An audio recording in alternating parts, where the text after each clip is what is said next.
the Titan's folly. Thanos, the Mad Titan, was a being who had slaughtered thousands of worlds. He had brawled with the Hulk and won without breaking a sweat. He believed his physical strength and strategic genius were unmatched in the universe. He looked at the 5 glowing infinity stones orbiting my hand, his eyes burning with a mix of awe and fanaticism. "You hold the universe's building blocks," Thanos rumbled, gripping his massive, double-bladed sword. "But you lack the will to use them. Give them to me. It is my destiny." "Destiny is just a comforting word for people who lack the power to write their own stories," I replied. With a deafening battle cry, Thanos charged. Every step he took shattered the concrete beneath him. He swung his massive, URU metal blade, a weapon capable of slicing through vibranium in a devastating horizontal arc aimed directly at my waist. I didn't use the Infinity Stones. I didn't even use my Sword God's legacy. I simply stepped into his swing and caught the sharp edge of his gigantic blade with my bare, armored left hand. Clang! A massive shockwave ripped through the courtyard of the Triskelion, blowing away the rubble and shattering the few remaining windows. Thanos leaned into the blade, his massive purple arms bulging with unfathomable alien muscle. I didn't move a millimeter. Thanos's eyes widened in absolute, horrifying realization. For the first time in his long, bloody life, he had met someone physically stronger than him. And not just by a little. By an infinite margin. "Is this the strength that terrified the galaxy?" I asked, looking up at him. I squeezed my left hand. The indestructible alien metal of his sword groaned, bent, and then violently shattered into jagged shards. Before Thanos could react to the loss of his weapon, I curled my right hand into a fist and drove an uppercut into his armored jaw. The kinetic force of my infinite strength was cataclysmic. The impact didn't just break his jaw, it launched the 9-foot-tall Titan completely off his feet. He flew backward like a cannonball, blasting straight through the reinforced concrete walls of the Triskelion, tearing through 5 floors of the building before crashing out the other side and skidding into the Potomac River. Above us, the massive warship, the Sanctuary 2, sounded a deafening alarm. "Oblivion," I said softly, looking up at the sky. "Clear the airspace." Chapter 67, The Black Order Falls. My Void Dragon had been waiting for the command. Oblivion unleashed a terrifying, metallic roar that vibrated through the atmosphere. The massive dragon unfurled its starry, purple wings and shot upward toward the Sanctuary 2. The alien warship responded by opening fire with thousands of heavy plasma cannons. The sky over Washington, D.C. lit up with a barrage of lethal blue energy meant to level cities. The blasts hit Oblivion's void scales and dissipated like raindrops hitting a hot stove. Oblivion opened its jaws. The ether breath, a concentrated beam of obliterating purple plasma, erupted upward. The beam struck the center of the Sanctuary 2. The massive, moon-sized warship didn't explode in a fiery ball, it was simply erased. The ether breath swept across the ship's hull, atomizing the indestructible metal, the thousands of Outrider soldiers inside, and the Black Order generals, Ebony Maw, Cull Obsidian, Proxima Midnight, and Corvus Glaive, before they even knew what hit them. Within 10 seconds, the sky was completely clear. A gentle rain of harmless, glowing ash began to fall over the city. Down in the Potomac River, the water boiled. Thanos dragged himself onto the riverbank.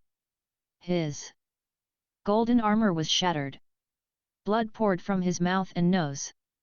The invincible Mad Titan looked up at the sky, watching the ash of his entire empire falling around him. I floated down, landing softly on the muddy bank. The 5 Infinity Stones still orbited my right hand. "You," Thanos wheezed, clutching his chest. "You are not a god. You are a monster. You disrupt the balance." "Balance is an illusion," I said, stepping closer. There is only power, and those who wield it. You wanted to snap your fingers and kill trillions to prove a philosophical point. Your journey ends here, Titan. I didn't use a grand, magical attack. I drew Eclipse. The dark Valyrian steel hummed. With a single, effortless swing driven by perfect form, I separated the Mad Titan's head from his shoulders. Major cosmic threat eliminated. Plus 100,000 EXP. The Mad Titan's forces have been completely eradicated. Chapter 68, The Price of a Soul. There was only one piece of the puzzle left. The Soul Stone. I knew it resided on the desolate planet of Vormir. According to the cosmic rules of this universe, acquiring it required the ultimate sacrifice, a soul for a soul. You had to throw someone you loved off a cliff to earn the stone. It was a cruel, poetic rule designed for mortals. But I didn't play by mortal rules. I channeled the space stone and warped across the galaxy. I stepped out onto the barren, twilight surface of Vormir. A shallow pool of water reflected the eternal eclipse in the sky. Towering above me was the massive mountain altar. I flew to the top, landing near the sheer drop of the cliff.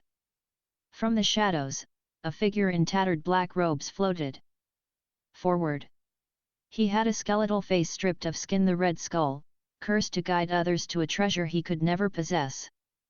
"Welcome, Arthur," the red skull whispered, his voice echoing with ghostly resonance. "You have traveled far. You hold 5 of the universal fragments. But the final stone demands a heavy toll." He pointed a skeletal finger toward the edge of the cliff. "In order to take the stone, you must lose that which you love. An everlasting exchange. A soul for a soul." I walked to the edge of the cliff and looked down into the misty abyss. "A soul for a soul," I repeated, a cold smile forming on my lips. "A clever lock. But any lock can be broken if you have enough leverage. I didn't bring anyone to sacrifice. Instead, I raised my right hand, activating the reality, power, and mind stones simultaneously. "I am a god of infinite stats," I declared, my voice shaking the very foundations of the planet. "My soul is infinitely dense. I do not bargain with the laws of the universe. I command them." I slammed my fist down onto the stone altar. Cosmic law override initiated. I didn't sacrifice a soul. I projected my infinite spiritual pressure, my aura of the Overlord, directly into the planet's core. I forced the Soul Stone to recognize my sheer, absolute dominance over the concept of life and death. The mountain cracked. The sky violently shifted colors. The red skull screamed as the magical contract binding him to the planet shattered under my pressure. A blinding pillar of orange light erupted from the abyss, shooting straight up into my hand. The universe yielded. Item acquired, the Soul Stone, Infinity Stone 6/6. Host now possesses absolute dominion over souls and the afterlife.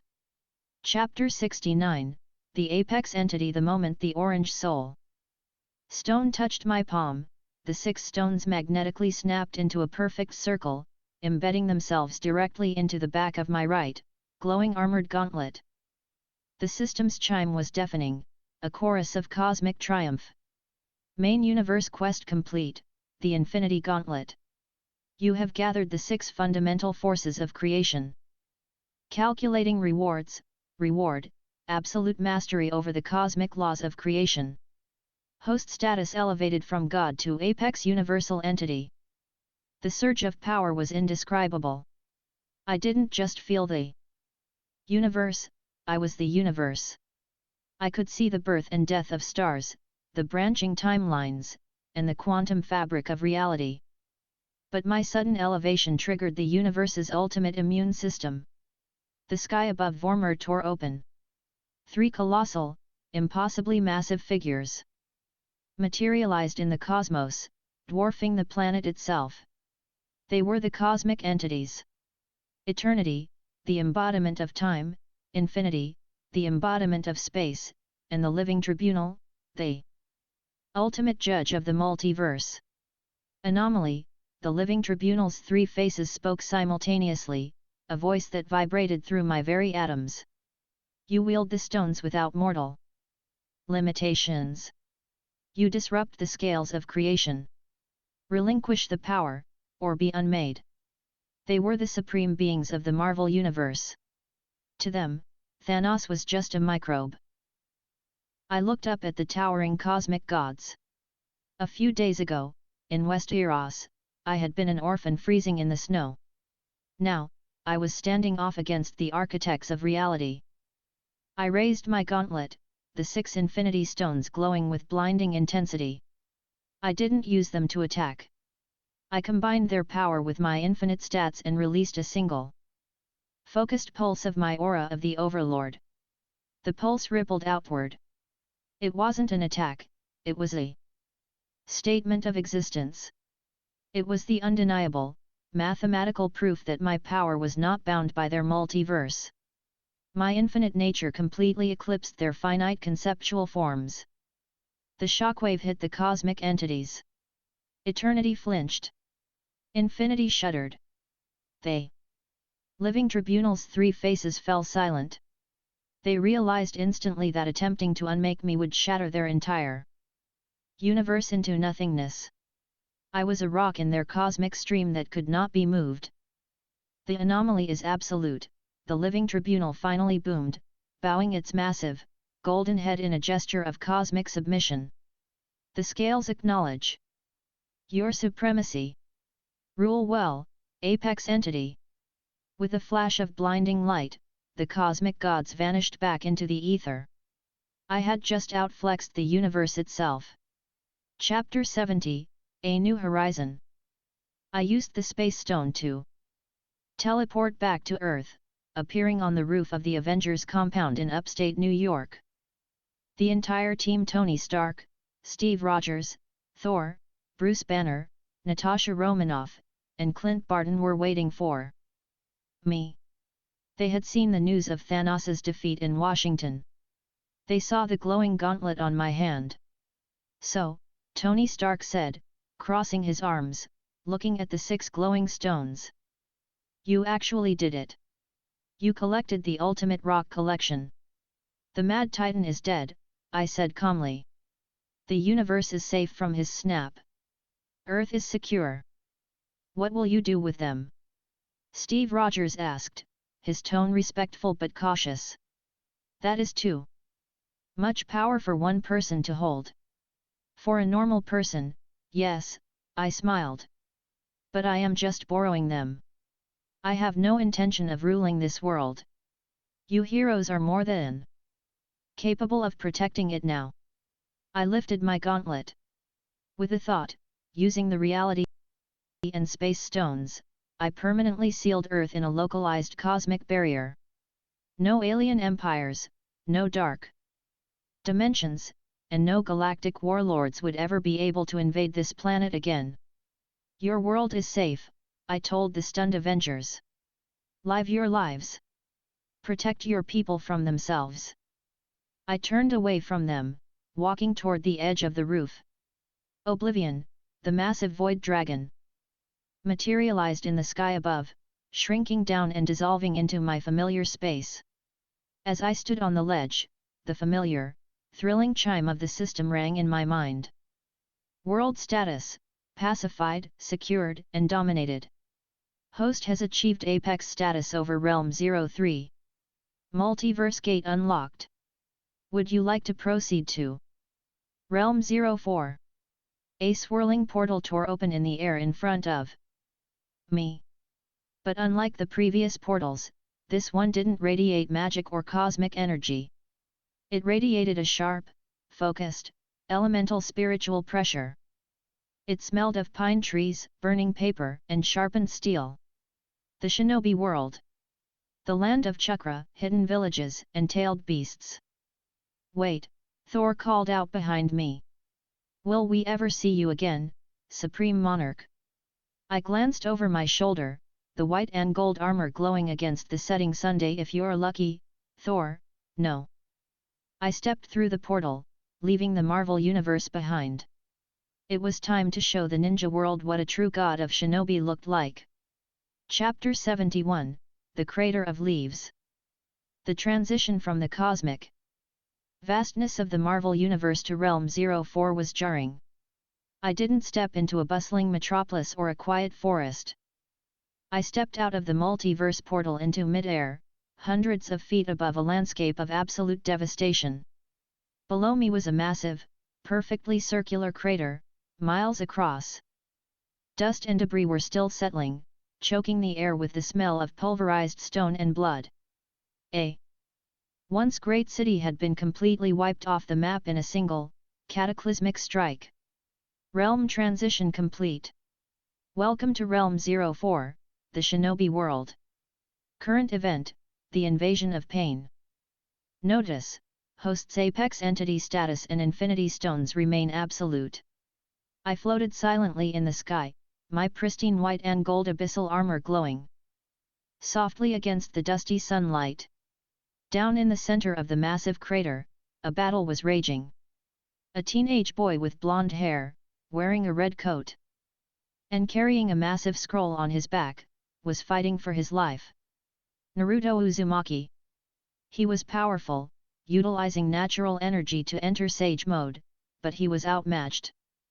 Surrounding him were 6 figures wearing black cloaks with red clouds. They all had bright orange hair, faces covered in metal piercings, and identical, rippling purple eyes. The Rinnegan. As I watched, the leader of the 6th the Deva Path used a magnetic pole to slam Naruto into the dirt. In a flash of movement, the other paths drove thick, black metal rods through Naruto's hands, arms, and legs, pinning him to the ground like a captured insect. Suddenly, a young girl with dark blue hair and pale eyes leaped into the battlefield. Hinata Hyuga. She bravely stood between the pinned Naruto and the leader, declaring her love for the blonde boy before charging at the enemy. She didn't last 5 seconds. With a flick of his wrist, the Devapath used a telekinetic blast to throw her into the air, and then mercilessly drove a black metal rod directly through her chest, pinning her bleeding body to the ground. Down in the dirt, Naruto's eyes widened in sheer horror. His sorrow instantly twisted into apocalyptic rage.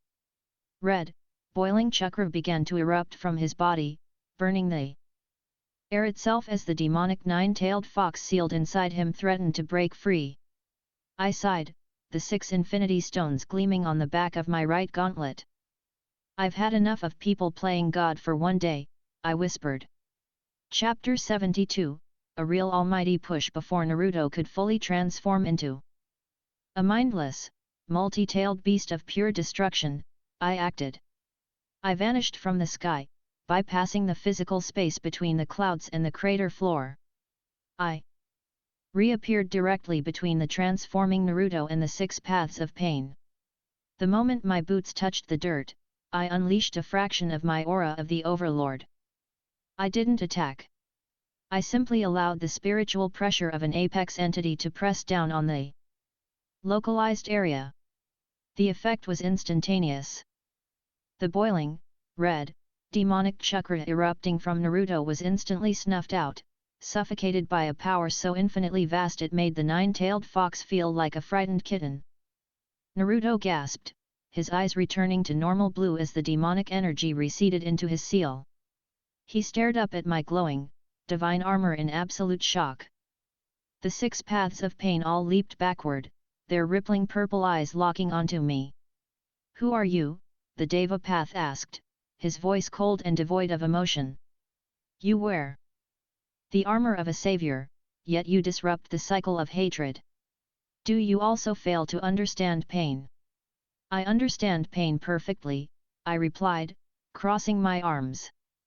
But you're just a grieving child throwing a tantrum with stolen eyes. The Deva Path's expression didn't change. He held out his hand, aiming his palm directly at my chest. Shinra Tensei. Almighty push, a massive, invisible wall of localized gravity exploded forward, carrying enough kinetic force to level a mountain. It tore up the dirt, shattered the remaining rocks, and hit me point blank. The dust cleared. I hadn't moved a single millimeter. My white and gold cloak was barely fluttering. Gravity magic. I smiled, my voice echoing with cosmic weight. Cute. Let me show you a real push. I didn't use an infinity stone. I didn't use chakra. I simply unfurled my right hand and casually backhanded the air in front of me. My infinite strength created a supersonic, localized shockwave of pure kinetic devastation. It didn't push them, it erased them. 5 of the 6 paths of pain were instantly pulverized into fine red mist and broken machinery. Only the Deva path survived, because I purposely angled the shockwave to miss him by an inch. The Deva path stood frozen, his cloak shredded, looking at the empty space where his 5 invincible bodies had stood a second ago. Chapter 73, The Planetary Devastation. To a shinobi, the Rinnegan is the eye of the Sage of 6 Paths, the closest thing to a deity in their world. Pain truly believed he was untouchable.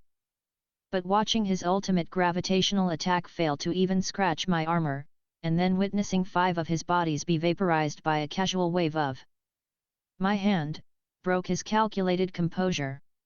The Deva path clapped his hands together, blood dripping from his nose as he channeled every ounce of his remaining chakra. Chibaku Tensei. Planetary devastation, he released a small, pitch-black sphere of condensed gravity from his hands. It floated high into the sky above the crater. Suddenly, an overwhelming gravitational pull erupted from the black sphere. Massive chunks of the earth, boulders the size of houses, and uprooted trees began ripping themselves out of the ground, flying upward to encase the sphere in a massive, floating asteroid. The suction was immense. Naruto, still pinned to the ground, screamed as the dirt around him began to lift. I didn't let the attack finish. I floated effortlessly into the sky, riding the gravitational current directly toward the black core of the forming asteroid. As the massive boulders closed in around me to crush my body, I raised my right hand. The purple power stone embedded in my gauntlet flared to life. I punched the black sphere of gravity. The impact didn't just shatter the core, it obliterated the entire concept of the jutsu. A blinding wave of purple cosmic energy rippled outward, instantly turning the thousands of tons of floating rock into harmless, falling ash. I floated back down, landing silently in front of the exhausted, panting Deva path. Your eyes act as a receiver, I said, reaching out with the Mind Stone. The yellow gem glowed, instantly tracing the invisible chakra signals radiating from the Deva path's piercings. You aren't the one controlling this body. You're hiding in a tree made of paper, about 3 miles north of here. The Deva path's eyes widened in absolute horror. How do you know? I know everything, I whispered. I grabbed the Deva path by his shredded collar. The blue space stone flared. Reality folded around us, and we vanished from the crater. Chapter 74, The Paper Tree. We reappeared instantly inside the dark, hollowed-out center of a massive tree made entirely of origami paper. Sitting in the center of the room, strapped into a horrifying mechanical walker, was the real mastermind. Nagato.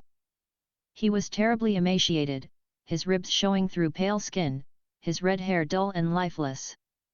Dozens of black chakra receivers were jammed into his back, transmitting his will to the corpses outside. Standing beside him was a beautiful woman with blue hair and a paper flower in her hair. Conan. When I materialized out of thin air, dropping the lifeless body of the Deva path onto the paper floor, Conan gasped and instantly turned her body into a flurry of razor-sharp paper shurikens, aiming them at me. Stand down, Conan, Nagato coughed, his rippling purple eyes locking onto my glowing armor. He knew it was over. He had felt his jutsu be crushed with absolute ease. Our weapons are useless against him. Conan hesitated, reforming her body, but stepping protectively in front of Nagato. "You call yourself a god, Nagato?" I said, stepping forward. The dark space was illuminated by the divine light of my armor and the 6 infinity stones. "You thought that by inflicting apocalyptic pain on the world, you could force humanity into a fragile peace out of fear. It is the only way," Nagato wheezed, blood trickling from his mouth. "Humans are cursed. Without the threat of ultimate pain, the endless cycle of war will never stop." "Fear is a cheap substitute for order," I replied. "And you are no god. You are just a broken man sitting in a wheelchair." I raised my right gauntlet. The emerald green time stone began to glow brightly.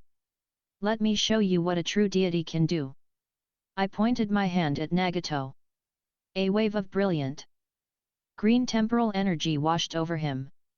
I didn't heal him with medical ninjutsu, I literally reversed the localized time of his physical body. The horrifying black rods in his back popped out and clattered to the floor. His emaciated muscles rapidly expanded, filling out with healthy tissue. His pale, sickly skin regained its color. His ruined, crippled legs snapped back into perfect, healthy alignment. Within 5 seconds, Nagato was a healthy, muscular, vibrant young man again. He stared at his hands, completely breathless, as he stepped out of the mechanical walker for the first time in over a decade. Conan covered her mouth, tears of shock streaming down her face. "You?" Nagato whispered, falling to his knees. "Are you Kami? Are you the creator?" "I am the apex entity," I stated calmly. "And I am going to fix this broken world." Chapter 75, Reversing the Clock. "Take my hands," I commanded them. Nagato and Conan, utterly subjugated by the sheer impossibility of what they had just experienced, obediently placed their hands on my armored shoulders.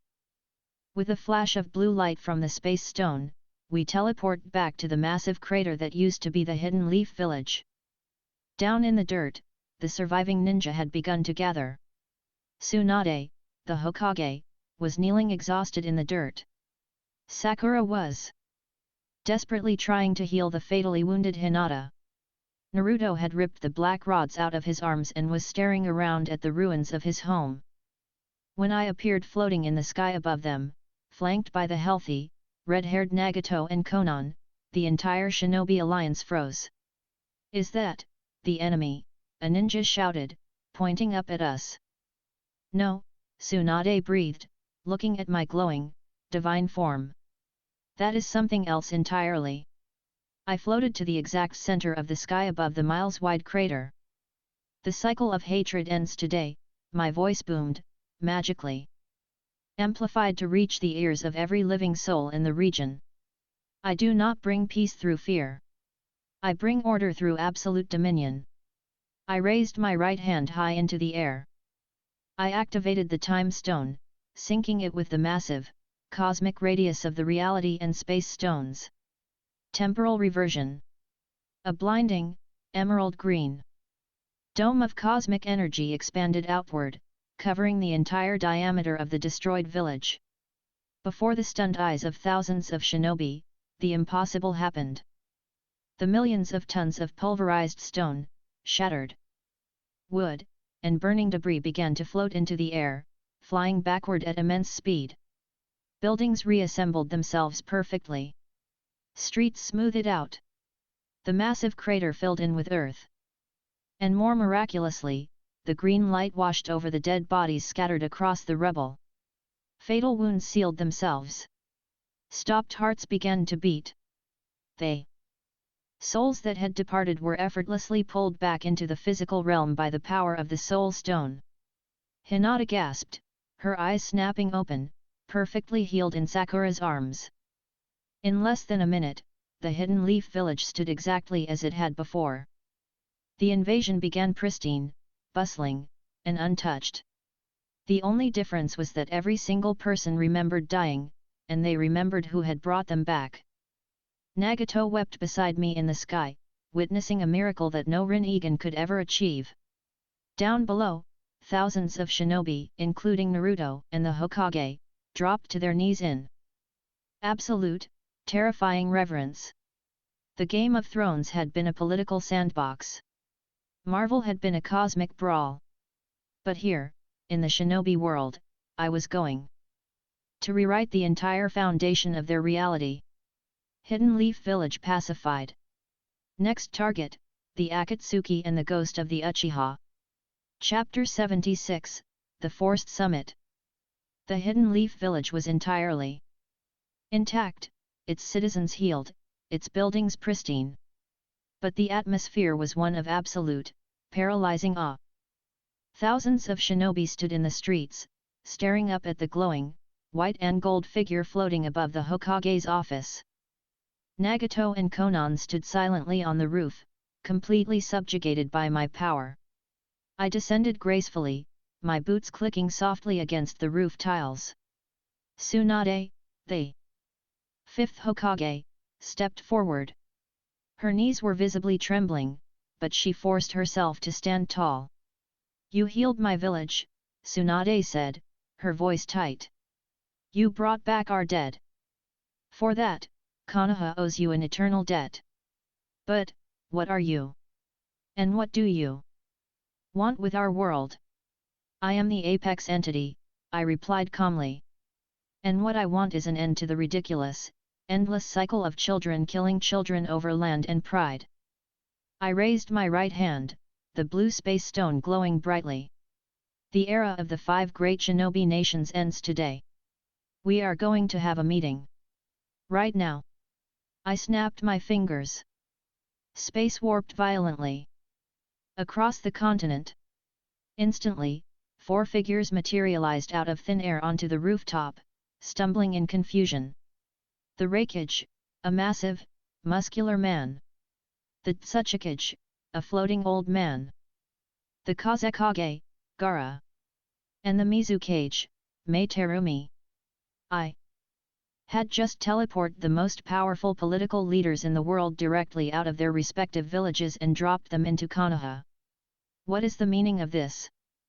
The Reikage bellowed, his body instantly erupting into crackling blue lightning armor. His immense speed was legendary. An ambush. "Tsunade. I'll crush you." Assuming it was a trap, the Reikage moved faster than the human eye could track. He charged directly at me, his fist raised to deliver a lethal lariat. To him, he was moving at lightning speed. To my infinite agility, he was crawling. I didn't even turn my head. I simply raised a single index finger. The Reikage's massive, lightning-coated fist slammed into my fingertip. Crack! The kinetic shockwave shattered the roof tiles around us, but my finger didn't budge a millimeter. The Reikage's eyes widened in sheer, unadulterated shock. His lightning armor sputtered and died instantly, short-circuited by the sheer density of my physical presence. "Sit down," I commanded. I flicked his fist. The minuscule exertion of my infinite strength sent the massive Reikage flying backward, crashing into the stone wall of the Hokage monument and leaving a deep crater. The other cage froze, their jutsu dying on their lips. "Now that you are all here," I said, looking at the terrified world leaders, "let us discuss the new laws of this planet." Chapter 77, The Kamui's Folly. Before I could dictate my terms to the stunned cage, the space in the center of the rooftop began to distort. It was a familiar, swirling vortex that sucked the air inward. From the dimensional tier stepped a man wearing a black cloak with red clouds and an orange, swirling mask with a single eye-hole. Obito Uchiha, operating under the alias of Madara. "A fascinating display," the masked man said, his voice deep and mocking. "You possess a jutsu that rivals even the Flying Thunder God. But you are arrogant to think you can unite this cursed world. Only the Eye of the Moon plan can bring true peace." The cage tensed. Tsunade gritted her teeth. "Madara Uchiha." Obito ignored them, his single Sharingan eye locking onto my glowing armor. You have disrupted my plans, anomaly. But no matter how strong you hit, you cannot touch what is not there. He rushed forward, reaching a hand out to grab my shoulder and suck me into his personal Kamui dimension. To a ninja, Kamui was the ultimate defense. Obito could shift his body parts into another dimension, making physical attacks pass right through him like a ghost. He truly believed he was untouchable. I didn't move. I let his hand pass right through my chest plate. Got you, Obito sneered. You really don't understand what you're dealing with, I sighed. The blue space stone on my gauntlet flared to life. Obito's Kamui dimension wasn't a mystery to me. The space stone granted me absolute, unbridled dominion over every single dimensional pocket, rift, and coordinate in the multiverse. I reached out and grabbed empty air where his phased-out throat should have been. But my hand didn't pass through him. By channeling the space stone, my hand reached into his private Kamui dimension and physically grabbed his throat. Obito choked, his single eye bulging in absolute horror. The swirling vortex of his jutsu shattered like glass. I violently yanked him out of his dimensional pocket, dragging him fully into the physical realm, and slammed him down onto the roof tiles. You rely on a neat little spatial trick, I whispered, lifting my boot and resting it lightly on his chest. I am the master of space itself. I reached down and crushed his orange mask, revealing his scarred face to the stunned cage. Obito! Kakashi Hatake gasped, having just arrived on the roof. His grand plan is over, I announced. Hostile entity subdued. Threat level, 0. Chapter 78, The Ghost of the Uchiha miles away, hiding in a dark, damp cave. Kabuto Yakushi felt the sudden, terrifying shift in the world's chakra. He knew Obito had been instantly captured. He knew Nagato had surrendered. In a panic, the snake-like ninja decided to unleash his ultimate trump card prematurely. He wove a complex string of hand signs, slamming his hands onto the dirt. Edo Tensei. Reanimation Jutsu. Back in Konoha, the earth a mile. Outside the village gates violently erupted. A wooden coffin burst from the soil, its lid crashing open. Stepping out of the coffin was a man with long, spiky black hair, wearing crimson samurai armor. His eyes were completely black with glowing red Sharingan irises. Madara Uchiha had returned to the world of the living. He cracked his neck, looking at his cracked, reanimated hands. Then, he looked toward the village. He didn't see an army waiting for him. He saw a single, glowing white and gold figure floating in the sky above Konoha, radiating a pressure that made the very air tremble. Interesting, Madara smirked, his battle lust instantly igniting. I do not know what chakra nature you possess, but you reek of power. Let us see if you can dance. Madara didn't hold back. He immediately formed 3 hand signs. The sky above Konoha suddenly darkened. The clouds parted, revealing a massive, cataclysmic shadow falling over the village. It was a meteor. A rock the size of a city block, summoned from the upper atmosphere, burning with friction as it plummeted directly toward the village. Down on the Hokage's roof, the 5 Kage stared up in absolute despair. Tenge Shinsei. The Tsuchikage whispered, dropping to his knees. It's the end of the world. I looked up at the falling meteor. It was a neat trick for a mortal. I didn't move from my spot in the sky. I raised my right hand, pointing my gauntlet at the plummeting rock. The purple power stone glowed with blinding intensity. I didn't blast it. I didn't push it. I unleashed a wave of pure, absolute cosmic destruction. The purple energy wave hit the meteor. The massive rock didn't shatter into smaller, dangerous pieces. It was instantly and completely atomized. The millions of tons of stone turned into a fine, sparkling dust that drifted harmlessly away in the wind. Madara Uchiha's smirk vanished entirely. "What?" the legendary ghost of the Uchiha whispered. "I'll give you an A for effort, Madara," my voice boomed. Across the miles, vibrating directly in his ears via the Mind Stone. "But I think it's time you went back to sleep." Chapter 79, An Absolute Reality. Madara was not a man who accepted defeat. His pride was as immense as his power.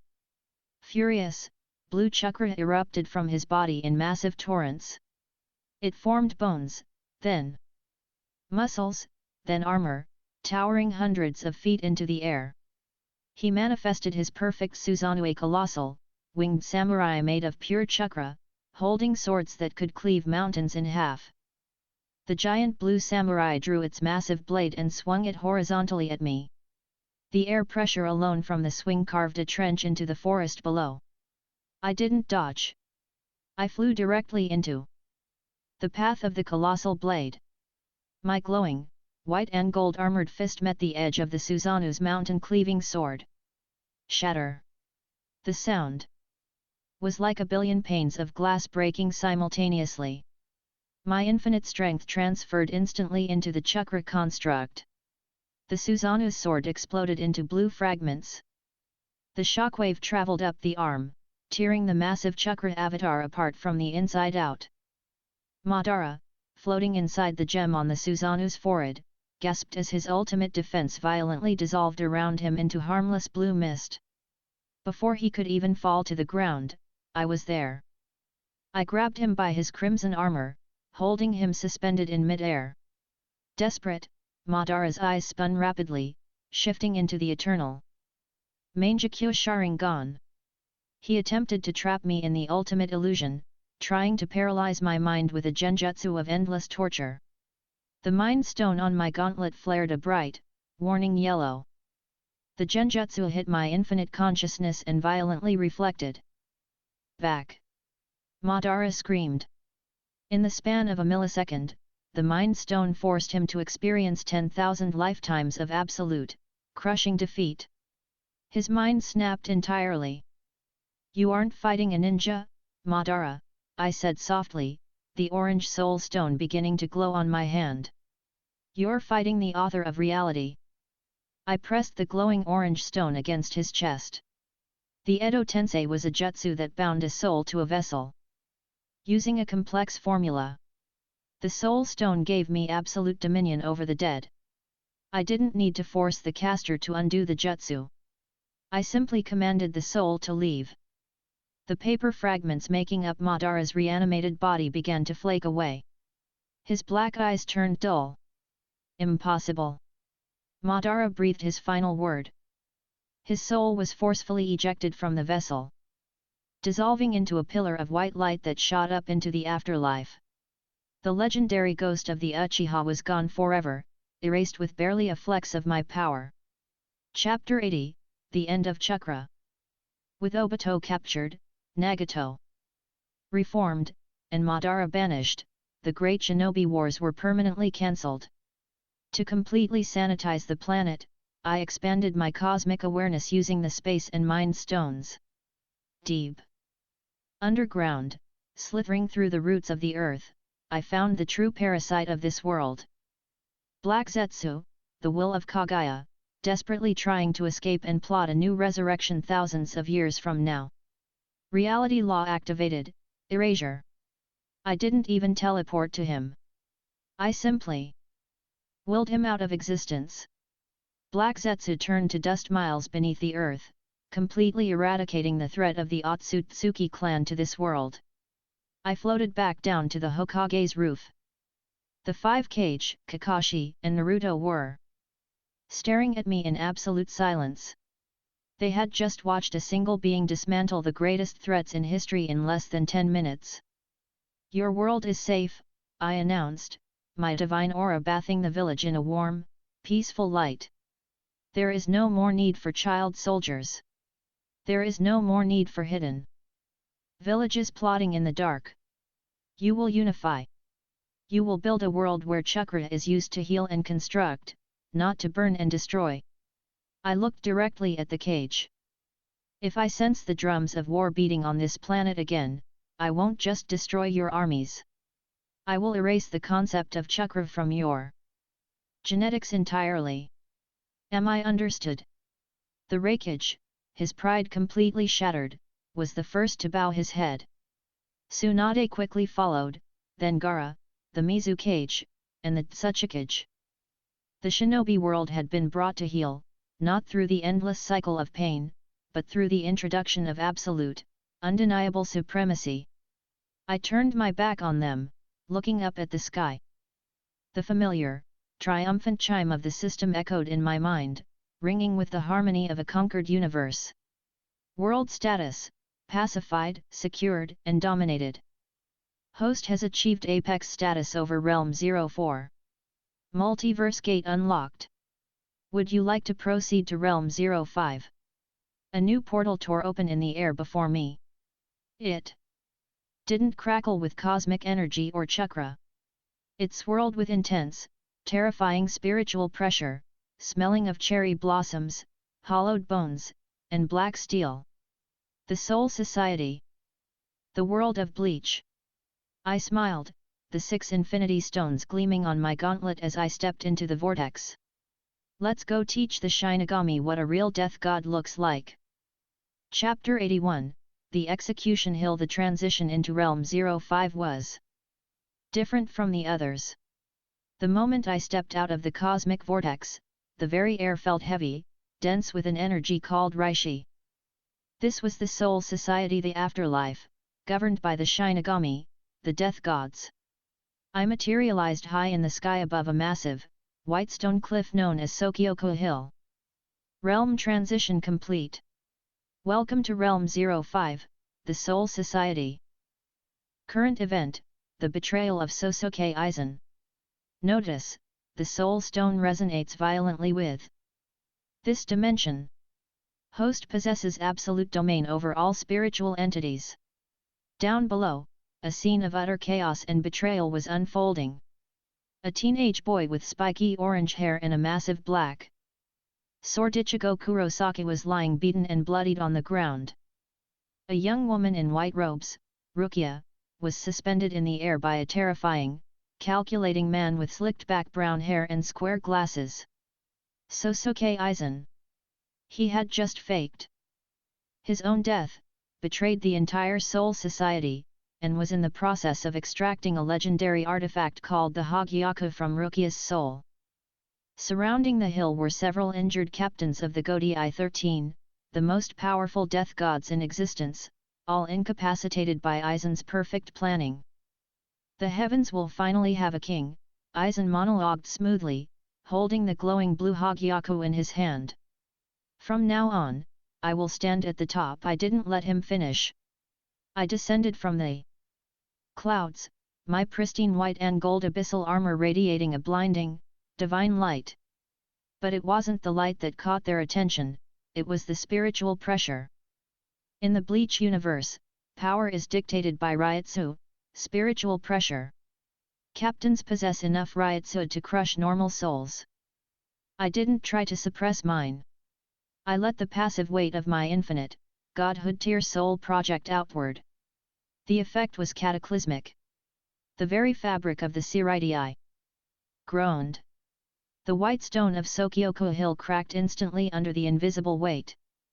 Every single Shinigami on the hill, including the monstrously strong Kenpei Kizaraki and the genius Byakuya Kukaki, was slammed face first into the dirt, entirely paralyzed. They couldn't breathe. They couldn't blink. It felt as if a galaxy had been dropped on their shoulders.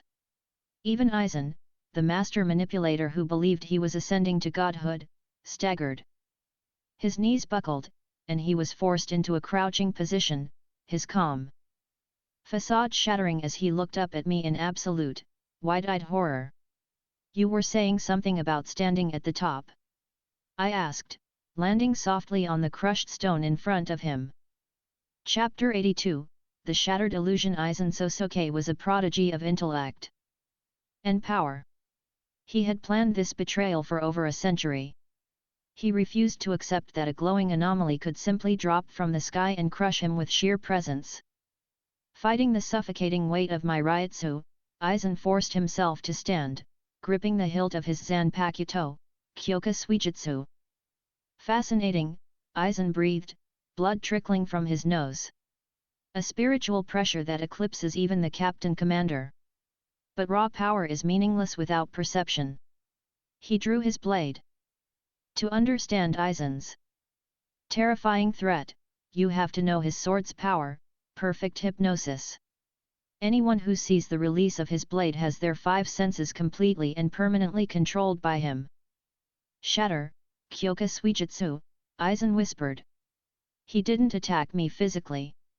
He attempted to trap my mind, intending to make me see illusions, to turn my infinite power against the other Shinigami or myself. The yellow mind stone on my right gauntlet flared. Aizen smiled, stepping to the side, believing he had completely masked his presence. He walked right up to my blind spot, raising his sword to strike my neck. Since when were you under the impression that you were looking at me? I didn't even turn my head. I simply raised my left hand and caught the blade of Kyoka Suijutsu an inch from my neck between two armored fingers. Aizen froze. His perfectly calculated smile vanished. Since when were you under the impression, I whispered, turning my head to look directly into his panicked brown eyes, that a parlor trick could fool the Mind Stone? I squeezed my fingers. Snap! The ultimate sword of illusion, Kyoka Suijutsu, shattered into dozens of metallic fragments. Aizen gasped, stumbling backward. His Zanpakuto was a part of his soul, and breaking it sent a shockwave of agony through his system. You rely on illusions because you cannot face reality, I said, the red reality stone glowing alongside the yellow one. I dictate reality. Chapter 83, The Ashes of Creation.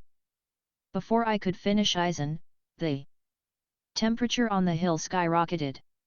The air distorted with intense, blistering heat, instantly vaporizing the moisture in the clouds. From the edge of the hill, an old, heavily scarred man with a long white beard stepped forward. Yamamoto Genri Yusai, the captain commander of the Godi I-13. He had managed to push through my localized spiritual pressure using sheer, millennia-old willpower. His uniform was burned away, revealing a torso covered in thick scars. He held a wooden staff that burst into a terrifying, towering inferno. I know not who you are, interloper, Yamamoto's ancient voice rumbled like an erupting volcano. Nor do I care what you intend for the traitor. Aizen. But no outsider brings such disrespect to the Seireitei. Yamamoto swung his sword, Ryujin Jaka. It was the oldest and most powerful fire-type Zanpakuto in existence. A massive, sweeping wave of flames hotter than the surface of the sun erupted toward me. It was an attack meant to turn everything it touched into ash. The other captains on the ground braced for death. I didn't dodge. I didn't raise a shield. I walked forward, directly into the apocalyptic inferno. The flames washed over my pristine white and gold armor. To the watching Shinigami, it looked like I was being incinerated. But the heat never reached me. My infinite vitality and the cosmic defense of the Power Stone absorbed the thermal energy like a sponge soaking up a drop of water. I stepped out of the flames completely untouched, not even a single scorch mark on my cape. Yamamoto's eyes widened in absolute shock. For 2,000 years, nothing had ever survived his flames. I raised my right hand, the purple Power Stone glowing. You manipulate fire, old man, I said calmly. I manipulate energy. With a clench of my fist, I instantly extinguished Ryujin Jaka. The towering flames surrounding the captain commander were snuffed out like a blown candle. The oppressive heat vanished, replaced by the chilling, terrifying absolute zero of my cosmic authority. Yamamoto dropped to one knee, leaning heavily on his smoking, useless blade, recognizing immediately that the gap between us was insurmountable. Chapter 84, The Will of the Soul Stone. Seeing the most powerful Shinigami in existence humiliated in seconds pushed Aizen over the edge of desperation. He fell back, clutching the glowing blue marble in his hand, the Hogyaku. It was a miraculous artifact designed to break the boundary between Shinigami and Hollow, granting its master endless evolution and power. The Hogyaku recognizes me as its master. Aizen yelled, abandoning all his cool composure. He slammed the blue orb into his own chest. I will transcend. I will become the ultimate being. The Hogyaku began to glow brilliantly, attempting to fuse with Aizen's soul to grant him a terrifying new form. White, bone-like material began to spread across his skin. Aizen, I sighed, shaking my head. This entire universe is built on souls. Reapers, hollows, quinzies, it's all just soul manipulation. I raised my right gauntlet. The orange soul stone, the ultimate, absolute authority over all spiritual matter in the multiverse, flared with a blinding, sun-like radiance. And I own the copyright. I didn't attack him. I simply commanded the Hogyaku. The artifact inside Aizen's chest instantly stopped glowing. The evolution halted mid-process. The Hogyaku trembled, recognizing the presence of the true apex entity of souls. It didn't just reject Aizen, it violently tore itself out of his chest, rejecting his impure, mortal ambition. Aizen screamed in agony as the blue orb ripped through his flesh and flew directly into my waiting hand. I held the Hogyaku up to the light. It pulsed warmly, submitting completely to the soul stone on my gauntlet. Aizen collapsed to the ground, a gaping, bloodless hole in his chest. His powers were stripped. His Zanpakuto was broken. His ultimate artifact had abandoned him. The great mastermind of the Bleach universe was left as nothing more than a broken, powerless spirit kneeling in the dust. Major dimensional threat neutralized. Plus 150,000 EXP. The betrayal of Aizen has been resolved. I tossed the Hogyaku into my spatial inventory. A neat little battery. But I already have 6. Chapter 85, The Restructured Afterlife. I floated high above the paralyzed, awestruck captains of the Godi I-13 and the battered Ichigo Kurosaki. With Aizen defeated and Yamamoto subjugated, there was no one left who even possessed the capacity to question me. But my work in Realm 05 wasn't finished. To understand the Bleach universe, you must know that its entire structure is a fragile, horrific balancing act. The Soul King, a mutilated, voiceless deity sealed in a crystal, was being used as a cosmic battery to keep the realms of the living, the dead, and the hollows from collapsing into each other. It was a cruel, unnatural system. Your universe is fundamentally broken, I announced, my voice echoing through the entire Siritii, Hueco Mundo, and the world of the living simultaneously via the Mind Stone. I raised my gauntlet. All 6 infinity stones glowed in unison, syncing with my infinite godhood stats. Let's fix the foundation. Cosmic law override. Restructuring the cycle of souls. I unleashed a massive, universe-spanning wave of pure cosmic and spiritual energy. I didn't destroy anything, I rewrote the physics of the afterlife. I used the reality and soul stones to permanently stabilize the boundaries between the dimensions. The Soul King was released from his agonizing crystal prison and allowed to peacefully pass on, his horrific burden replaced by a self-sustaining, infinite cosmic loop generated by my power.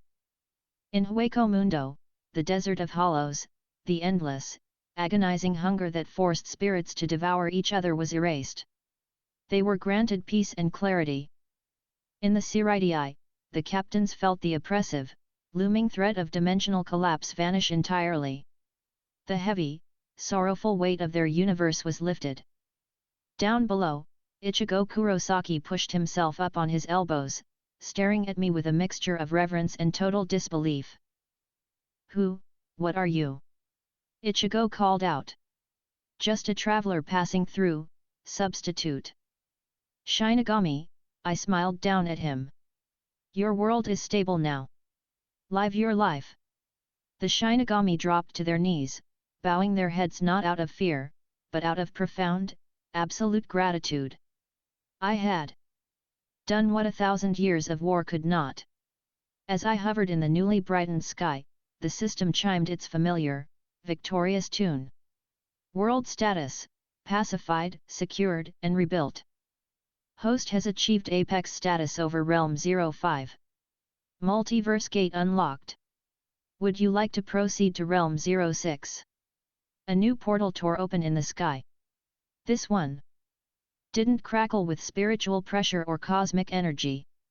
It thrummed with raw, unadulterated, earth-shattering ki.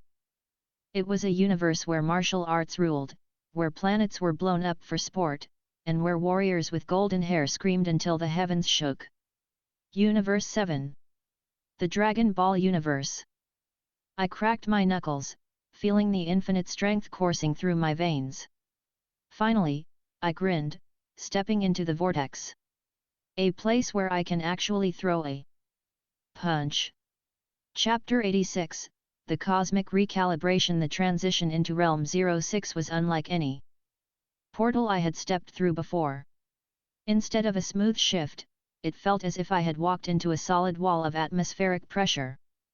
I stumbled out of the vortex, my boots slamming into a landscape of bizarre, bright blue grass and purple skies. The gravity was immense, at least 10 times that of Earth. To a normal human, their bones would have instantly snapped. To me, it was just a mild annoyance.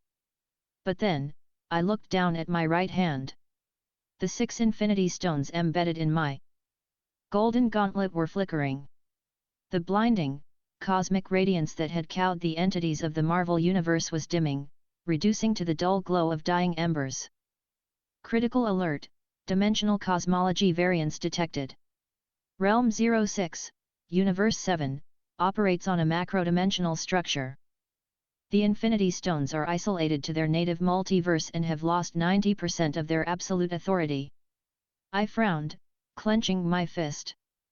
I tried to tap into the Space Stone to map the universe, but the feedback was sluggish, like trying to run through waist-deep mud. And then, the system delivered the hardest blow. Recalibrating host parameters, notice, concepts of infinity from lower dimensional realms do not translate directly to high-tier realms. Recalibrating infinite stats to match local cosmology. Strength, 500 million agility, 450 million vitality, 600 million. Intelligence, max charisma, max my infinity symbol. Was gone, replaced by raw, astronomical numbers. I was still ungodly powerful, but for the first time since my ascension in the frozen north of Westeros, I had a ceiling. I had limits. Well, I muttered, shaking my heavy, armored arm. That complicates things. Before I could fully process the nerf to my godhood, the sky above me split open. A beam of blinding, multicolored light crashed into the blue grass a few dozen yards away. When the light faded, 2 figures stood there. One was a tall, effeminate man with pale blue skin, white hair swooped up into a bizarre style, holding a long staff with a floating black orb. The other was a purple, anthropomorphic, hairless cat wearing Egyptian-style regal attire. His hands were clasped behind his back, and his eyes carried a terrifying, lazy arrogance. Lord Beerus, the god of destruction, and Whis, his angel attendant. You know, Whis, Beerus yawned, scratching his ear. I was having a wonderful nap, dreaming of a rather exquisite pudding. And then, I felt a blip of energy so strange and out of place it gave me a headache. And here we are. Beerus locked his yellow eyes on me. So, who are you, and why do you smell like another multiverse? Chapter 87, The Humbled Monarch. I stood tall, letting my aura of the Overlord flare. In Naruto or Bleach, this passive pressure would have forced them to their knees. Beerus didn't even blink. Whis just offered a polite, amused smile. "Oh, my," Whis chuckled, covering his mouth with his hand. "He's trying to intimidate you, Lord Beerus." "I see that," Beerus sighed. "It's quite rude to project your energy at a god of destruction, boy. I'll give you 3 seconds to apologize before I erase you." My pride, inflated by conquering 5 universes back-to-back, bristled. I had crushed the Night King, obliterated Thanos, and brought the shinobi world to its knees. I wasn't about to apologize to a talking cat. "I don't apologize," I said, drawing Eclipse. The Valyrian steel hummed, eager for battle. I vanished. With 450 million agility, my speed was vastly faster than light. I appeared directly in front of Beerus, swinging my blade with perfect, system-enhanced precision aimed right at his neck. Clack! My eyes widened. Beerus hadn't dodged. He had simply raised a single, purple finger. The edge of my legendary sword, swung with 500 million points of strength, was stopped dead against his claw. The shockwave of the impact split the clouds for 1,000,000 miles in every direction, but Beerus didn't even slide an inch backward in the dirt. "A sword." Beerus looked at Eclipse with sheer disappointment. "How archaic." Before I could pull back, Beerus flicked his wrist. The back of his hand struck my chest plate. The abyssal dragon scale armor, which had tanked Thor's hammer and Yamamoto's flames without a scratch, let out a terrifying crack. The kinetic force bypassed my durability entirely. I was launched backward like a comet, crashing through 3 distinct mountain ranges before slamming into a massive stone plateau. I coughed, tasting something warm and metallic. Blood. It was the first time I had bled since I was a malnourished orphan in the Wolf's Wood. Pain, actual, searing pain, flared in my ribs. I pushed myself out of the rubble, panting. Beerus and Whis appeared in front of me instantaneously, entirely unfazed. "You're surprisingly sturdy," Beerus noted, tilting his head. "Most mortals would have been atomized by that. You have raw strength, but your energy control is completely chaotic. It's like a toddler wielding a sledgehammer." I gritted my teeth. I raised my gauntlet, attempting to use the reality stone to turn his bones to glass. The red stone flared, but the moment the energy touched Beerus, it fizzled out. "Hawkeye," Beerus murmured, his hand glowing with a terrifying, destructive purple energy that completely nullified my cosmic hack. "Whatever tricks you're using, they don't work against destruction energy." Chapter 88, The Concept of Ki. I realized in that split second that I had relied entirely on the system's absolute rules. But in Realm 06, the local cosmology key trumped my imported magic. "Oblivion!" I yelled through my mental link. The sky tore open. My massive void dragon, the beast that had atomized Thanos's fleet, roared as it descended, unleashing its ether breath directly at Beerus. "Oh, a dragon! How delightful," Whis said happily. The angel stepped in front of Beerus. He didn't attack. He just tapped the bottom of his staff lightly against the ground. A ripple of angelic energy washed upward. The obliterating ether breath hit the ripple and safely deflected into outer space. The ripple continued, washing over Oblivion. The massive cosmic dragon's eyes suddenly drooped shut, and the beast shrunk down, falling out of the sky fast asleep, landing with a soft thud in the blue grass. "I've put your pet to sleep," Whis smiled. "Now, shall we calm down?" I deactivated Eclipse and let the blade vanish into my inventory. I was outmatched. For the first time, my stats weren't enough to carry me. Main universe quest triggered, the pinnacle of martial arts objective, your imported powers are capped. To conquer this Universe, you must learn to wield and master God Ki, and ultimately achieve autonomous Ultra Instinct. Reward, unlocking the next multiversal tier and the Super Dragon Balls. You aren't from around here, are you? Whis asked, walking up to me. He tapped his staff against my cracked chest plate, and a warm, glowing light instantly healed my broken ribs and repaired the armor. No, I admitted, standing up straight. I'm not. He has no divine ki, yet he possesses the raw durability of a lesser deity, Beerus mused, crossing his arms. He's an anomaly. And anomalies are annoying. I should just destroy him. Now, Lord Beerus, Whis interjected gently. Think of the potential. Goku and Vegeta are always begging for new sparring partners. This young man has incredible raw materials, but zero foundation. It might be entertaining to teach him how to properly walk before he tries to run. Whis looked at me, his eyes gleaming with angelic curiosity. Would you like to learn how we do things in Universe 7, Arthur? I looked at the glowing purple energy still lingering on Beerus's fingertips. The path of the conqueror meant adapting. If my old powers were capped, I would simply master theirs. I accept, I said, bowing my head respectfully for the first time in a long time. Chapter 89, The Scion Encounter. Whis didn't waste time.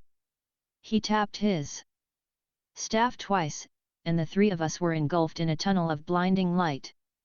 We traveled across the universe in minutes, arriving at Beerus's personal planet, a bizarre world shaped like an inverted pyramid with a massive tree at the center. The moment we landed, two figures stopped their high-speed sparring in the sky and dropped down to the grass. One wore a worn orange GI, the other wore a dark blue bodysuit with white scion armor. Goku and Vegeta. Hey, Lord Beerus! Whis! Goku cheered, wiping sweat from his forehead. He immediately locked eyes on me. Whoa! Who's the new guy? I can't sense his ki at all, but he looks super strong. This is Arthur, Whis introduced me. He is from very far away. He has raw physical strength that rivals yours, Goku, but he possesses absolutely no understanding of ki. I am going to train him. Vegeta scoffed, crossing his arms. A brawler with no ki control? He won't last 5 minutes against us. Why waste your time, Whis? Vegeta's right, Goku laughed, pounding his fists together. You need ki to fly, to blast, to shield yourself. Let me test him out. Come on, Arthur, let's spar. I looked at Whis, who nodded encouragingly. I stepped forward, taking off my heavy white and gold armor and storing it in my inventory. I was left in a simple, dark undershirt and combat pants. If I was going to learn their martial arts, I needed to feel the impact. Just base form, Goku, Whis warned. You got it. Goku smiled. He dropped into his iconic martial arts stance. I didn't have a stance. I just stood there, relying on my 450 million agility. Goku vanished. He appeared behind me, throwing a rapid-fire flurry of kicks and punches. I dodged them, my body moving on instinct. To me, Goku in his base form was incredibly fast, but manageable. I pivoted, throwing a heavy right hook. Goku caught it. The shockwave cratered the ground beneath us. Wow! Goku grinned, struggling slightly to hold my fist. You hit like a truck. But you're telegraphing your moves. You don't hide your intent. Goku suddenly let go, ducked, and placed both hands near his hip. A bright blue light began to gather in his palms. Me. Warning, massive energy spike detected. Me. I tried to raise the space stone to absorb it, but the local laws resisted. A massive, roaring beam of blue ki erupted from Goku's hands at point-blank range. Without my cosmic shields, I had to take it physically. I crossed my arms in front of my face. The beam slammed into me, pushing me backward, carving a massive trench through Beerus's manicured lawn. The heat was intense, singing the sleeves off my shirt. The beam faded. I dropped my smoking arms, breathing heavily. Amazing! Gaku yelled. You took a Kamehameha with just your raw body. But look, you re-exhausted. You used pure stamina instead of a key barrier. He was right. My energy felt depleted in a way it hadn't been in a long time. Ki is the energy of life, Wys's voice drifted over. It is inside you, Arthur. You just need to learn how to open the floodgates. Stop relying on your system and your stones. Feel the universe around you. Chapter 90, The Path to the Summit. For the next 6 months, my life was nothing but grueling, agonizing training. Beerus spent most of his time sleeping or eating instant ramen I procured from Earth using my weakened space stone, while Wys put me through hell. I had to unlearn everything the system had spoon-fed me. The Sword God's legacy gave me perfect technique, but it lacked spirit. Under Wys's guidance, I was forced to meditate while balancing on the tip of a needle over a pit of destruction energy. I had to learn to sense Ki without relying on the Mind Stone or my wrist's sense. I had to learn how to fly by pushing energy from the soles of my feet, rather than manipulating localized gravity. Vegeta was a ruthless sparring partner. He didn't hold back, constantly pushing me to my physical breaking point, screaming at me to find my pride. Gaku was more playful but equally punishing, constantly introducing new, erratic fighting styles that forced me to adapt on the fly. Slowly but surely, the lock on my potential began to crack. One afternoon, sparring with Vegeta in his Super Saiyan Blue form, he launched a devastating Galit gun directly at me. Instead of bracing for impact with my raw durability, I closed my eyes. I felt the life force burning inside my chest, a well of energy infinitely deep, waiting to be shaped. I thrust my hands forward. Ha! A roaring, brilliant silver beam of pure Ki erupted from my palms. It clashed with Vegeta's purple Galit gun in the center of the sky. The heavens shook, the air pressure cracking the ground for miles. I was actually matching a Super Saiyan Blue in a beam struggle. Not bad, novice. Vegeta yelled over the roar of the energy. Pushing harder. But you're still full of openings. Vegeta powered through, the purple beam overwhelming my silver one, knocking me out of the sky. I hit the dirt, exhausted but grinning.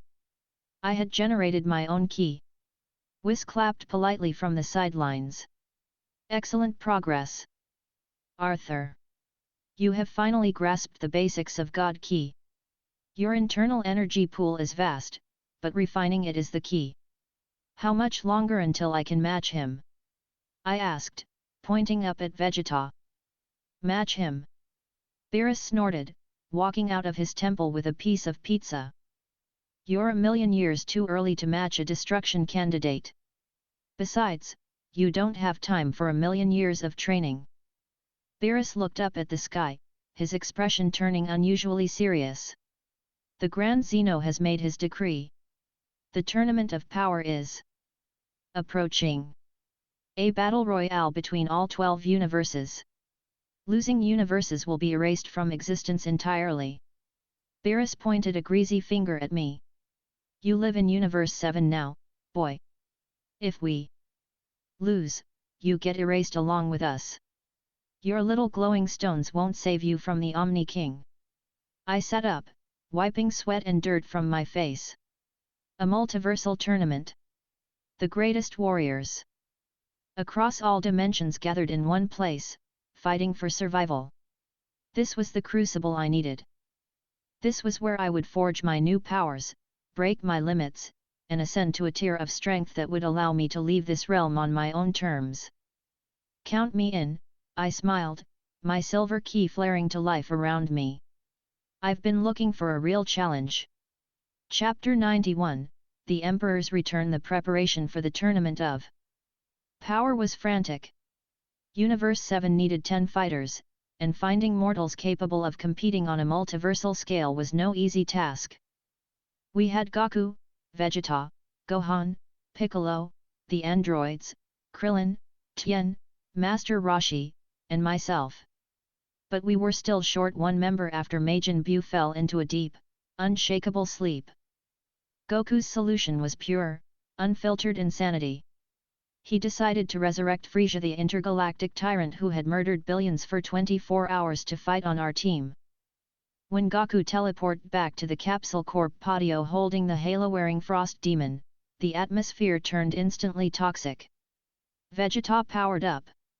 The others tensed. I stood near the edge of the balcony, my arms crossed, analyzing the pale, horned alien. So, this is the pathetic roster relying on my magnificent power.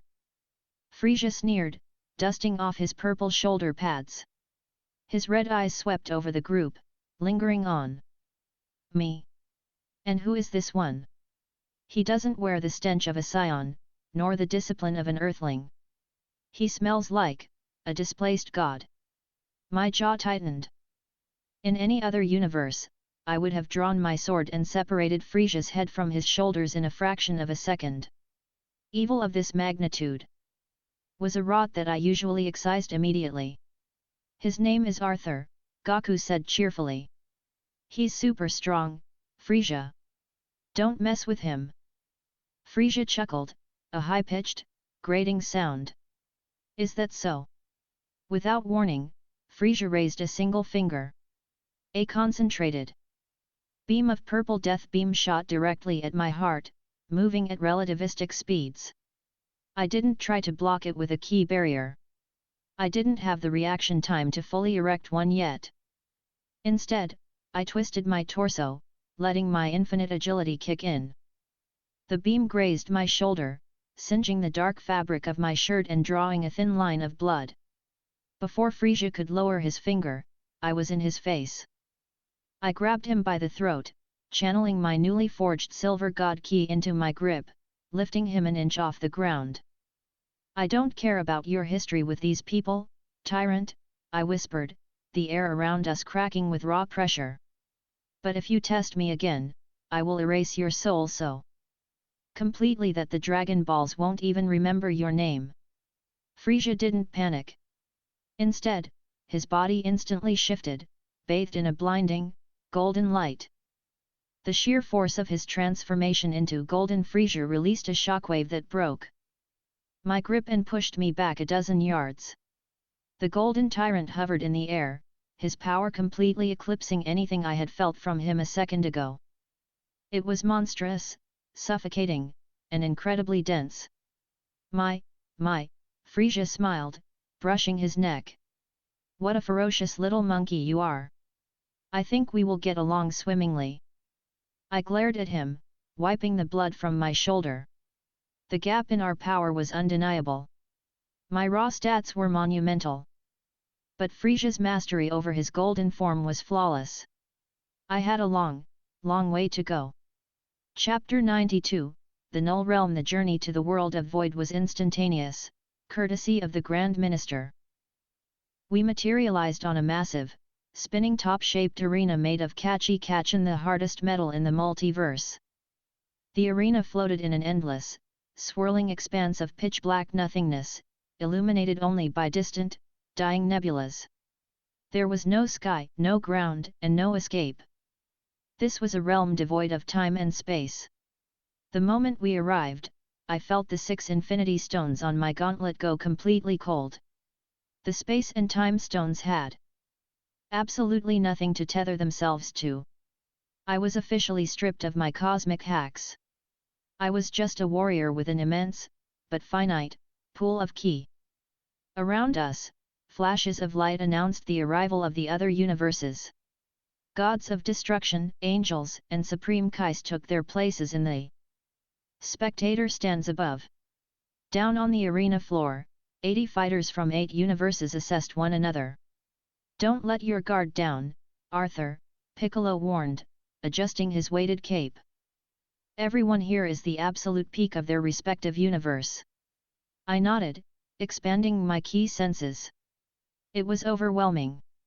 The arena was a cauldron of terrifying energies. I felt warriors composed of pure metal, magical girls radiating chaotic love energy, and cyborgs with infinite stamina.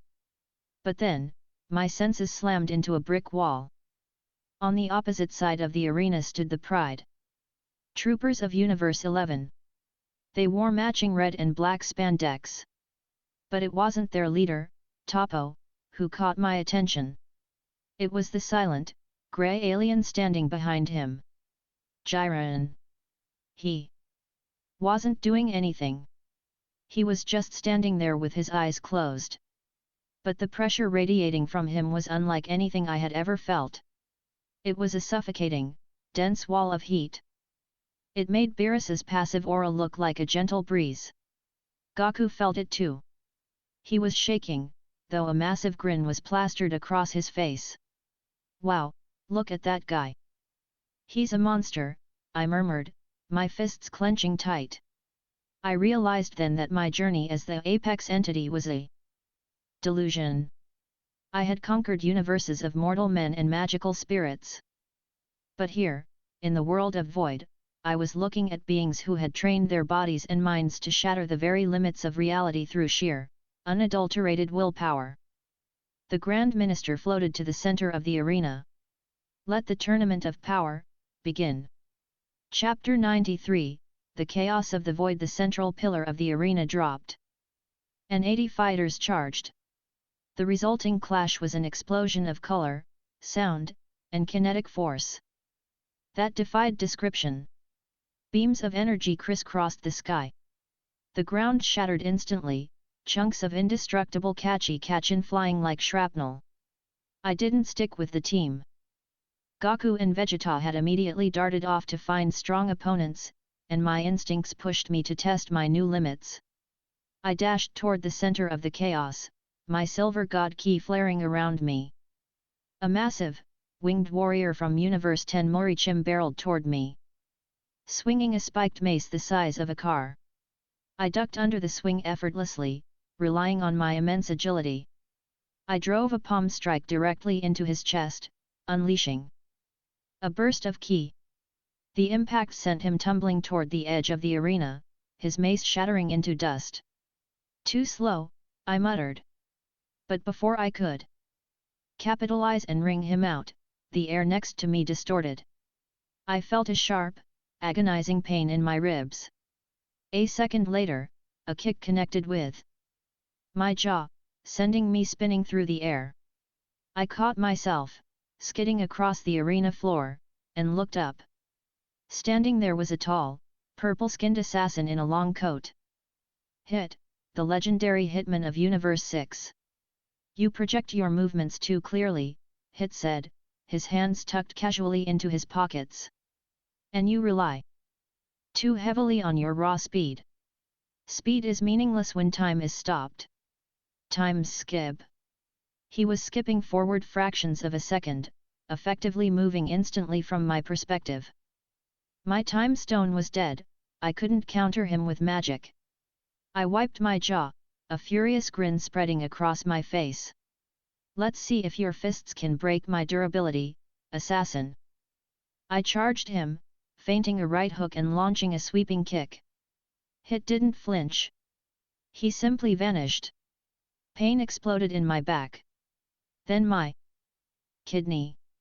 Then my neck. He was striking vital pressure points with surgical precision during his time skips. My infinite vitality was keeping my organs from rupturing, but the localized pain was paralyzing. I unleashed an omnidirectional explosive wave of silver ki, forcing Hit to jump back to avoid the blast radius. I was panting. My left arm was completely numb from a nerve strike. The martial arts of this multiverse were infinitely more complex than a simple sword swing. I was playing a game of chess while my opponent was playing 4D chess in stop time. Chapter 94, Pushed to the Brink. Hit didn't press the attack. He deemed me a non-threat and vanished to find a better target, leaving me frustrated and nursing a numb arm. But there is no time to rest in a battle royal. Before I could catch my breath, a blinding light enveloped me. 3 fighters from Universe 3 heavily armored, robotic combatants surrounded me in a perfect triangle. Target acquired. Commencing synchronization, a robotic voice chimed. They fired continuous, intersecting beams of burning red plasma. I raised my good arm, projecting a silver key barrier. The beams hit the shield, pushing me backward toward the edge of the arena. I tried to push back, but they began to rotate rapidly, amplifying their energy output through a centrifugal resonance. The heat was immense. My key barrier began to crack like cheap glass. Your energy control is too rigid. Wiss's voice echoed in my memory from our training. You treat key like a wall. It is a river. Let it flow, Arthur. The barrier shattered. The plasma beams struck my chest, melting the top layer of my skin and throwing me violently backward. I rolled across the hard metal floor, stopping mere inches from the drop into the endless void. One mistake, and I would be erased. The 3 robots hovered closer, charging their final blast. Elimination sequence engaged. I pushed myself up on one knee. My body screamed in pain. For the first time in an eternity, I felt genuine, paralyzing fear. I couldn't teleport away. I couldn't rewrite reality. I was entirely vulnerable. I looked at my trembling hands. I had spent my entire existence since Westeros dominating others, relying on absolute rules given to me by a system. I had been given godhood on a silver platter. But these fighters, they had bled for their power. They had broken their bodies millions of times to reach this stage. I closed my eyes. The sounds of the explosive battlefield, the screaming fighters, the shattering rock, the booming key blasts seemed to fade away. I stopped trying to force my key outward like a wall. I stopped trying to control the arena. I let the burning, bottomless well of energy inside me sink into my muscles, my nerves, and my bones. I let go of my ego. Chapter 95, The Silver Spark Firing. The 3 robotic fighters unleashed a combined, massive wave of plasma meant to push me over the edge. I didn't open my eyes. My body moved entirely on its own. It wasn't a conscious decision, it was a reflex born from months of agonizing training with Wiss and the sheer instinct to survive. I tilted my head an inch to the right. The edge of the plasma beam grazed my cheek, missing me entirely. The robots stopped firing, their optical sensors flashing in confusion. Error. Target trajectory malfunction. I opened my eyes. They weren't glowing with the system's golden light anymore. They were a calm, piercing silver. I didn't think about moving. I was just there. I appeared between the 3 hovering robots. Before their internal processors could even register the shift in my position, my right fist had already traveled through the armored chest plate of the first robot. The impact wasn't a brutal, explosive wave. It was a perfectly condensed, singular point of kinetic and key energy. The robot's internal core shattered instantly, and the machine powered down, falling to the arena floor. The other 2 spun, firing energy blasts at point-blank range. My body twisted and flowed like water around the blasts. I grabbed the arm of the second robot, using its own momentum to swing it like a bat, smashing it violently into the third. Both machines crumpled into a heap of sparking metal. With a light flick of my wrist, I generated a gentle gust of ki that pushed the 3 broken robots off the edge of the arena. They vanished into the void, reappearing instantly in the spectator stands, eliminated. High above, in the Universe 7 spectator box, Wiss smiled softly, covering his mouth. Oh, ho, Wiss chuckled. It seems our displaced god is finally learning how to let go. Just a momentary spark, but a spark nonetheless. Beerus leaned forward, his yellow eyes wide. Did he just?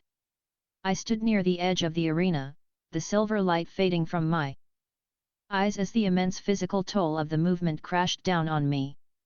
My muscles ached terribly, and I dropped to one knee, panting heavily. It wasn't ultra instinct. Not yet. It was just a fleeting, imperfect taste of the autonomous movement Whis had tried to teach me. But it was enough. I looked toward the center of the arena, where the explosions were growing more violent. I was bruised, bleeding, and nerfed. And for the first time in my life, I was actually having fun. Chapter 96, The Speed of Light. I stayed on one knee, taking deep, ragged breaths. The silver light had faded entirely from my eyes, leaving behind a profound, aching exhaustion. The tournament of power was a meat grinder. The air was thick with the smell of ozone, shattered metal, and raw, explosive ki.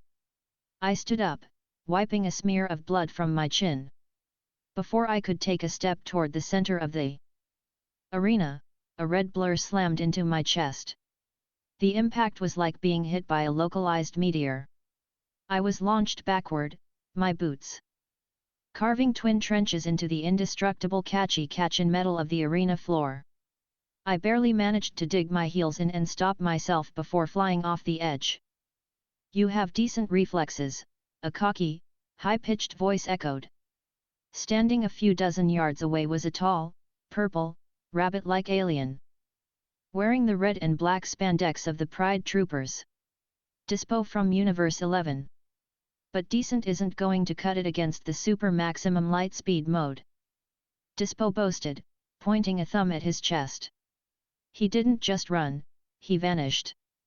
My 450 million agility allowed me to perceive the world in microseconds, but Dispo wasn't just moving fast, he was multiplying his speed exponentially through technique.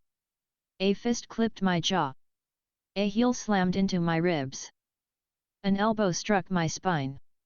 I was being pinballed across the arena, completely unable to track his movements. Every time I tried to erect a barrier of silver god ki, he was already behind me, striking the weakest points of my defense. Stop trying to see him, I reminded myself, recalling Wiss's maddening training sessions. Your eyes are too slow. Feel the displacement of the air. Feel the ripple in the ki. I closed my eyes, taking another brutal kick to the stomach. I didn't focus on Dispo. I focused on the empty space around me. When an object moves at the speed of light, it forces the universe to bend around it. I felt a sudden, sharp vacuum of air forming to my left. I didn't think. I just threw a blind, ki-infused backhand. Smack! My knuckles collided perfectly with Dispo's cheekbone mid-sprint. The sheer kinetic force of my intercept sent the Pride Trooper spinning wildly out of control, crashing violently into a massive boulder of debris. Dispo pulled himself out of the rubble, holding his bruised face, his long ears twitching in absolute shock. You read my movements. You're fast," I said, opening my eyes, my silver key flaring to life like a burning halo. "But you're loud. You announce your presence to the universe every time you step." I didn't wait for him to recover. I pushed off the ground, the catchin shattering beneath my boots. I closed the distance instantly, driving a knee into his chest, followed by a devastating barrage of perfectly timed strikes. I wasn't just brawling anymore. I was fighting with the refined, fluid martial arts of Universe 7. With a final, roaring burst of ki, I slammed both palms into his chest, intending to blast him off the stage. But my hands never connected. A massive, incredibly thick hand caught both of my wrists. "Justice does not fall so easily," a booming, impossibly deep voice rumbled. Standing beside Dispo, holding my arms in a vice-like grip, was the towering, barrel-chested leader of the Pride Troopers. Topo. Chapter 97, The weight of destruction. Toppo's grip was like being crushed in a hydraulic press. Fall back, Dispo, Toppo ordered, his massive white mustache twitching. This warrior possesses the key of the gods. He is too dangerous for you to engage alone. Toppo didn't let go of my wrists. He pulled me forward, driving his massive, tree trunk of a knee directly into my abdomen. The air left my lungs in a violent rush. My infinite vitality absorbed the fatal damage, but the pain was blinding. Justice flash! Toppo roared. He released my wrists, extended his thick fingers, and fired a barrage of hundreds of blinding yellow energy blasts at point-blank range. I was swallowed by the explosions. The continuous blasts drove me deep into the arena floor, burying me in a crater of shattered metal and searing heat. Target neutralized, Toppo stated, turning his broad back to the crater. Don't turn your back on me, I coughed from the smoke. I slowly stood up.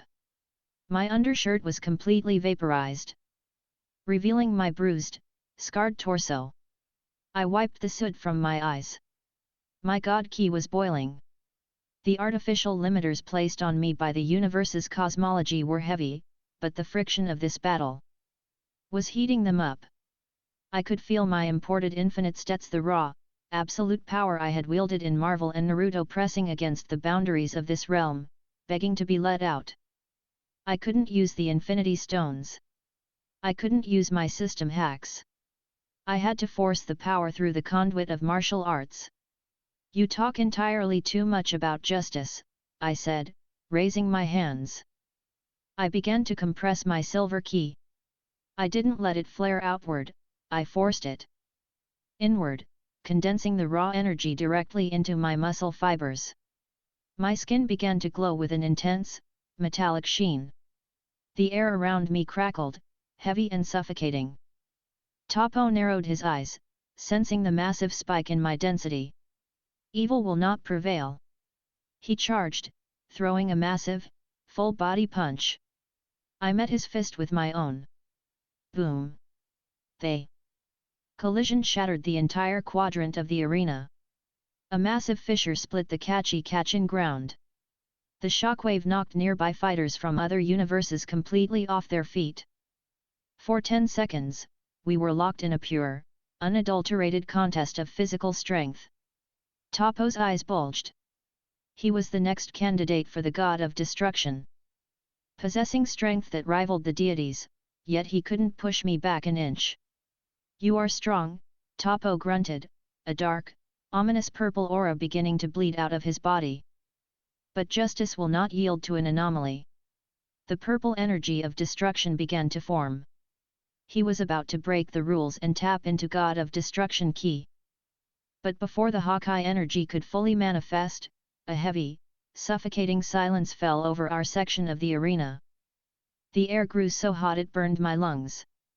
Toppo's purple aura instantly vanished, and the massive Pride Trooper respectfully stepped aside. A figure in a red and black uniform walked slowly out of the dust. Jiren. Chapter 98, The Grey Wall. Jiren didn't take a fighting stance. He just stood there, his large, black, emotionless eyes locked onto me. Step aside, Toppo, Jiren said. His voice wasn't loud, but it carried a weight that made the hair on my arms stand up. This one's energy is erratic. I will crush it. I dropped my hands, facing the mortal who was said to be stronger than a god of destruction. I didn't wait for him to move. I channeled every ounce of my compressed silver ki, pushing my 450 million agility to its absolute limit. I vanished, appearing directly behind Jiren, throwing a devastating roundhouse kick aimed at his neck. Jiren didn't even turn around. He just raised a single finger. My shin collided with his finger. The impact felt like I had just kicked a solid mountain made of diamond. My leg went completely numb. Before I could pull back, Jiren's eyes flared. An invisible wall of kinetic force erupted from His body. It wasn't a ki blast, it was pure, unadulterated glare. The sheer pressure of his aura hit me like a physical battering ram. I was launched backward, tumbling wildly through the air. I caught myself, flipping and landing on my feet, digging my hands into the metal floor to stop my momentum. "Is that all?" Jiren asked, his voice dripping with monotone disappointment. I roared, firing a massive, roaring beam of silver ki from my palms. It was a blast powerful enough to vaporize a solar system. Jiren just stared at it. The beam hit him and simply parted around his body, splitting into two harmless streams that shot off into the void behind him. He walked through my ultimate attack as if it were a light mist. He closed the distance in a microsecond. A fist buried itself deep into my stomach. My eyes went wide. The air left my lungs. The ground beneath me shattered from the transferred force. Jiren followed up with a spinning backhand that sent me crashing through three massive pillars of debris. I lay in the rubble, my vision swimming. My imported vitality was working overtime, frantically trying to knit my ruptured organs back together, but Jiren's damage output was simply outpacing my regeneration. I tried to push myself up, but a heavy boot pinned me to the floor. Jiren looked down at me, his face a mask of absolute apathy. "You have raw power, but you have no conviction," Jiren stated coldly. "You fight because you are arrogant. You rely on power that was given to you, not earned. You are hollow." He raised his hand, a blinding red orb of ki forming in his palm, ready to eliminate me from the tournament. His words pierced deeper than his punches. He was right. I had coasted through Westeros, Marvel, and Naruto on the back of a system. I had played God because the rules of those universes allowed me to. But I wasn't hollow. I was a survivor. The red blast descended. Chapter 99, The Heat of Instinct. Let go. Whiss's voice echoed in my mind, cutting through the roaring noise of the arena. "You cannot hold the universe in your hand, Arthur. You must let the universe hold you." The red blast was inches from my face. I stopped trying to flex my ki. I stopped trying to force my alien stats to break the rules of this world. I completely surrendered my ego, my thoughts, and my fear of elimination. The massive red ki blast hit the ground, causing a cataclysmic explosion that rocked the entire world of void. Up in the stands, Brea stood up, gripping the railing. Did he get eliminated? The dust slowly began to clear. Jiren stood perfectly still, his eyes narrowing slightly.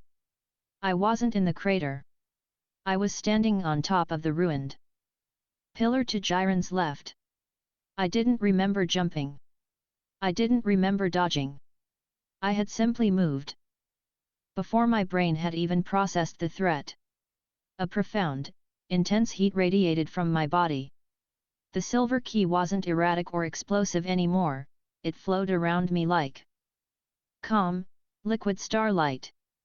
My eyes were a brilliant, piercing silver, devoid of emotion, calculation, or fear. Cosmological limit broken. State achieved, autonomous. Ultra instinct, omen. Jiren turned to face me, his aura flaring a deep, angry red. Impossible. He charged. He threw a flurry of punches so fast they created a wall of red light. I didn't block.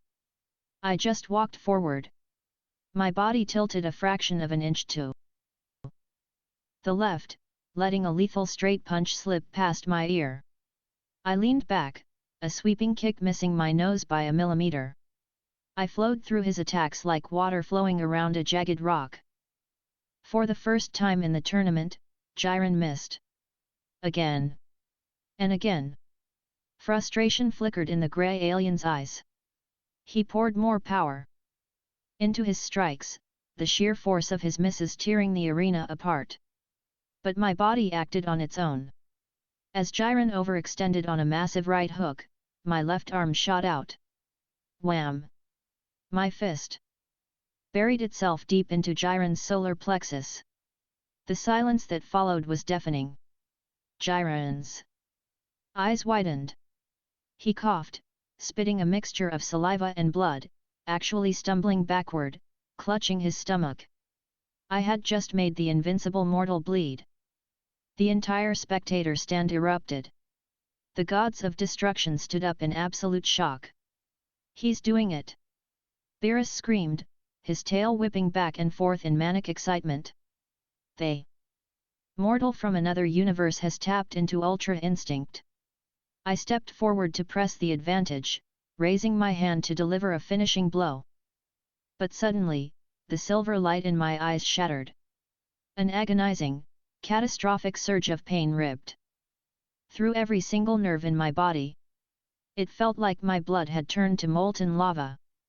The toll of forcing a mortal body into the realm of the angels was too much. Blood sprayed from my pores. My legs gave out, and I collapsed face first onto the cold catchy-catchin metal. Chapter 100, The Next Horizon. I couldn't move a single muscle. The pain was paralyzing. I lay in the dust, watching Jiren slowly recover, his face returning to its emotionless mask.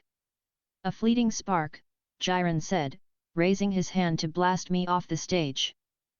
But ultimately, you are still weak. Before his blast could fire, a blur of orange and blue slammed into Jiren, pushing him back. Gaku stood over me, panting heavily, his base form battered but his eyes burning with excitement. You did amazing, Arthur, Gaku grinned, looking down at me. You actually pushed him. Leave the rest to me. I think I'm starting to get the hang of that silver heat too. With a gentle pulse of ki, Gaku pushed me backward, sliding me over the edge of the arena. I fell into the void. Instantly, I reappeared in the spectator stands beside Beerus and Whis. I crashed onto the bench, groaning in agony. Whis immediately tapped his staff, enveloping me in a warm, healing green light. The searing pain in my nerves slowly receded, though the profound exhaustion remained. You lost, Beerus said, though he didn't sound angry.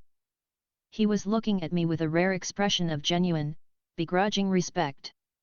But you didn't embarrass my universe. For an amateur, you fought like a true warrior. Thank you, Lord Beerus, I rasped, sitting up slowly. You let go of your arrogance, Arthur, Whis smiled warmly. You stopped trying to conquer the universe and allowed yourself to be a part of it. That is the true pinnacle of martial arts. I looked down at my hands. They were scarred and calloused. I hadn't relied on the Infinity Stones or system hacks. I had fought the strongest mortal in the multiverse with my own two hands, and I had touched the realm of the gods. Suddenly, the golden system interface materialized in front of me, glowing brighter than it ever had in Universe 7. Cosmological trial complete. Host has internalized local physics and achieved a state of true martial divinity. Limiter removed.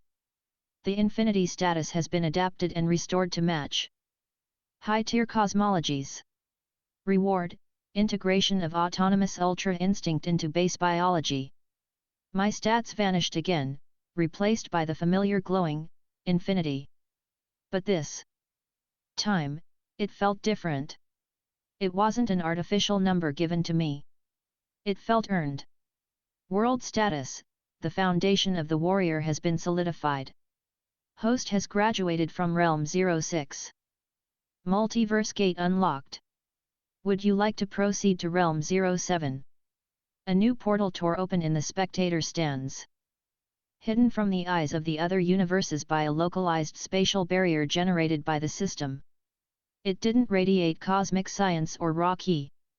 It radiated pure, unadulterated magical essence. It smelled of dense forests, ancient dragons, and a society built entirely on magical skills and evolution.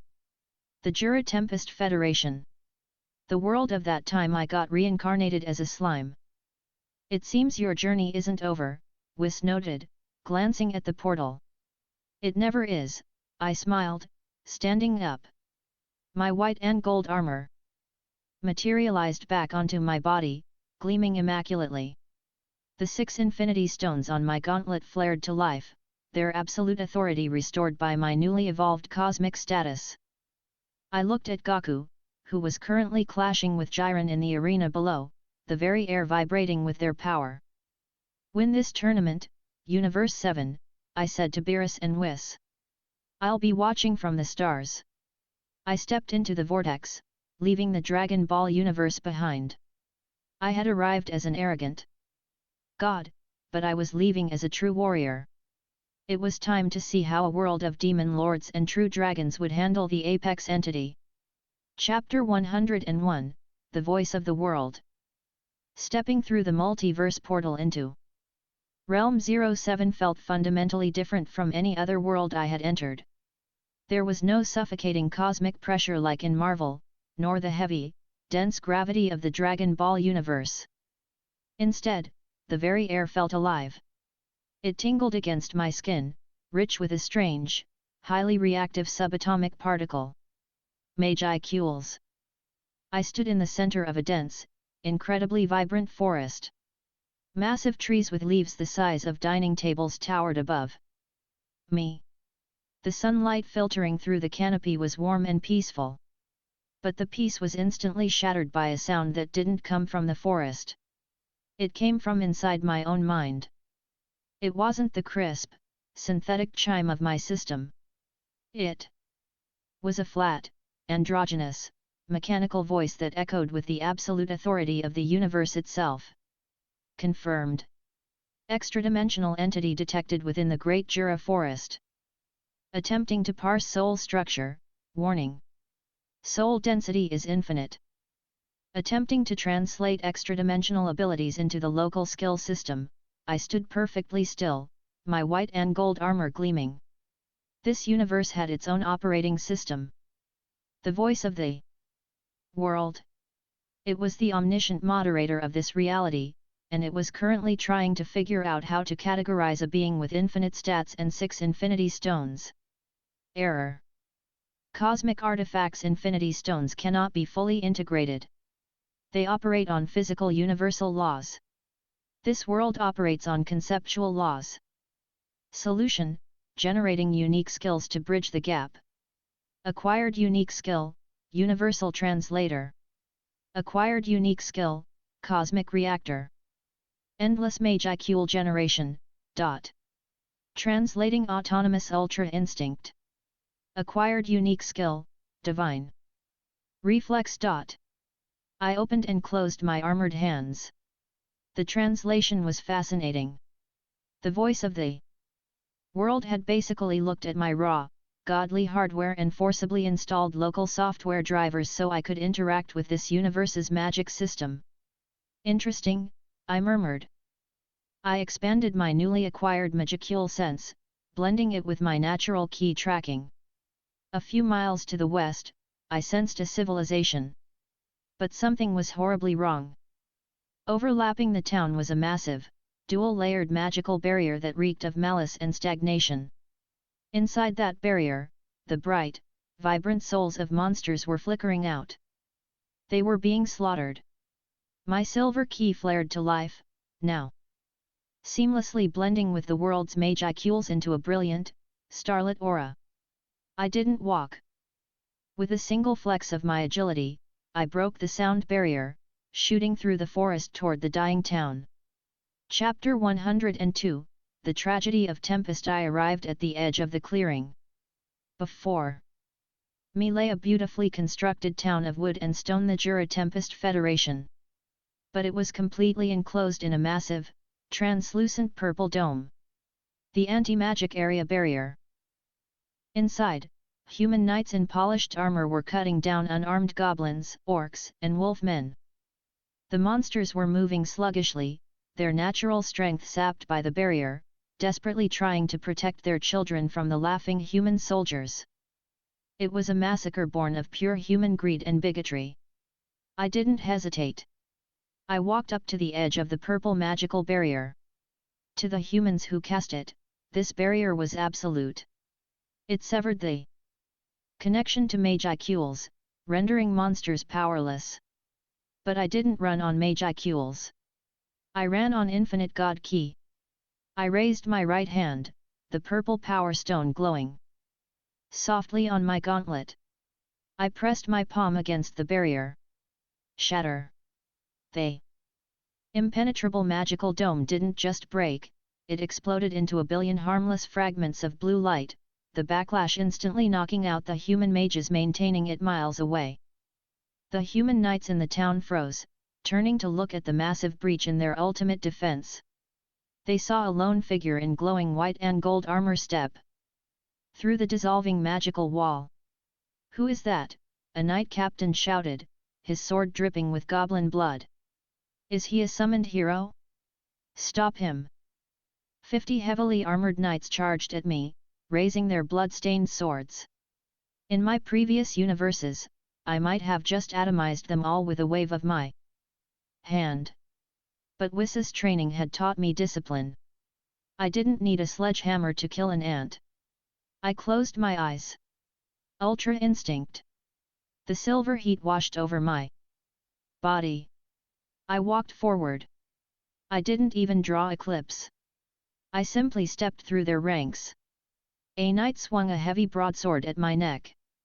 My body tilted an inch, the blade slicing empty air. I tapped the knight's chest plate with a single, ki-infused finger. The kinetic transfer shattered his armor and sent him flying backward into his comrades like a bowling ball, knocking 20 of them unconscious. I weaved through spears, arrows, and magical fireballs with terrifying, fluid grace. Every step I took, I delivered a precise, non-lethal nerve strike that dropped a human knight to the dirt. In less than 30 seconds, 50 elite soldiers were writhing on the ground, incapacitated. The remaining human forces panicked, dropping their weapons and fleeing toward the forest. I let them run. I wasn't here to exterminate, I was here to assess.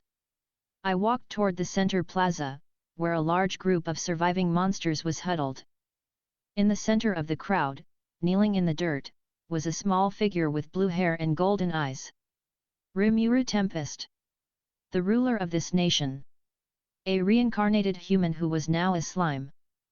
He was staring blankly at a row of bodies laid out on the grass. Among them was a tall, beautiful woman with purple hair and a single horn. Shin. Rimuru's aura was violently unstable, fluctuating between bottomless grief and apocalyptic rage. He was on the verge of losing his mind. "It's my fault," Rimuru whispered, his golden eyes hollow. "I told them not to attack humans. I bound them to a rule that got them killed." I stepped into the clearing, the surviving monsters parting in awe and fear of my glowing armor. "It isn't your fault that the world is cruel," I said, my voice gentle but carrying the absolute weight of a god. "But it is your responsibility to fix it." Rimuru looked up at me, his magical senses screaming that I was an entity of incomprehensible power. "Fix it? They're dead. Their souls are scattering. Even if I had magic, revival is impossible once the soul dissipates." "Impossible is a word invented by mortals," I replied. I raised my right gauntlet. The orange soul stone flared with blinding, sun-like brilliance. Chapter 103, The Rules of the World. The soul stone hummed, recognizing they recently departed souls of Shin and the 100 other monsters lingering in the atmosphere. With a thought, I projected the cosmic energy outward. The scattered, dissolving fragments of their souls were instantly frozen in place, then violently pulled back together into perfect, glowing orbs of spiritual light.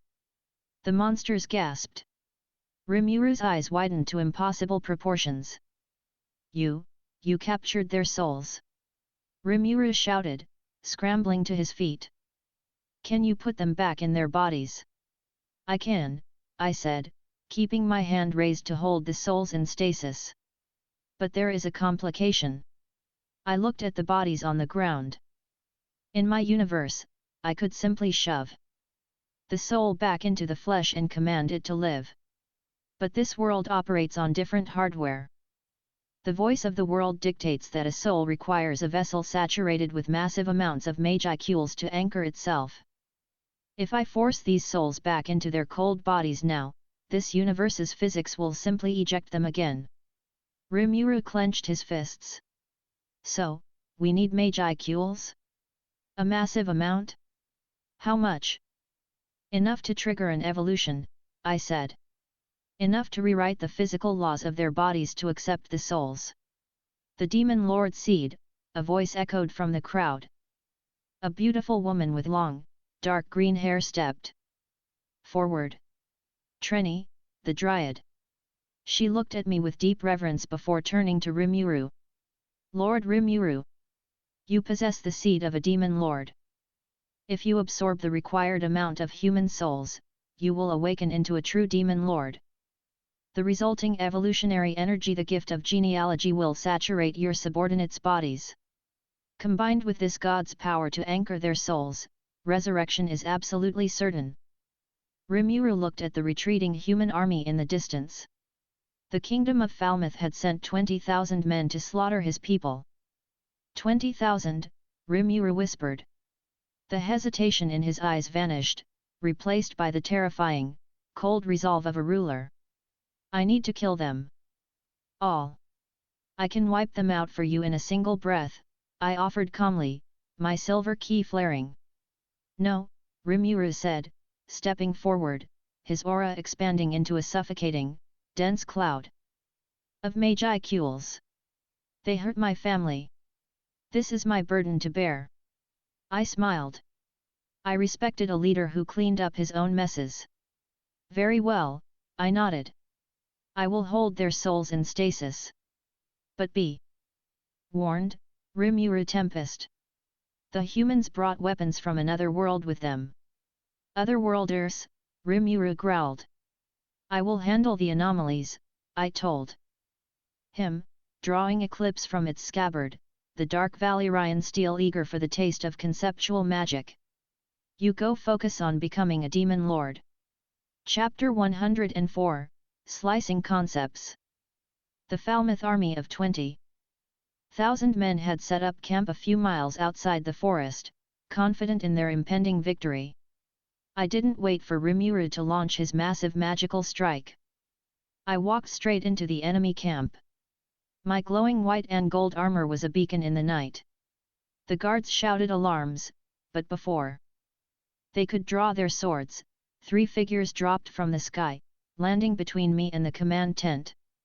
They weren't wearing typical armor.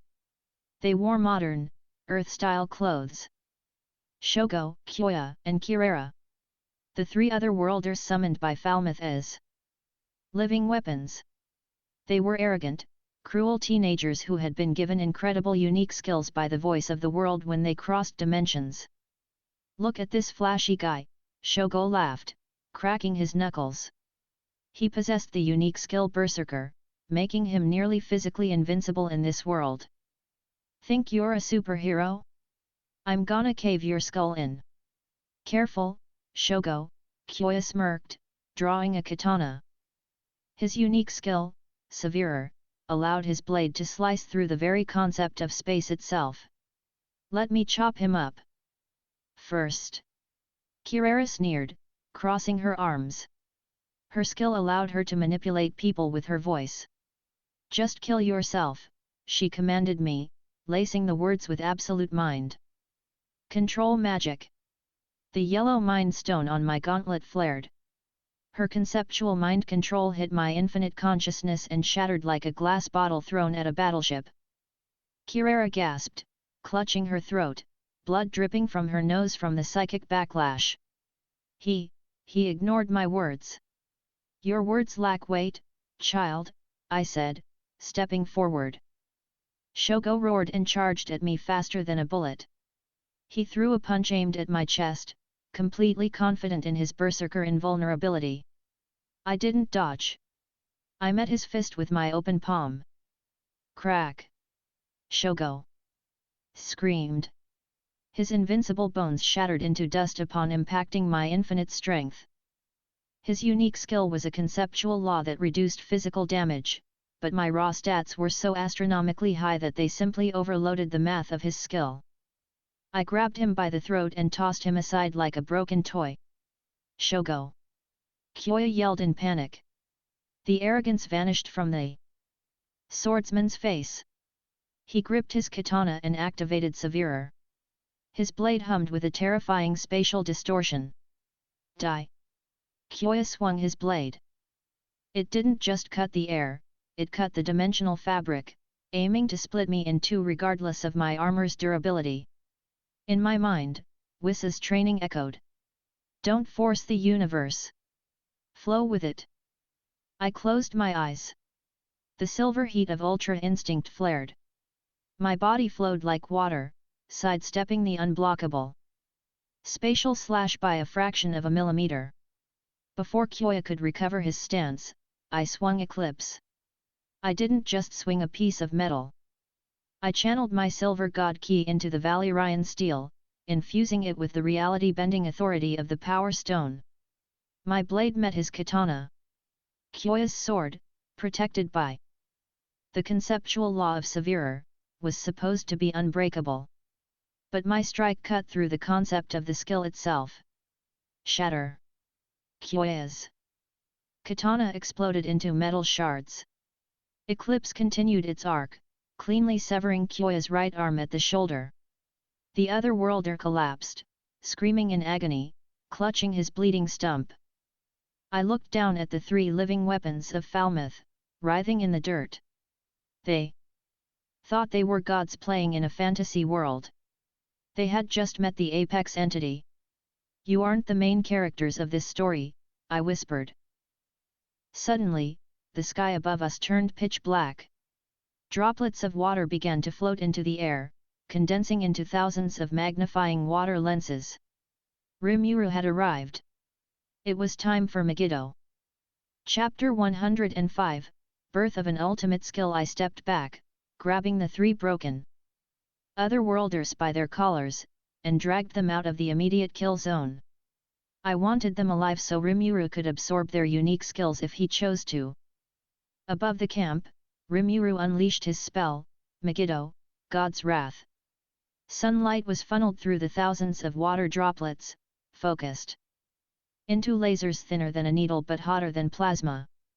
Silent, invisible beams of light rained down on the camp.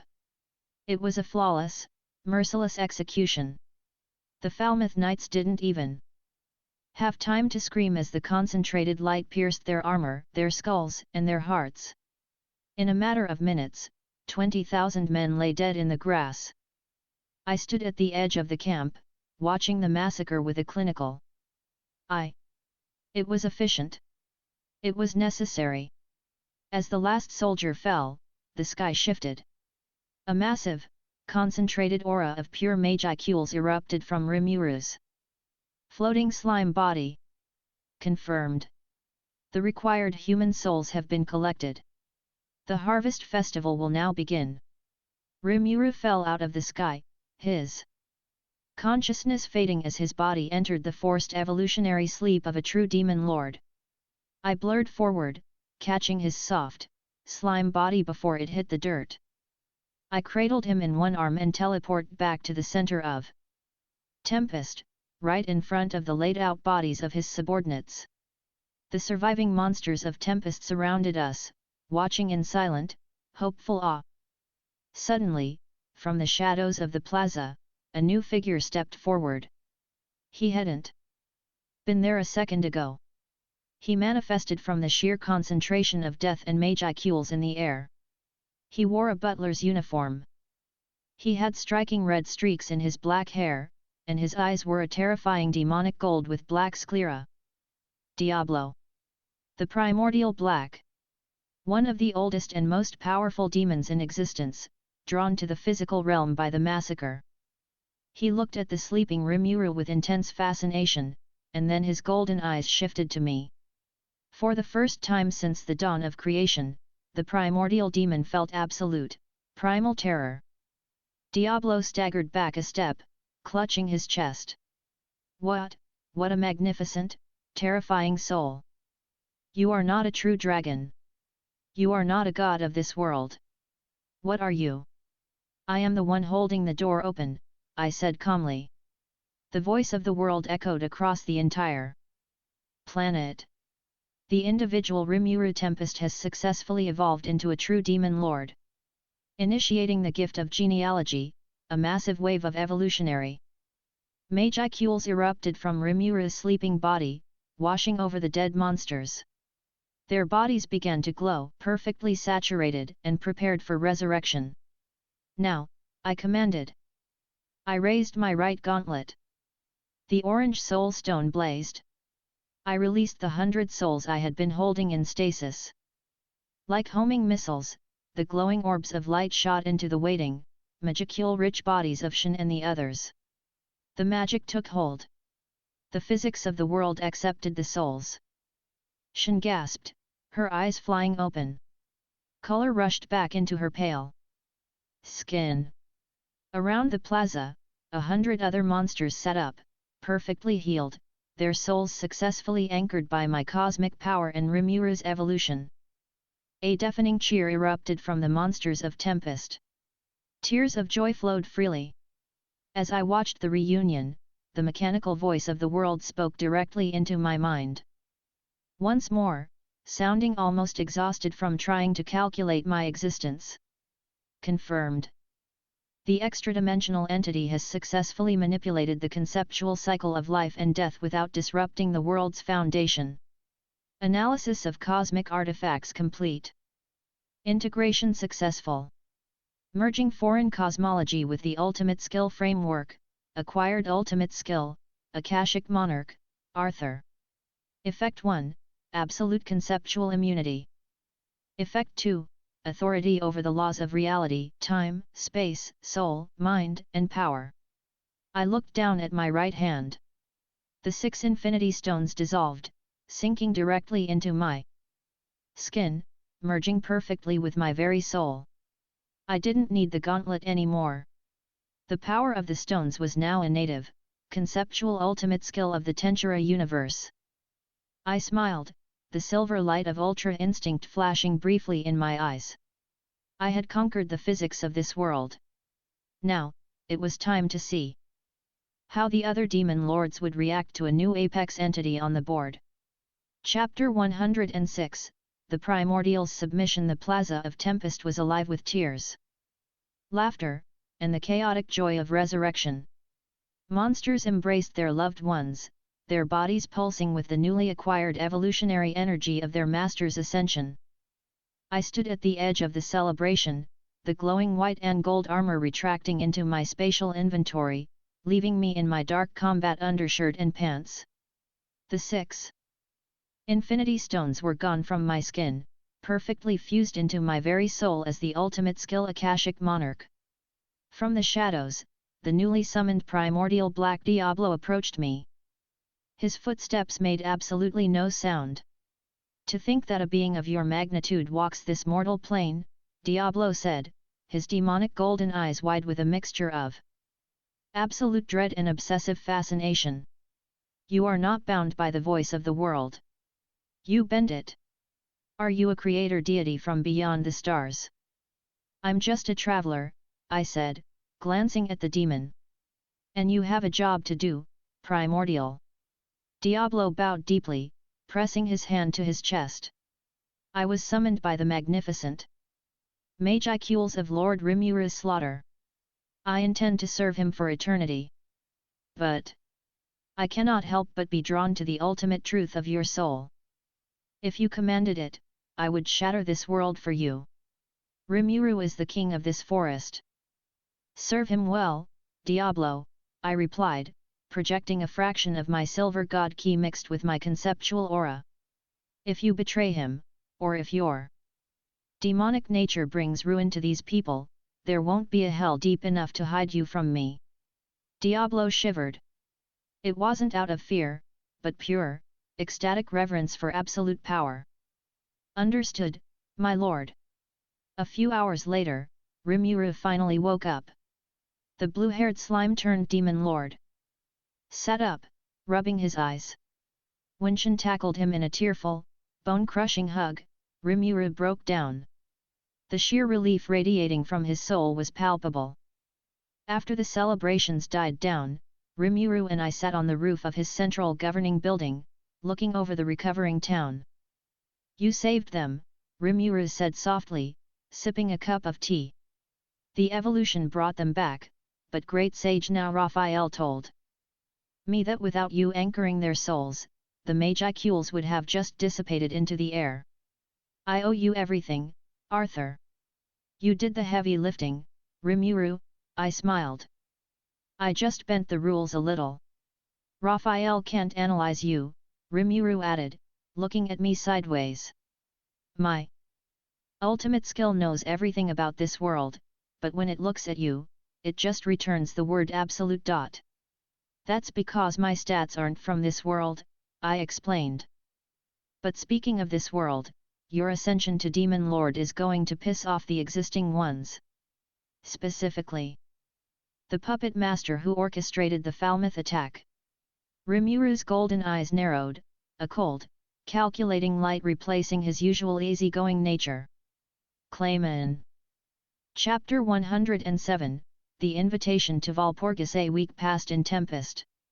During that time, Rimuru completely overhauled his nation's defences and released the storm dragon, Feldera, from his infinite prison. When the massive, prideful true dragon first manifested in his human form, he laughed uproariously, boasting about his supreme power and releasing a torrent of dense dragon aura meant to intimidate everyone in the town. I was sitting at a cafe drinking coffee when the pressure hit. It knocked several goblins unconscious. Annoyed, I didn't even stand up. I just activated the Akashic Monarch and unleashed a localized pulse of Ultra Instinct pressure, a dense, silver flash of killing intent directed solely at Feldera. The mighty storm dragon choked on his own laughter. His knees buckled, and he face-planted into the dirt, sweating profusely as his survival instincts screamed that he had just taunted an apex predator. He spent the rest of the week politely calling me sir. Soon after, the invitation arrived. Walpurgis. The banquet of the Demon Lords. Clayman had called the meeting, falsely accusing Rimuru of usurping power and demanding his execution. "I'm going," Rimuru announced to his top executives in the meeting hall. "And I'm taking Shen and Ranga as my guards. I'm going to expose Clayman and crush him." Rimuru turned to me. "Arthur, I know this isn't your fight. But Clayman is backed by some seriously ancient monsters. Guy Crimson, Milim Nava, they are anomalies. Would you come with me?" I leaned against the wooden wall, crossing my arms. I've been looking for an excuse to test my new ultimate skill against the pinnacle of this world's hierarchy, I smirked. "Count me in." Chapter 108, The Banquet of Lords. The dimensional gateway to Walpurgis opened, and we stepped through. We arrived in a massive, circular pavilion floating in a separate dimension. The architecture was ancient and imposing, complete with a massive round table surrounded by elaborate thrones. The 10 great demon lords were gathered. There was Ramaris, the tiny fairy. Leon. Cromwell, the blonde platinum saber. Dagruel, the giant. Luminous Valentine, the vampire queen. And Milim Nava, the pink-haired dragonoid who was currently acting like a mindless puppet under Clayman's supposed mind control. But my eyes immediately locked onto the man sitting at the head of the table. Guy Crimson. The Lord of Darkness. The oldest and most powerful demon lord in existence. He had long, flowing crimson hair and eyes that pierced through the very fabric of reality. When we walked in, Guy didn't look at Rimuru. He looked directly at me. For the first time in millions of years, Guy Crimson's relaxed, arrogant posture stiffened. He leaned forward, resting his chin on his hands, his demonic eyes narrowing as his ultimate skill, Lucifer, Lord of Pride, failed to copy or even comprehend my existence. Well, well, Guy purred, his voice dripping with danger. A new slime claims the title of Demon Lord. But he brings a pet that smells like an entirely different universe. Clayman, wearing a pristine white suit, sneered from his seat. Insolence! Rimuru Tempest, you dare bring uninvited filth to this sacred ground? I will have you and your lackey executed. Clayman stood up, waving his hand theatrically.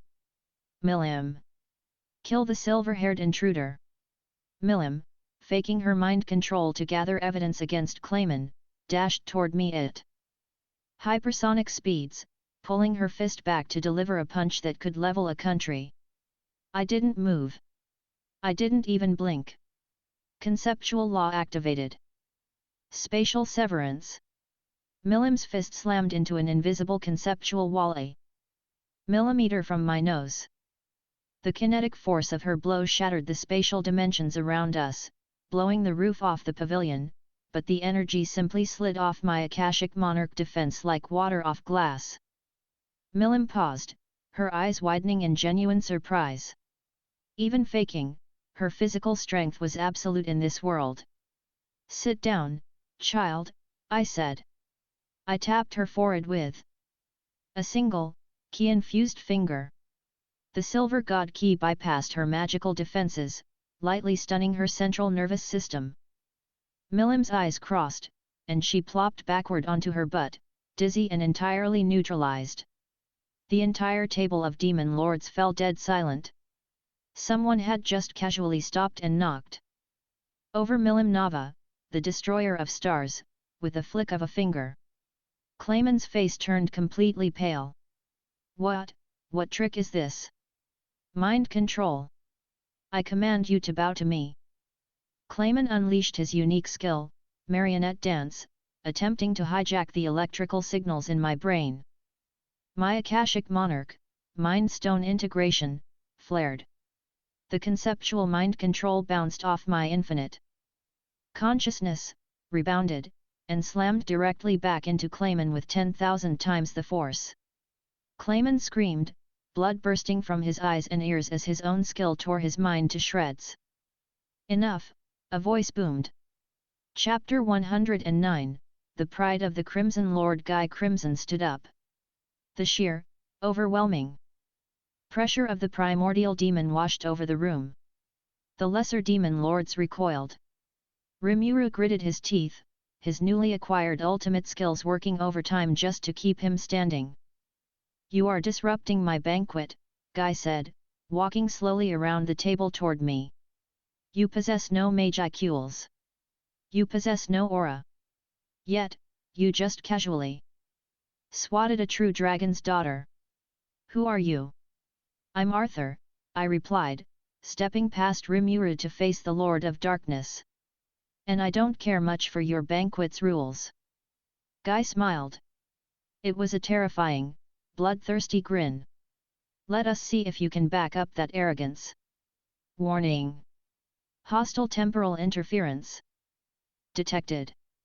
Guy Crimson didn't throw a punch. He activated his absolute mastery over the laws of the world. He stopped time. The colors in the room inverted. Rimuru, Shen, Clayman, and the other demon lords froze completely like statues. The dust in the air suspended. In the stop time, Guy drew a massive, crimson broadsword and swung it at my neck with enough force to cleave the planet in half. But I didn't freeze. The Akashic Monarch skill perfectly mimicked the Time Stone's authority. I raised my hand and caught the blade of his crimson sword. Guy's eyes went wide with pure shock. Moving in stop time was a feat reserved only for true dragons and ancient beings. You're fast, I whispered in the frozen world. But you rely too heavily on your system's admin privileges. I pushed his sword aside, dropping into my martial arts stance. The silver heat of Ultra Instinct flared, illuminating the grey, frozen dimension with a blinding, starlit glow. I threw a punch. Guy, possessing millions of years of combat experience, parried the blow with his sword. The impact between my infinite strength and his ultimate skill shattered the frozen time dimension entirely. Color rushed back into the world. The pavilion violently exploded, throwing the frozen demon lords into the air as the shockwave of our clash ripped a hole into the dimensional boundary. We were fighting in the void between dimensions.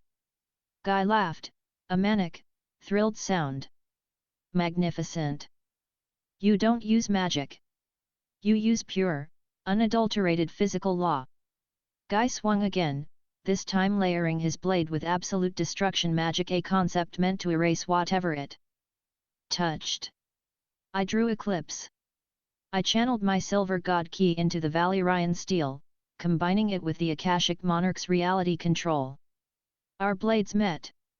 The multiverse groaned. The clash of his conceptual erasure and my absolute physical law created a singularity of raw energy. I was pushing him back. For all his millions of years of experience, Guy Crimson could not match the infinite physical stats I had reclaimed in the Dragon Ball universe. I slipped past his guard, my body moving autonomously through Ultra Instinct. I drove the pommel of my sword into his chest. Guy coughed blood, rocketing backward through the dimensional void, crashing back onto the floating pavilion and shattering the ancient stone table into dust. He lay in the rubble, panting, looking up at me as I floated down from the rift. Chapter 110, The Apex Departure. Guy Crimson wiped the blood from his chin and started to laugh. It wasn't the manic laugh of a cornered beast, it was the booming, joyous laughter of a man who had finally found an equal after an eternity of boredom. I yield. Guy shouted, raising his hands. By Veldanava, I yield. If we keep clashing, we're going to accidentally erase this entire dimension. The other demon lords, having recovered from the blast, stared at Guy in absolute, reality-breaking disbelief.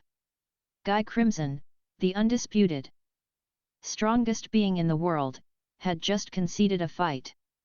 I sheathed Eclipse, the silver key fading from my eyes as I landed back on the ruined pavilion. You're strong, Guy, I admitted, offering him a hand. Your conceptual manipulation is flawless. If I hadn't merged foreign cosmology into my soul, you might have actually erased me. Guy took my hand, pulling himself up. You're a terrifying anomaly, Arthur. But you fight with honor. I respect that. He turned to the shivering, bleeding mess that was Clayman, who had just barely recovered his senses. As for this trash, Guy sneered. Rimuru. He accused you. Deal with him. Rimuru, stepping up with cold resolve, didn't hesitate. He raised his hand and activated Beelzebub, Lord of Gluttony. A massive vortex of dark energy consumed Clayman, erasing his soul entirely and transferring his energy to Rimuru. The threat was over. So, Guy said, looking at the remaining demon lords. With Clayman dead, Frey and Carrion stepping down to serve Milim, and Rimuru taking a seat, we are now 8. The octagram, Rimuru suggested. The demon lords agreed, their eyes constantly darting toward me, ensuring I approved of the new status quo.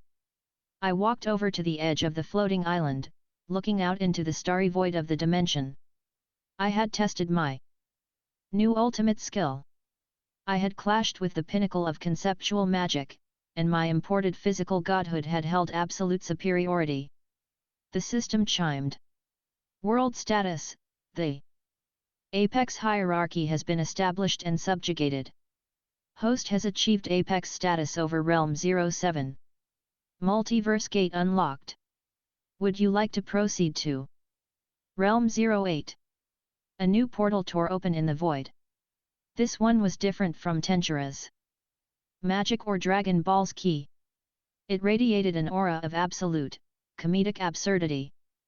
It was a universe where monsters leveled cities daily, where heroes were ranked by an association, and where a single, bald man had broken his limiter through sheer, mundane exercise.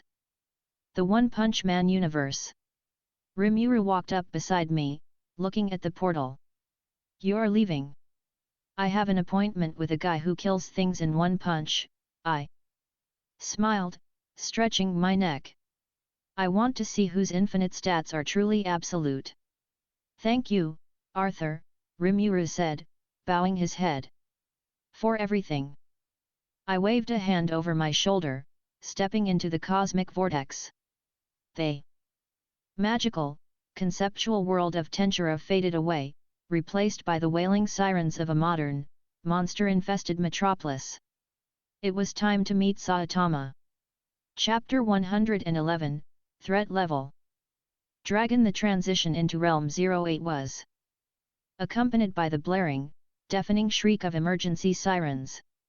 I stepped out of the cosmic vortex into mid-air, hovering over a sprawling, modern metropolis. Plumes of black smoke rose from shattered skyscrapers. Below, panic consumed the streets as civilians fled in absolute terror. Realm transition complete. Welcome to Realm 08, Earth. Hero Association Timeline. Notice, this universe operates on absolute physical caps and the spontaneous mutation of species. Caution, gag physics detected. Gag physics. That was a first for the system. It meant this world didn't just run on magic or ki, it ran on the narrative rule of absurdity. A massive, digitized voice echoed from loudspeakers across the city. Emergency evacuation warning. Threat level, Dragon. All citizens in Z City must evacuate immediately. S-class heroes are currently engaging the target. I looked down. Marching through the center of the city was a colossal, bipedal beast that looked like a cross between a rhinoceros and a heavily armored tank. It stood 300 feet tall, casually swatting office buildings aside with its massive horn. Darting around its ankles was a blond young man composed entirely of high-tech cybernetics. Genos, the demon cyborg. Incinerate! Genos yelled, unleashing a massive, roaring torrent of fire from his mechanical palms. The flames engulfed the beast's head, melting the asphalt for blocks. But when the fire cleared, the monster was completely unharmed. It snorted, a plume of dark smoke escaping its nostrils. Pesky fly, the monster rumbled. With blinding speed for its size, the beast swung the back of its massive hand. The strike caught Genos mid-air. The cyborg's mechanical body shattered under the impact, tearing his arms and legs off as his torso was sent hurtling toward a brick wall at supersonic speeds.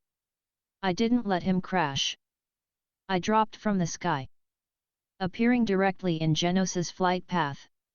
I caught his metallic torso with one hand, gently absorbing the massive kinetic force so his core wouldn't rupture. Target trajectory intercepted. Genos's optical sensors clicked as he looked up at me, his synthetic voice glitching. Who are you? You are not in the hero registry. Just passing through, I said, setting his torso down safely on the pavement.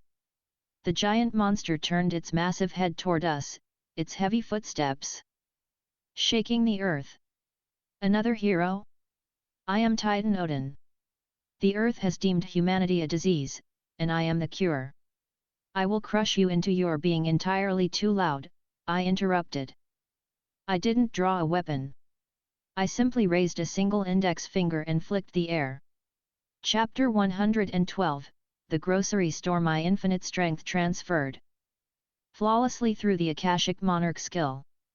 The flick generated a localized, hyper-compressed bullet of air that broke the sound barrier 10 times over.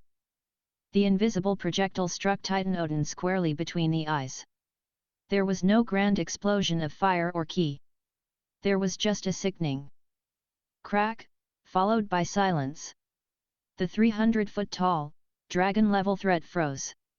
A second later, its massive head simply disintegrated, the kinetic force traveling down its spine and turning its indestructible armored body into a rain of harmless, pulverized dust that blew away in the wind.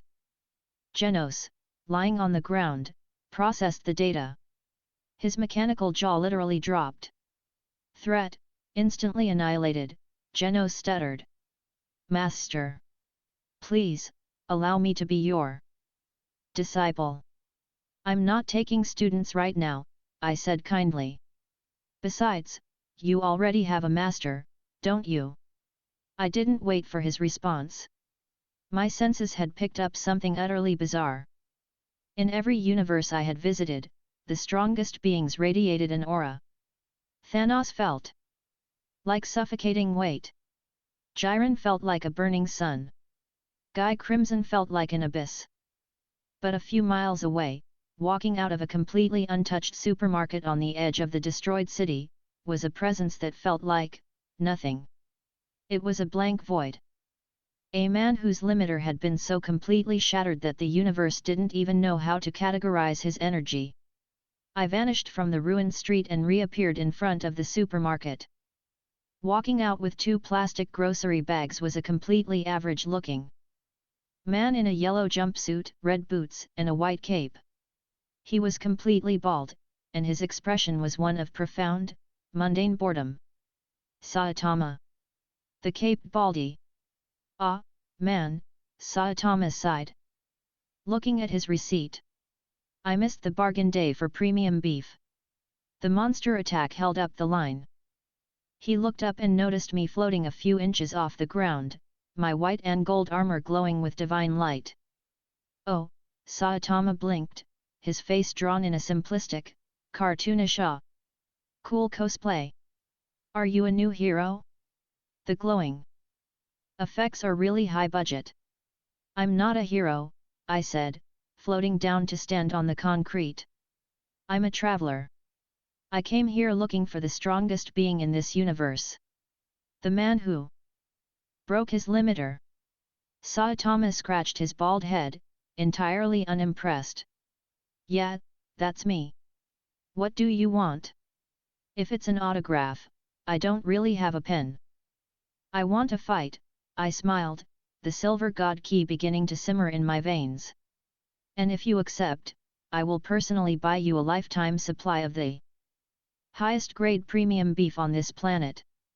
Saitama's blank, dotted eyes instantly turned sharp, heavily detailed, and terrifyingly intense. A lifetime supply.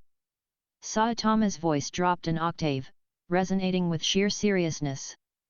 Deal. Let's go somewhere empty. Chapter 113, The Void vs. The Infinite.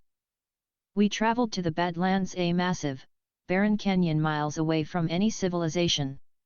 Saitama set his grocery bags down carefully behind a large boulder. He stretched his arms, cracking his neck, looking at me with a mix of casual curiosity and faint hope. So, Saitama said, "You're glowing pretty bright.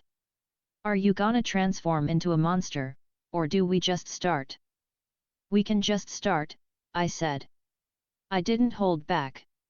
I knew exactly what Saitama was. He was the embodiment of the one-punch gag, a being whose narrative purpose was to end any fight effortlessly. But my stats were mathematically infinite, and my Akashic Monarch skill protected me from conceptual gag physics.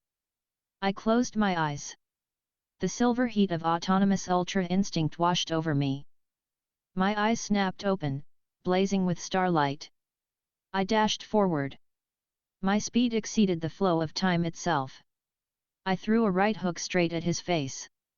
Saitama's eyes widened slightly.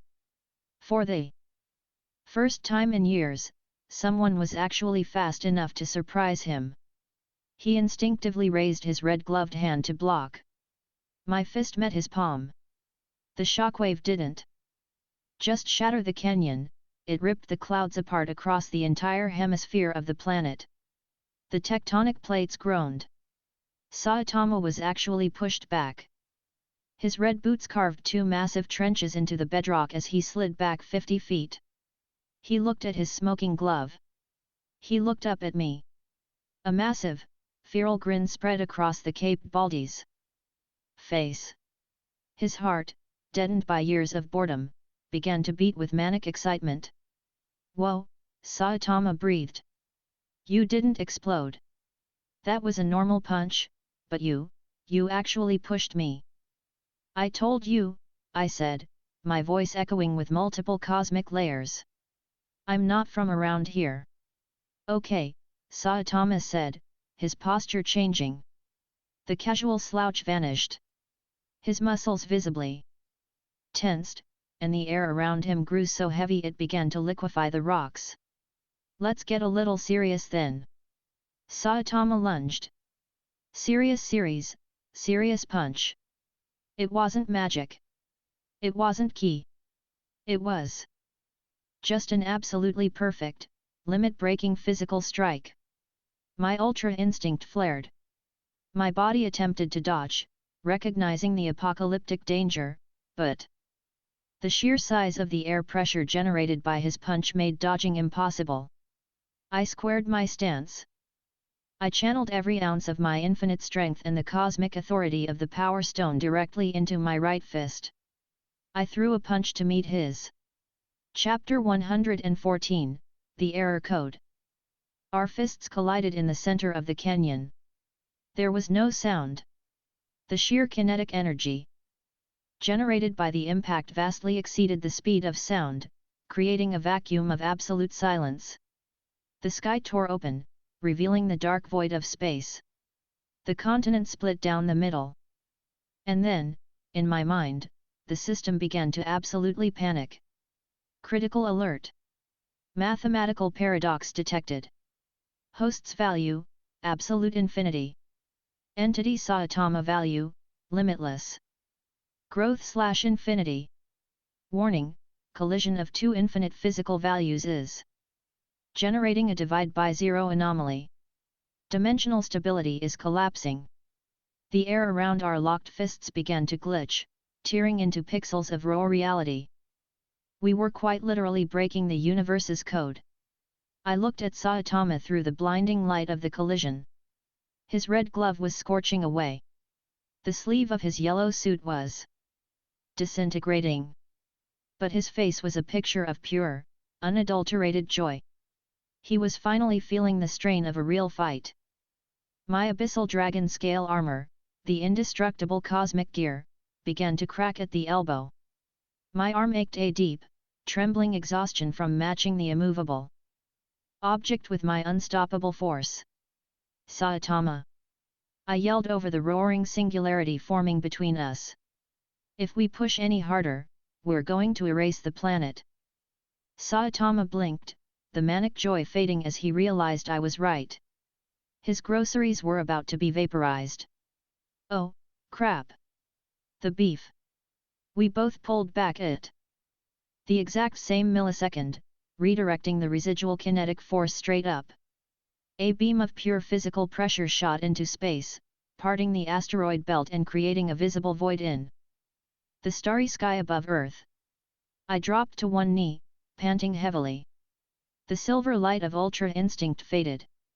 My right arm was completely numb, the gauntlet fractured, but healing slowly under the Akashic Monarch's reality-bending restoration. Saitama landed a few feet away.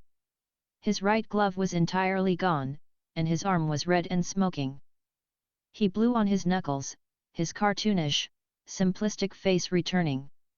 Phew, Saitama exhaled. That was close. My cabbage almost got toasted. He looked over at me, extending a bare hand. That was awesome, dude, Saitama smiled, a genuine, satisfied grin. I haven't felt my arm tingle like that in years. You're definitely the strongest guy I've ever fought. I took his hand, letting him pull me up. Likewise, Baldy, I laughed. Your limiter is truly broken. Chapter 115, Premium Hot Pot. We didn't finish the fight. There was no point. We both knew that a battle to the death between us wouldn't end with a winner, it would end with the universe crashing like a broken hard drive. True to my word, I used the space and reality authority of the Akashic Monarch to manifest a massive crate of the highest grade A5 Wagyu beef from across the multiverse. We spent the evening in his tiny, cramped apartment in Z-City, sitting around a boiling hot pot with Genos, who had repaired himself and tracked us down. Genos sat rigidly, aggressively taking notes in a digital pad every time I spoke, while Saitama eagerly shoved massive slices of premium beef into his mouth, crying tears of culinary joy. "So, Master Arthur," Genos inquired, his mechanical eyes whirring. "Your power output defied my sensors. What is the secret to your strength? Is it cybernetic enhancement? A cellular mutation?" "I ate a magic apple and got a system," I said casually, taking a sip of tea. Genos aggressively typed that down. "I see. Magic apples. I must acquire one." Saitama waved his chopsticks. "Don't listen to him, Genos. He's just naturally absurd. Like me." I smiled, leaning back against the cheap wallpaper of the apartment. It was incredibly grounding to sit in a mundane room, eating hot pot with a man who could shatter planets with a sneeze, after spending lifetimes ruling over demon lords, shinobis, and cosmic deities. As I watched Saitama fight Genos for the last piece of tofu, the familiar, golden chime rang in my mind. World status, the ultimate anomaly has been matched. The paradox is resolved. Host has proven apex status against conceptual narrative rules. Multiverse gate unlocked. Would you like to proceed to Realm 09? I stood up, adjusting my fully repaired white and gold armor. "Leaving already?" Saitama asked, his mouth full of noodles. "There are other universes, Saitama," I said, a swirling cosmic portal tearing open in the middle of his living room. "Other challenges? Well, if you ever find someone stronger than you out there, bring 'em here," Saitama said, giving me a thumbs up. "And bring more of that beef." "You got it," I chuckled. I stepped into the portal. The smell of hot pot and the sounds of Z-City faded away. The new realm radiated a terrifying, dark, metallic energy.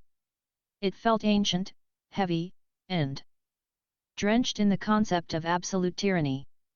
It was a universe of gods, caped crusaders, and a dark lord who sought the anti-life equation. The DC universe. I emerged floating high above a planet made entirely of jagged metal and fire, where massive fire pits burned in the eternal night. Apocalypse. "All right, dark side," I whispered to the ash-filled wind, the 6 infinity stones within my soul pulsing with anticipation. "Let's see how your Omega beams handle the apex entity." Chapter 116, The Cancelled Departure. My boot hovered just an inch over the threshold of the cosmic vortex leading to the DC universe. The dark, metallic energy of apocalypse washed over my face. But before I could fully step through, the golden system interface violently flashed red. "Alert! Massive extraterrestrial energy signature detected in Realm 08. Notice, the narrative timeline of this universe is experiencing a severe acceleration. Threat level, Dragon Plus, approaching God. Behind me, the cheap television in Saitama's apartment suddenly blared a piercing emergency broadcast. The news anchor was sweating, the camera shaking violently. "This is an unprecedented disaster. A city has been completely annihilated.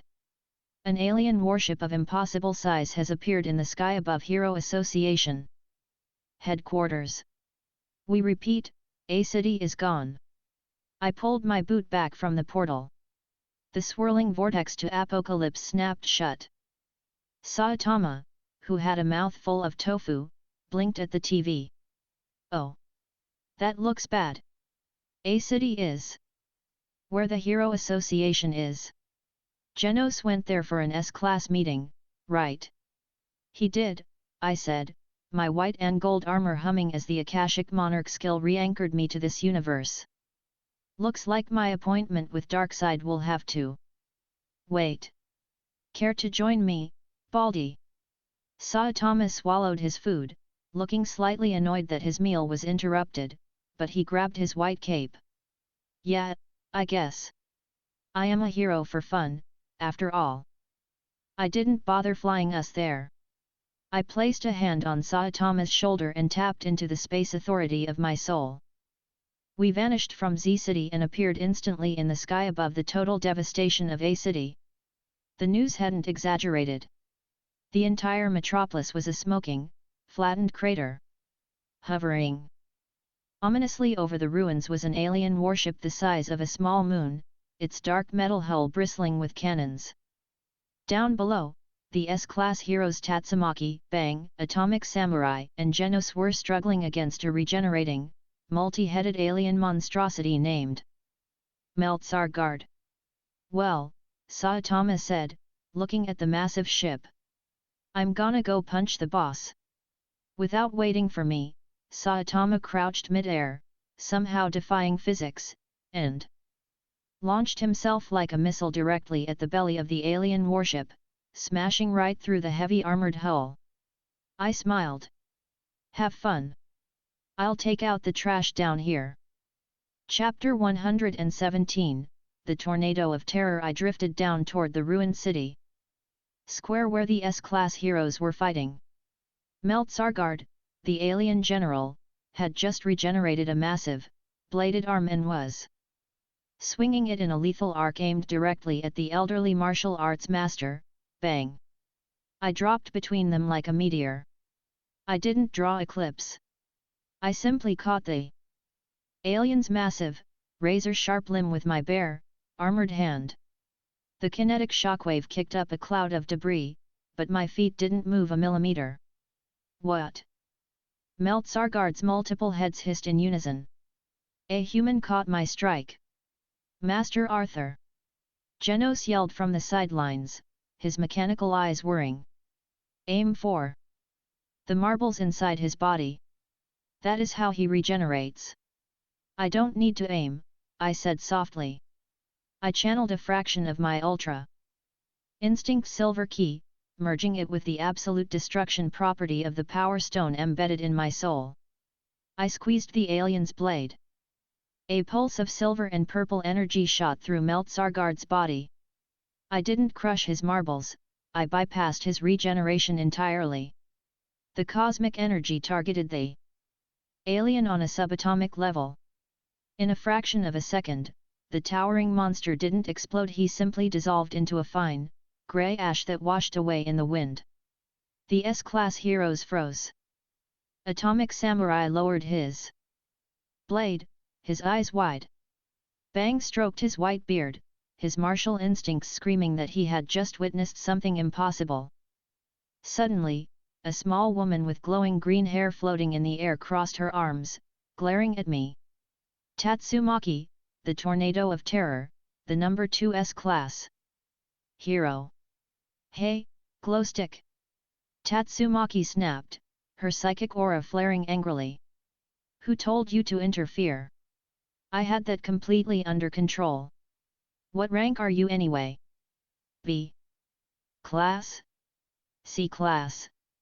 I don't have a rank, little girl, I replied, brushing the ash off my gauntlet. Tatsumaki's face turned bright red with fury. Little girl. I'm 28. I'll crush you.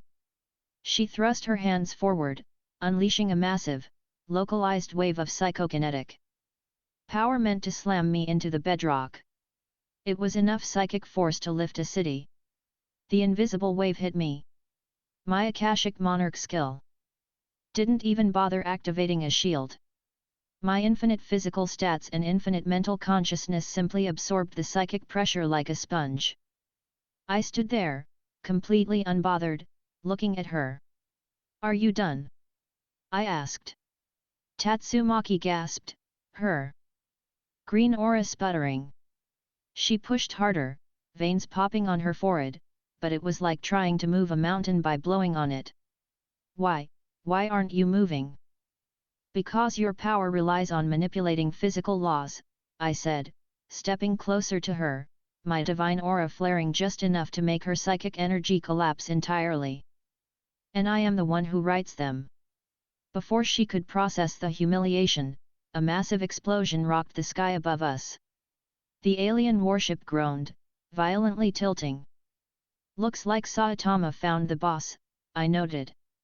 Chapter 118, The Dominator of the Universe. Inside the ship, the battle between Saitama and Boros, the Dominator of the Universe, was reaching its climax. Boros had unleashed his meteoric burst, a transformation that pushed his alien biology beyond its limits, burning his own lifespan for raw, apocalyptic power. From the ground, I watched the shockwaves of their fight ripple across the atmosphere. Boros was stronger than anything this universe had seen. He actually kicked Saitama to the moon. A few seconds later, Saitama jumped back, landing on the ship with enough force to tilt the massive vessel. Boros, realizing he was completely outmatched in close combat, roared in desperation. He gathered all of his remaining, burning life force into his chest. Collapsing star roaring cannon. Boros screamed, firing a massive, blinding beam of energy straight down at the earth, intending to wipe the surface of the planet clean. Saitama pulled his fist back. Serious punch. The shockwave of Saitama's punch split the energy beam perfectly in half, parting the clouds across the globe and striking Boros with lethal force. The battle was over. But the massive, moon-sized warship, having lost its power core in the fight, began to plummet from the sky. Millions of tons of alien metal were about to crash into the ruined A-city, which would undoubtedly trigger massive earthquakes across the surrounding populated regions. Tatsumaki gritted her teeth, raising her hands to try and catch the falling ship with her psychic powers, though even she looked strained at the sheer mass. "Stand down, tornado," I said. I floated up into the air, rising to meet the falling warship. I raised my right hand, tapping into the space and reality. Authorities of the Akashic Monarch. I didn't stop the ship. I simply shrank it. The miles-wide warship suddenly folded in on itself. The metal groaned and warped, bending the laws of physics. In the span of 3 seconds, the colossal vessel compressed down into a perfectly smooth, heavy metal sphere no larger than a bowling ball. It dropped neatly into the palm of my hand. I floated back down, tossing the dense metal sphere onto the ground, where it cratered heavily into the concrete. The S-class heroes were speechless. Bang, Atomic Samurai, Metal Bat, and even the arrogant Tatsumaki stared at me in absolute, mind-breaking disbelief. Shrinking a moon-sized ship with a wave of a hand defied every scientific and psychic law they knew. Saitama landed next to me, his cape slightly singed, dusting off his gloves. "Oh, hey Arthur," Saitama said casually. "You shrunk the ship? Nice. Saves. The cleanup crew a lot of work. The boss was pretty strong. He actually survived one punch. I smiled. Good workout." "Yeah," Saitama sighed, his mundane expression returning. "But it wasn't a real fight. Not like ours." I patted his shoulder. The Hero Association was currently having a meltdown trying to process my existence, but I didn't care. I knew what was coming next in this timeline. The Hero Hunter and the Monster Association. Chapter 119, The Hero Hunter. Months passed. I didn't join the Hero Association. I preferred to remain an anomaly, occasionally stopping in at Saitama's apartment for video games and premium beef. Genos treated me with a reverence usually reserved for deities, constantly asking me to test his new upgrades, which usually ended with me tapping his armor and it shattering. But the city was growing restless. A former disciple of the martial arts master Bang had gone rogue. Garu, the Hero Hunter. He was hunting down heroes, beating them to a pulp, driven by a twisted philosophy that the heroes were just bullies and that the monsters deserved to win. He was a prodigy of martial arts, possessing the ability to adapt to any fighting style he encountered. I encountered him on a rainy Tuesday. I was walking back from the grocery store, carrying a bag of daikon radishes for Saitama's hot pot, wearing my civilian clothes, a simple black jacket and combat pants. Garu dropped from a fire escape, landing in the alleyway in front of me. He was battered, covered in bandages from a recent fight with S-class heroes, but his eyes burned with feral, unyielding determination. His hair stood up like two wolf ears. "I've seen you hanging around that cyborg," Garu smirked, dropping into the stance of the water stream rock smashing fist. "You don't wear a uniform, and you aren't in the registry. But you reek of strength. Let's see what you've got." I sighed, looking at my grocery bag. "Garu, right? I'm not a hero. And I really don't want to drop these radishes. They were on sale. Don't mock me!" Garu roared. He dashed forward, his hands moving in a fluid, untraceable blur, aiming a rapid-fire barrage of strikes at my vital points. I didn't drop the groceries. I simply used my free hand. Garu's martial arts were designed to deflect power and redirect kinetic force. But you cannot redirect the infinite. I caught his leading fist. I didn't squeeze. I just held it. Garu tried to pull back, his eyes widening in shock. He twisted, attempting to use my grip to flip me, but I didn't budge. He unleashed a flurry of kicks against my ribs with his free legs. The kicks struck my body and shattered the concrete beneath us from the shockwave, but I didn't even flinch. What is your body made of?" Garu gasped, panting heavily. "I'm not using martial arts, Garu," I said, looking into his desperate eyes. "I'm just standing here." I released his fist and lightly flicked his forehead. The impact sent Garu flying backward, crashing through a brick wall and into a pile of garbage bags.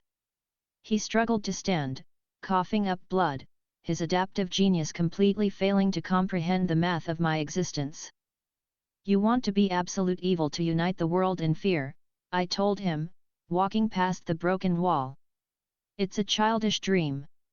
I met a man named Nagato who tried the same thing. It ends with you breaking." "Shut up!" Garu screamed, his vision blurring. "I will become a monster.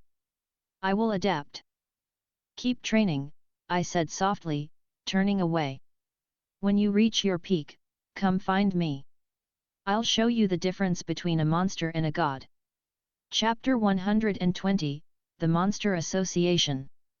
Garu's rampage eventually led him to the Monster Association, a massive underground base beneath Z-City, ruled by the terrifying Monster King Orokai and the Psychic Psychos.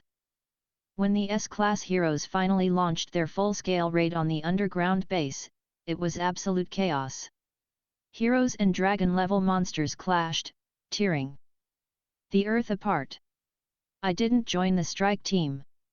I simply bypassed the miles of tunnels using the space authority of my soul, teleporting directly into the deepest, lowest chamber of the Monster Association. The throne room of Orokai. Orokai was a towering, nightmarish amalgamation of dragons, serpents, and twisted flesh.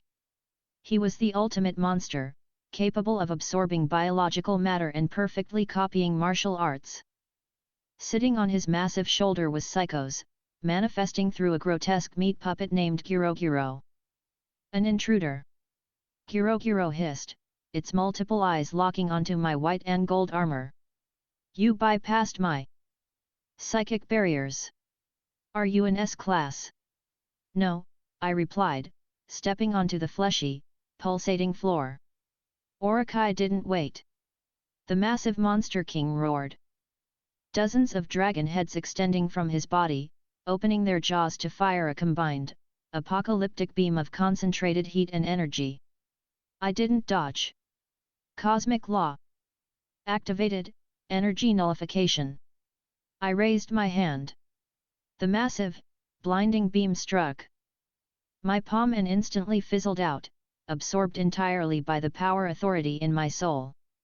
Orikai's massive eyes widened. Is that the best the Monster King can do? I asked. I vanished. With a burst of Silver Ultra Instinct Ki, I appeared directly in front of Orikai's central face. I drew back my fist, condensing my infinite physical strength into a single point. I punched the Monster King. The kinetic shockwave was so immense it ripped through the miles of rock above us, causing a localized earthquake in Z City. Orikai's massive, indestructible body didn't just break, it exploded. The millions of tons of draconic flesh were pulverized into a fine mist, leaving absolutely nothing behind. Psychos, having detached her meat puppet at the last second, screamed in pure, unadulterated terror as she watched the ultimate weapon of the Monster Association be erased in a single blow. Your little club is disbanded, I told her, floating amidst the falling rubble. Chapter 121, The Avatar of God, the Destruction of the Monster Association pushed Garu to his absolute limit. Battered, broken, and pushed to the brink of death by the S-class heroes and the monsters alike, he underwent a terrifying evolution. He broke his human shell. He became a monster. He emerged onto the ruined surface of Z City, an imposing figure coated in dark, jagged armor, his face obscured by a demonic shell. He effortlessly crushed the remaining S-class heroes, moving with a speed and power that defied logic. Saitama eventually stepped in. Their fight was legendary, spanning the ruined city. But Garu, in his monster form, was still vastly outmatched by Saitama's gag-level strength. Looking up at the night sky, feeling absolute despair, Garu heard a voice. It was the mysterious entity known only as God. A multidimensional being. Trapped in another dimension, offering power to those desperate enough to take its hand. Garu accepted the power. When he emerged from the blinding light, he was no longer a simple monster. His body looked like a window into the cosmos, filled with swirling galaxies and stars. Cosmic fear Garu. He had the knowledge of the flow of all energy in the universe. He could mimic the power of nuclear fission, gravity, and even Saitama's own strength. He stood facing Saitama, his cosmic aura radiating a lethal dose of radiation that instantly began to poison the unconscious heroes on the ground. I stepped out of a spatial tier, landing between Saitama and Cosmic Garu. My Akashic Monarch skill passively neutralized the radiation in the area, saving the dying heroes. Saitama looked at me, his face surprisingly serious. Arthur. This guy is dangerous. He's leaking weird energy. He made a deal with a multidimensional parasite, I said, my eyes locking onto Garu's cosmic, faceless visage. He's an avatar now. Garu chuckled, his voice echoing with the hum of a dying star. Arthur. I remember you. You told me to find you when I reached my peak. I have the knowledge of all forces in the universe now.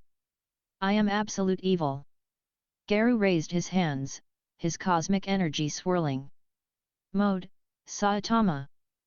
His face morphed slightly, copying Saitama's exact physical output.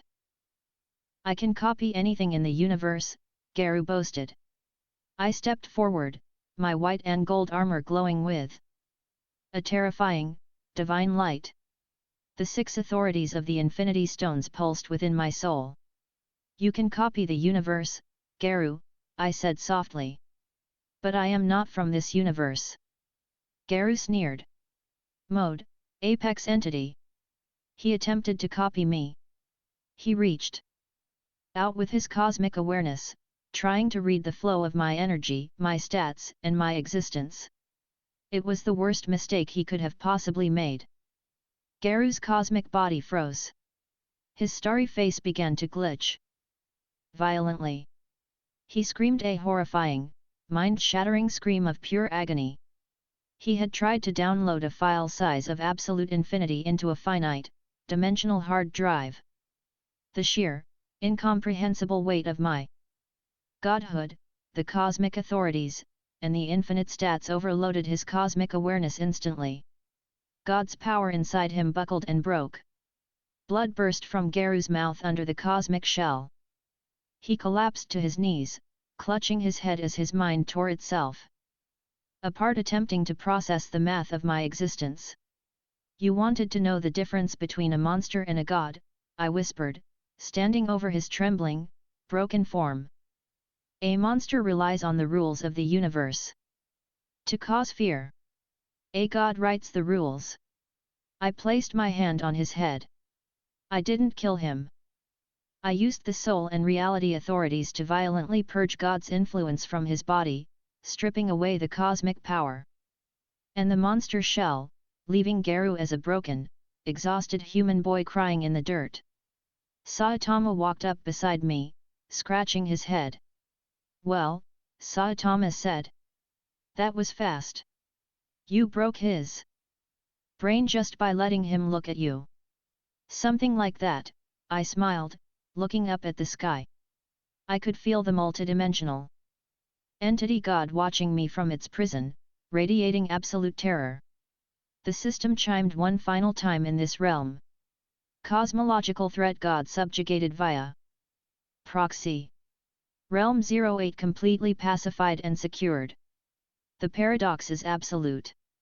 Multiverse gate permanently unlocked for Realm 09. I turned to Saitama, offering a fist bump. The Cape Baldy met it with his own red glove. "See you around, Saitama. Keep the hot pot warm." I stepped into the vortex, the absurd, wonderful world of One Punch Man fading into memory.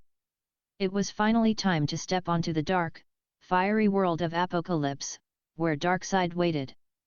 The DC Universe was about to meet its new ruler. Chapter 122, The Fire Pits of Apocalypse. The transition into Realm 09 was not a gentle step. It felt like walking into a burning iron furnace. I stepped out of the cosmic vortex, my boots touching down on jagged, metallic ground. The sky above was a suffocating, starless crimson, choked by thick clouds of toxic black smog. Towering, grotesque spires of dark metal stretched as far as the eye could see, and massive fire pits spewed pillars of roaring flame into the atmosphere. This was Apocalypse, the ultimate hellscape of the DC Universe. Realm transition complete. Welcome to Realm 09, Sector 2814/The Multiverse of the New Gods. Notice, the local cosmology operates on extreme conceptual dualities. The presence of anti-life is heavily concentrated in this sector. I stood on a high precipice overlooking a massive, metallic courtyard. Millions of winged, cybernetic nightmares parademons were marching in. Perfect, terrifying synchronization below. They didn't march for glory or honor. They marched because their absolute free will had been stripped away. They were extensions of a single, dark will. I didn't try to hide my presence. I let my white and gold abyssal armor glow with the full, unfiltered radiance of the Akashic Monarch. In a world of absolute darkness, I was a blinding, silver sun. The marching millions stopped instantly. A deafening, synchronized screech echoed across the fire pits as millions of parademons snapped their heads upward, their glowing red eyes locking onto me. Suddenly, the sky above me darkened as thousands of parademons took flight, swarming toward me like a cloud of cybernetic locusts, firing streams of red plasma from their alien weaponry. Pest control, I sighed. I didn't draw eclipse. I didn't even raise my hands. I simply flared my aura of the Overlord, syncing it with the space authority of my soul. A spherical wave of pure, localized kinetic force expanded outward from my body for exactly 1 mile. The millions of red plasma bolts froze in mid-air. When the wave hit the swarm of parademons, they didn't explode. The sheer, overwhelming gravitational pressure simply forced them out of the sky. Thousands of parademons slammed into the metallic ground simultaneously, their armor sparking and short-circuiting, utterly crushed by the ambient weight of an apex entity. The courtyard fell into a dead, terrified silence. From the shadows of the massive fortress ahead, heavy, metallic footsteps began to approach. Chapter 123, The General's Folly. A massive figure stepped into the light of the fire pits. He wore heavy, spiked silver armor and a horned helmet, holding a massive, crackling electro-axe. Steppenwolf, the commander of Apocalypse's military forces.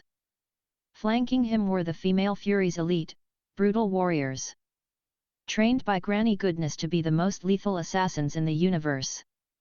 Big Barda, Lashina, and Mad Harriet stared at me, their weapons drawn, though their eyes betrayed a flicker of hesitation at the sight of the crushed parademon army. "You are a fool to trespass on this world, glowing one," Steppenwolf bellowed, hefting his crackling axe. "No god, no lantern, and no Kryptonian dares to step foot on Apocalypse uninvited. You will bleed for the glory of Darkseid." Steppenwolf leaped, clearing the distance between us in a single bound. He brought his massive electro-axe crashing down toward my skull, a weapon capable of splitting continents. I didn't dodge. I raised my right hand and caught the blade of the axe with two armored fingers. The kinetic shockwave of the impact blew the toxic smog away, revealing the dark sky above, but the blade stopped completely dead. The crackling electricity flared, attempting to singe my armor, but it was absorbed instantly by the Akashic Monarch's power authority. Steppenwolf's eyes widened beneath his horned helmet. He pulled with all his godly strength, the muscles in his alien arms bulging, but the axe wouldn't budge an inch. "You swing with the desperation of a slave," I said, my voice cutting through the hum of the fire pits. I flicked the blade of his axe. Shatter! The indestructible weapon of the new gods exploded into metal splinters. Steppenwolf stumbled backward, staring at his empty hands in disbelief. "Furies! Attack!" Steppenwolf roared in panic. Lashina whipped her electrified metallic lash at my throat. Mad Harriet lunged with her energy claws.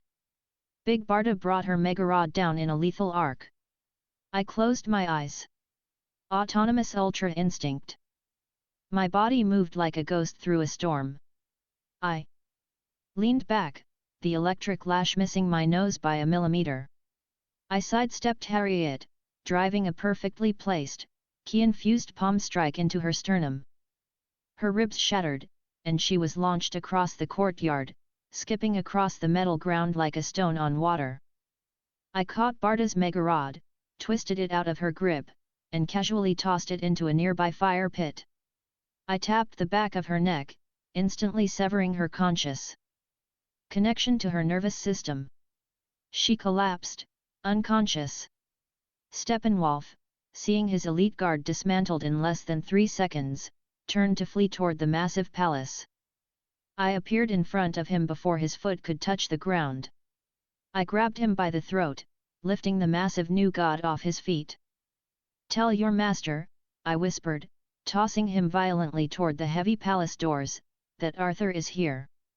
Chapter 124, Darkseid is Steppenwolf crashed through the massive, reinforced doors of the palace, his body sliding across the polished obsidian floor of the throne room.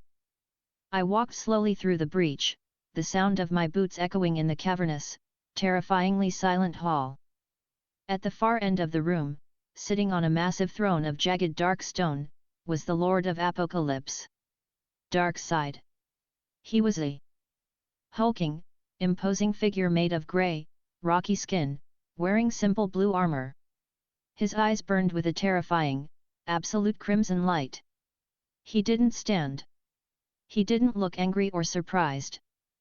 He sat with his hands resting on his knees, projecting an aura of pure, unadulterated tyranny. To the DC universe, he was the ultimate evil. A conceptual being who believed that all free will in the multiverse belonged to him. "You have broken my toys, Anomaly," Darkseid spoke. His voice didn't just vibrate the air, it vibrated my bones. It was a voice that commanded submission. You radiate a power that does not belong in my multiverse. But it matters not. To oppose me is to embrace death. I am the end. Darkseid is. That's a nice catchphrase, I said, stopping 50 feet from his throne. But I've broken literal conceptual gods before breakfast. You're just another tyrant sitting on a rock. Darkseid's crimson eyes narrowed. He didn't move his body. He simply stared at me. Zap. 2.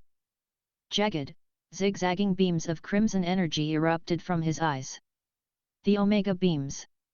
To understand the Omega effect, you must know it is not just a laser. It is the concept of erasure. Once fired, the beams lock onto the target's molecular signature and follow them to the ends of the universe, bending around corners, passing through dimensions, until they strike and erase the target from existence entirely. The beams zigzagged across the throne room at faster than light speeds, tearing the air apart. I didn't try to dodge. I knew they would just loop back. I raised my right hand, activating the Akashic Monarch's reality and space authorities. The Omega beam slammed into my open palm. A massive explosion of red energy bathed the throne room in blinding light. Darkseid leaned back slightly, confident that the interloper had been reduced to ash. The light faded. I stood in the exact same spot, unharmed. The terrifying, absolute Omega beams were currently condensed into a small, swirling red marble of energy hovering an inch above my palm. You throw concepts of erasure at a being with infinite conceptual immunity? I asked, looking at the red marble. It's mathematically impossible. I closed my fist, crushing the Omega energy into nothingness. For the first time in an eternity, Darkseid stood up from his throne.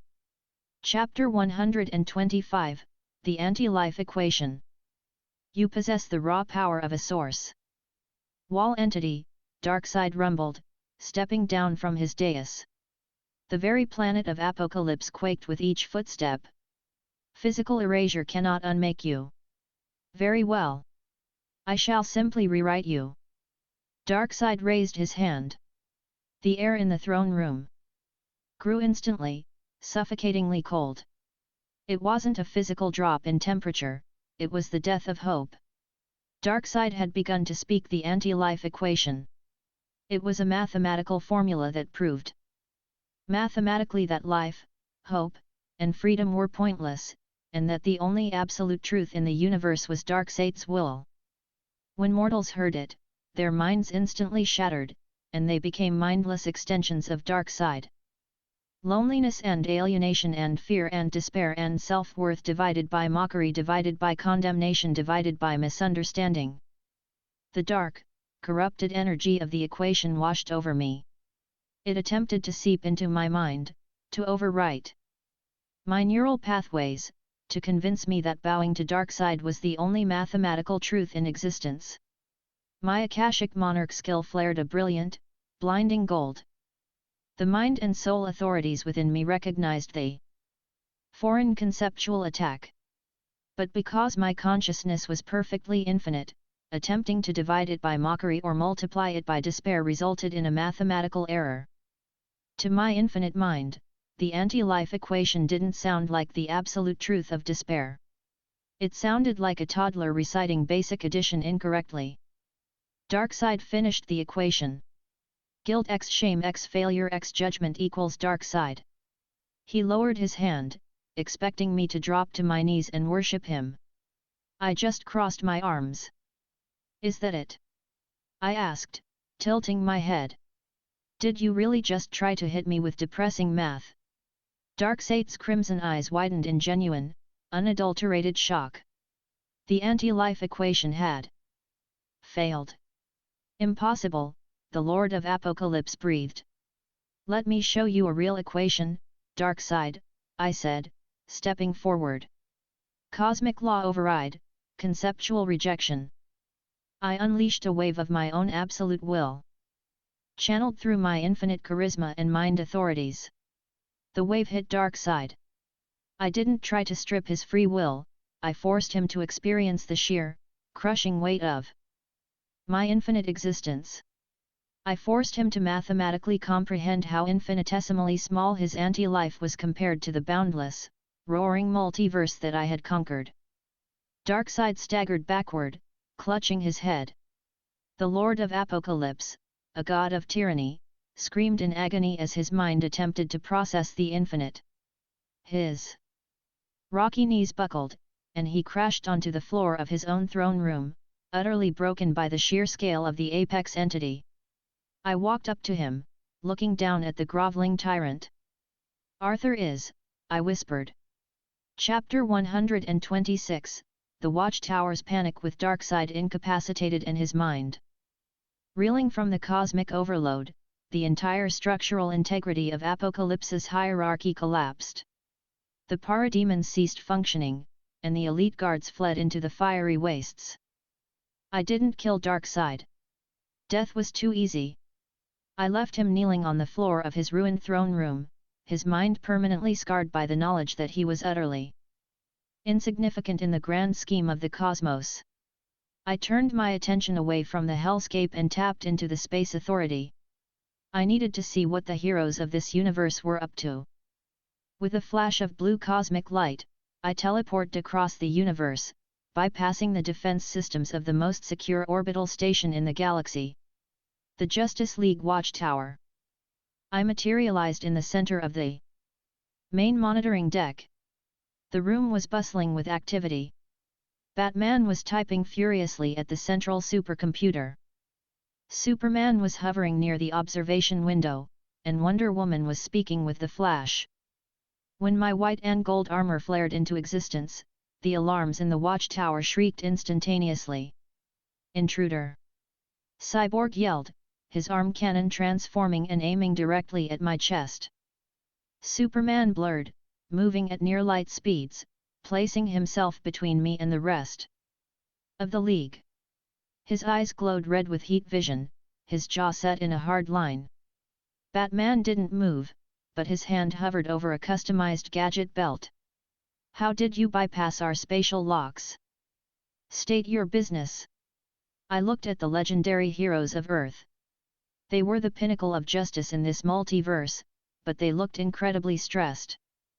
"Relax, Bruce," I said, my voice projecting a calm, soothing wave of God Ki that instantly disabled the blaring alarms. Batman's eyes narrowed. "How do you know my name?" "I know all of your names," I replied, floating a few inches off the metal deck. "I also know that your long-range sensors have been tracking a massive buildup of Mother Box energy on Apocalypse for the past 3 weeks. You were preparing for an invasion." Superman floated down, his heat vision dimming slightly, though he remained completely tense. "We were. Are you a scout for Darkseid?" "Darkseid won't be invading Earth," I stated simply. "Or any other planet, for that matter. I just broke him." The bridge of the watchtower went completely, deathly silent. Wonder Woman stepped forward, her hand resting on the hilt of her sword, the lasso of truth glowing at her hip. "You expect us to believe that a single, unknown entity walked onto Apocalypse and defeated Darkseid?" I smiled, tossing a jagged, dark piece of rocky horn onto the metal floor. It clattered against the grating. It was a piece of Darkseid's facial armor that had broken off when his knees hit the floor. Batman scanned it instantly with the Bat computer. The screen flashed, "Match confirmed. Genetic and material signature matches Apocalypsean new god." Superman lowered his fists, his posture shifting from aggressive to profoundly cautious. What are you?" "I'm the guy who fixes broken universes," I said, turning to look out the massive observation window at the blue marble of Earth below. "And this one has a lot of cracks." Chapter 127, The Flashpoint Collapse. The silence on the bridge of the watchtower was profound. The Justice League stared at the jagged, rocky horn of Darkseid resting on the metal floor. Superman, a being who could bench press planets, looked at me with a profound mixture of relief and deep, existential caution. If Darkseid is truly broken, Batman said, his voice a low, calculating growl, then the multiversal threat is over. But that doesn't explain what you are, or why you are here. Before I could answer, the watchtower's alarms didn't just blare, they shrieked in absolute, digital agony. The massive observation window looking down at Earth suddenly cracked. The space outside the window began to distort, flashing with brilliant, chaotic bolts of red and blue lightning. With a deafening crack, a figure burst out of thin air, tumbling across the metal deck of the watchtower. It was Barry Allen, the Flash. But his red suit was torn, and his body was phasing violently in and out of reality.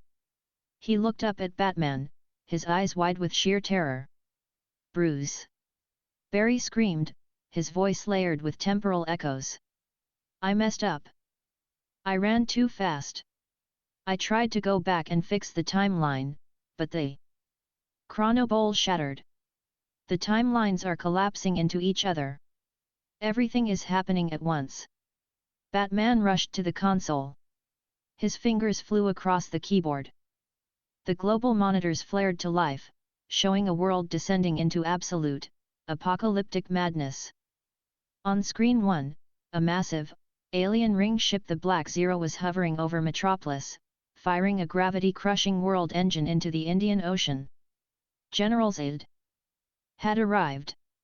On screen 2, in the ruins of Gotham, a massive, bony, spike-covered abomination was roaring, shooting uncontrolled bursts of electrical heat vision into the sky. Doomsday. On screen 3, the oceans were rising. Massive tidal waves, carrying heavily armed Atlantean warships commanded by King Orm, were threatening to swallow the eastern seaboard. On screen 4, in the Middle East, the magical tyrant Black Adam had just broken free from his ancient prison, while a massive, armored god of war Ares materialized in Europe, feeding on the sudden, massive spike of global panic. The Justice League was staring at a literal extinction-level event multiplied by 5. The DC Cinematic Universe timeline had fractured, pulling every major movie threat into the exact same localized present. Superman's face went pale. "Zod! Doomsday, how is this possible?" "Barry broke the temporal barrier," I said, stepping past the panicked heroes and looking at the monitors. "The universe is trying to correct a paradox by flushing all its major conflicts into one drain. We have to split up." Wonder Woman shouted, drawing her sword. "Clark, take Doomsday. Arthur, deal with Atlantis. I'll take Ares. You'll all die," I stated simply. They turned to look at me. "You're powerful," I told the Justice League. "But you can't fight a collapsing timeline. Sit down, catch your breath, and watch the monitors." I raised my right hand. The 6 Infinity Stones integrated into my Akashic Monarch soul began to pulse with blinding, absolute radiance. "I'll handle the cleanup." Chapter 128, The Kryptonian Submission. I didn't teleport to one location. I used the space and time authorities to fraction my physical presence, slowing local time to a crawl so I could address the threats sequentially, though to the Justice League it would look like it was happening simultaneously. I stepped into the airspace above Metropolis. Below me, the Black Zero was attempting to terraform the planet. General Zod, clad in heavy black Kryptonian armor, floated in the air, his eyes burning red as he prepared to unleash his heat vision on the fleeing civilians. "This world will become Krypton!" Zod roared to the heavens. I appeared directly in front of him. Zod didn't hesitate. Trained from birth as the ultimate soldier, he threw a punch that broke the sound barrier instantly. I caught his fist in my open palm. The kinetic shockwave shattered every glass window in a 10-mile radius, but my arm remained perfectly still. Zod's eyes widened. He pushed with all his might, the yellow sun radiating through his cells, but he couldn't move me an inch. You rely on the radiation of a yellow sun, I whispered, my voice echoing with cosmic weight. I didn't punch him. I used the reality and power authorities of my soul. I am the Sunday. I projected a localized, inverse solar field around Zed and his entire invading fleet. The red cosmic energy instantly stripped the yellow solar radiation from their cells. Zed gasped, his superhuman strength vanishing in a microsecond. His heat vision sputtered and died. He plummeted from the sky, suddenly feeling the crushing, mortal weight of Earth's gravity. Before he could hit the pavement, I caught him by the collar of his heavy armor. I snapped my fingers, using the space authority to teleport the world engine, the Black Zero ship, and the entire powerless Kryptonian army into the Phantom Zone, sealing the dimensional rift permanently behind them. I dropped the completely powerless, human levels it onto the concrete. He stared up at me, weeping in absolute despair as his genetic purpose was stripped from him. One threat down. Chapter 129, The Abomination and the God. A millisecond later, I was in Gotham. Doomsday, the genetically engineered abomination made from Kryptonian DNA, was roaring. Every time the military fired missiles at him, he absorbed the kinetic energy, growing larger and projecting massive, city-leveling electrical shockwaves. He saw my glowing white and gold armor and charged, leaping miles into the air to crush me with his massive, bony fists. Doomsday's ability was to adapt to anything that killed him. But you cannot adapt to absolute conceptual erasure. I didn't blast him. I didn't strike him. I activated the time and reality stones within my soul. As Doomsday descended upon me, I projected a massive beam of emerald and crimson energy. The beam struck the beast mid-air. It didn't burn him, it devolved him. The massive spikes retracted into his skin. His roaring ceased. The chaotic, spliced genetics were violently untangled, forced backward through time and reality until Doomsday was reduced back into the lifeless, harmless corpse of General Zed from an alternate timeline. The corpse fell into the harbor with a quiet splash. 2 down. I shifted my focus to Europe. Ares, the god of war, was standing in the ruins of a city, growing massively in size as he fed on the terror radiating from the global anomalies. I am the truth of humanity. Ares bellowed, summoning thousands of swords made of telekinetic shrapnel and hurling them at me as I appeared in the sky. The swords struck my Akashic Monarch aura and disintegrated into dust. Ares paused, his fiery eyes narrowing. What god are you? I am the apex entity, I said, descending toward him. Ares roared, summoning a massive axe of divine lightning, and swung it at my neck. I caught the blade of lightning with 2 fingers. The divine magic of the Greek pantheon met the infinite, cosmic godhood of the multiverse. The lightning shattered like glass. I placed my palm on Ares's armored chest. The soul stone flared. War is cancelled. I didn't kill him. I ripped the concept of war entirely out of his divine domain. Ares screamed as his godhood was forcefully extracted, leaving him as a frail, confused old man falling to his knees in the rubble, completely stripped of his powers. 3 down. Chapter 130. The King and the Champion. I warped to the Atlantic coastline. A tidal wave 300 feet high, engineered by Atlantean technology, was roaring toward the city. Riding atop a massive, armored sea leviathan was King Orm, holding his trident high.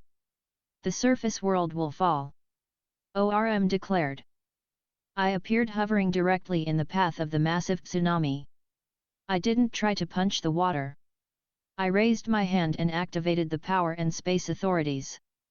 Absolute zero. The cosmic energy hit the tidal wave.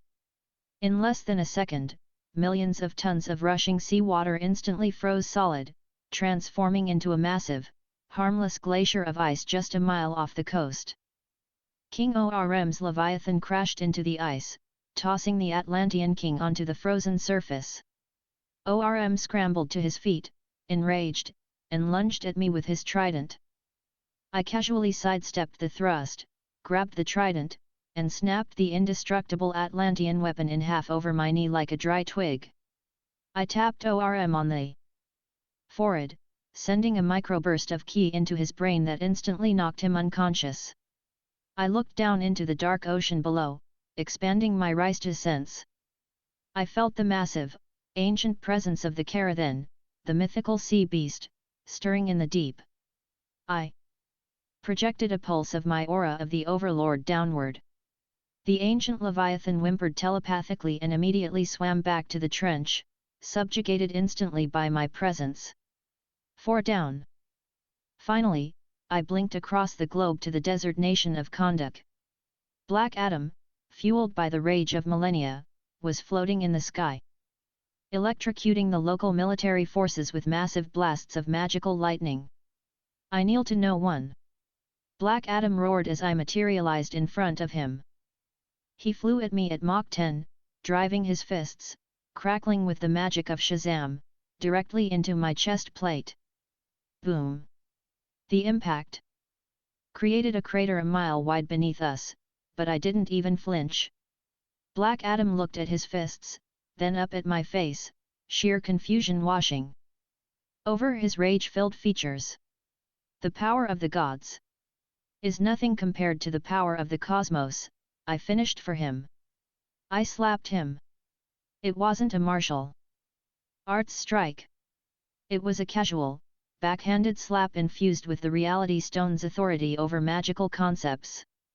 The slap struck his cheek. The kinetic and magical force literally knocked the Shazam magic right out of his body. The lightning dissipated. Black Adam's muscular, godlike form withered instantly, returning him to a mortal, powerless man who collapsed into the sand, gasping for air as his millennia-old age caught up to him. 5 down. From my perspective, dealing with Zid, Doomsday, Ares, Orm, and Black Adam had taken exactly 4 seconds. Chapter 131, The Chronobowl. I teleport back to the bridge of the Watchtower. The Justice League was staring at the global monitors in absolute, pin-drop silence. The screens showed the frozen tsunami, the unconscious Orm, the powerless Zid being apprehended by police, the old man Ares wandering aimlessly, and Black Adam sleeping in the sand. Doomsday was simply gone. Superman slowly turned to look at me. The Man of Steel looked completely terrified. You ended all of them, Wonder Woman breathed, dropping her sword. In seconds. I told you I'd handle the cleanup, I said smoothly. But the watchtower suddenly violently shook. The air in the room distorted, colors bleeding together as the metal walls began to fade into a swirling, blinding vortex of time. Barry Allen, who was still clutching his head on the floor, screamed. The threads are gone, but the timeline is still shattered. The Chronobowl is collapsing. Reality is tearing itself apart. He was right. Beating the physical anomalies didn't fix the temporal paradox Barry had created by running faster than the speed of light and altering history. The DC universe was literally deleting itself. Hold on, I said. I walked over to Barry, grabbed him by the collar of his suit, and tapped into the time and space authorities of the Akashic Monarch. We're going for a run. I didn't use the speed force. I bypassed it. Barry and I materialized inside the Chronobowl, the hyperdimensional space where time manifests as a massive, swirling coliseum of branching realities and past events. Around us, massive bubbles containing entire alternate universes were violently colliding, shattering like glass. Worlds were being erased.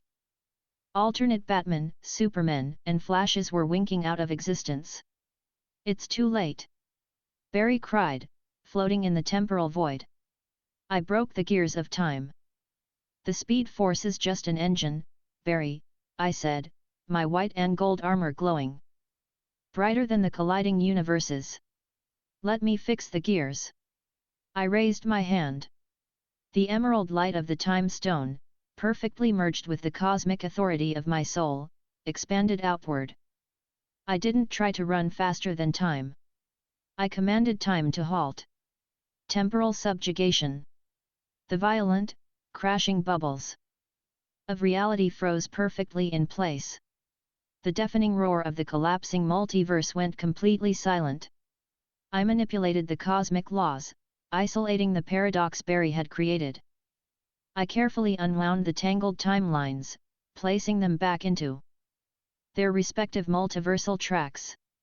I didn't erase the alternate worlds, I simply stabilized their boundaries, creating permanent, unbreakable walls of reality between the DC timelines.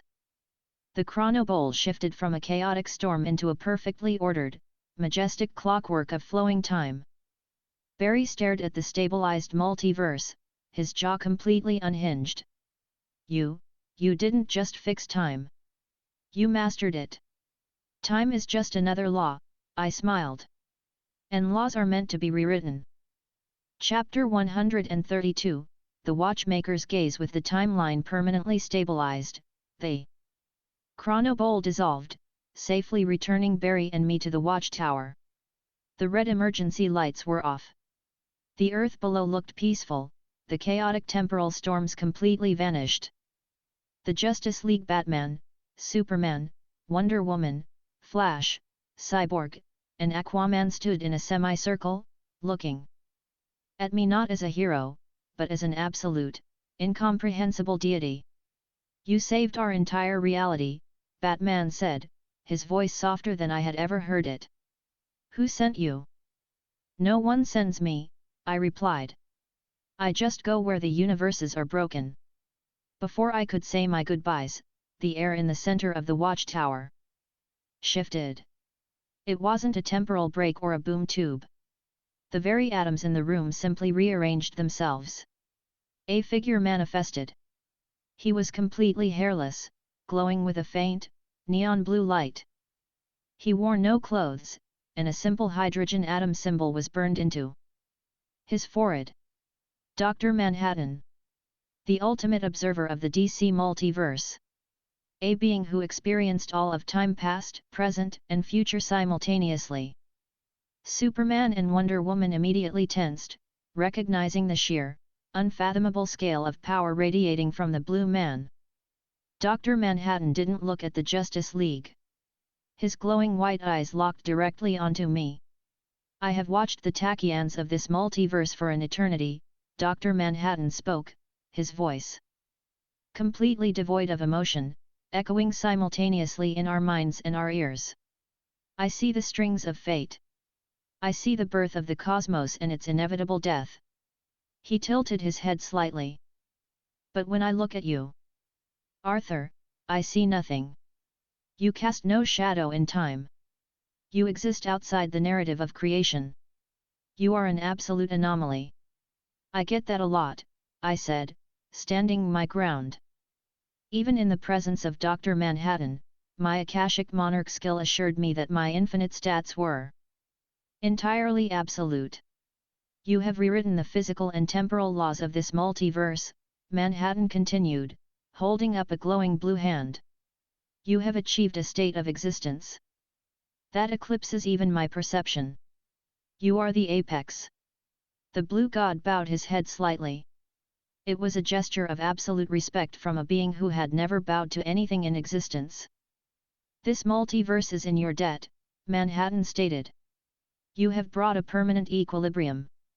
With a flash of blue light, Dr. Manhattan vanished, returning to the quantum void. The Justice League was completely stunned into silence. If the blue god respected me, they knew there was nothing left to say. The golden system interface materialized before my eyes, chiming with finality. World status, all movie threats annihilated. Timeline permanently pacified. Host has achieved apex status over Realm 09. Multiverse gate unlocked. A new, swirling portal tore open. In the center of the watchtower. Keep an eye on things, Bruce, I smiled, looking at the dark night. Don't make me come back here and fix it again. Batman actually offered a faint, respectful nod. I stepped into the cosmic vortex, the sleek metal of the watchtower and the awestruck faces of the Justice League fading away. I had conquered Westeros, Middle-earth, Marvel, the Shinobi world, the Soul Society, the Dragon Ball multiverse, Tensura, 1 Punch Man, and now, the DC Universe. I floated in the space between realities, my white and gold armor glowing, my infinite soul burning with the authorities of creation. The path of the conqueror was endless. And I was ready for whatever the Omniverse dared to throw at me next. Chapter 133, The Shibuya Massacre. The cosmic void between dimensions faded, replaced by the suffocating stench of blood, ash, and a uniquely foul, negative energy. I stepped out of the multiverse portal and found myself suspended mid-air above a sprawling, modern Japanese cityscape. The sky was choked with a dark, oppressive veil. Below me, entire city blocks had been completely leveled, reduced to a perfectly flat, circular wasteland of pulverized concrete and human remains.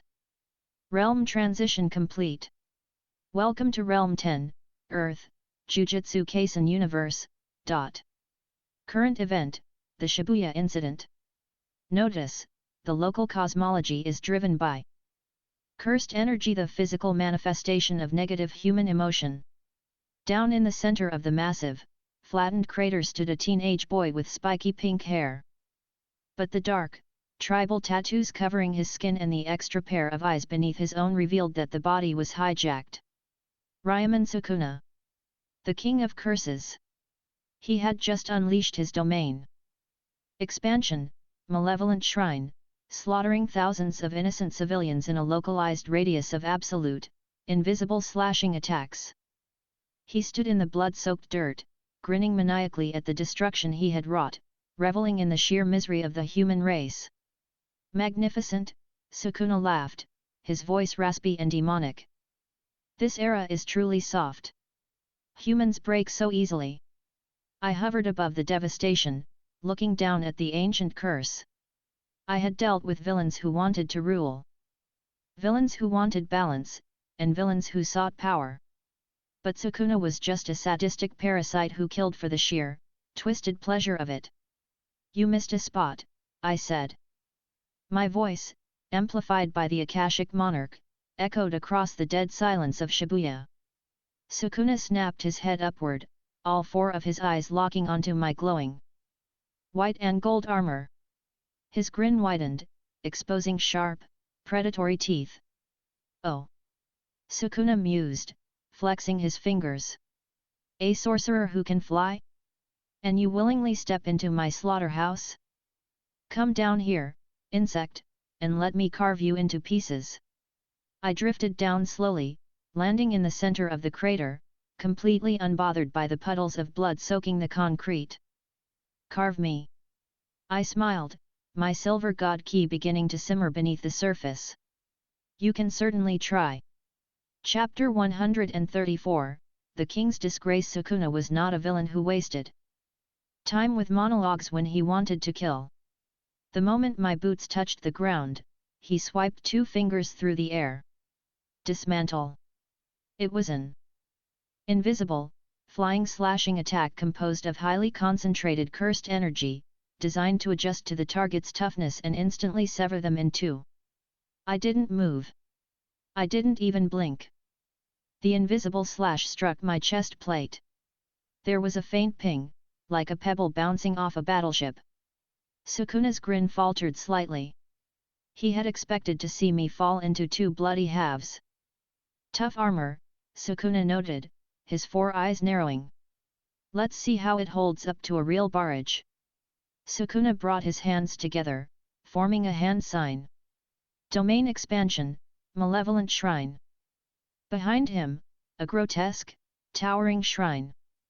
Constructed of skulls and demonic mouths manifested from the shadows. Within a 200-meter radius, his cursed technique was granted an absolute, guaranteed hit.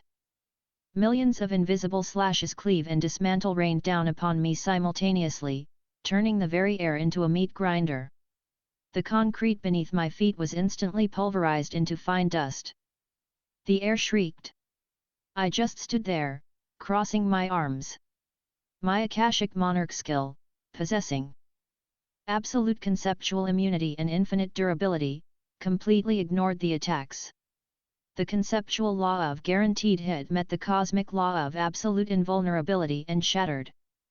The slashes washed over my armor like a gentle breeze. Is this the pinnacle of jujutsu? I asked, looking through the storm of blades directly at him. It feels like a light massage. Sukuna's eyes went wide with pure, unadulterated shock. His ultimate technique, the pinnacle of jujutsu sorcery that had made him the undisputed king of curses for 1,000 years, was completely and utterly useless. What are you? Sukuna roared, abandoning his cursed techniques and blurring forward with immense physical speed, intending to crush my skull with his bare hands. I dropped my arms. The silver heat of autonomous ultra instinct flared in my eyes. Before Sukuna could even throw a punch, my fist was already buried deep in his stomach. The kinetic shockwave traveled entirely through his body, exploding out of his back end, carving a massive trench through the ruins of Shibuya. Sukuna vomited a massive torrent of blood, his ribcage completely shattered. But I wasn't done. I grabbed him by the throat and activated the soul authority embedded within my core. You're squatting in someone else's house, Sukuna, I whispered. With a violent pulse of orange cosmic energy, I reached into the boy's body and physically grabbed the cursed soul of Ryaman Sukuna. I ripped the King of Curses completely out of Yuji Itadori's vessel, isolating the dark, corrupted spirit into a small, black orb of compressed energy in my left hand. Yuji's body went limp, the dark tattoos fading instantly as he collapsed to the ground, unconscious but safe. I looked at the black orb containing the screaming, humiliated soul of the King of Curses. I crushed it in my palm, erasing him from existence permanently. Chapter 135, The Prison Realm.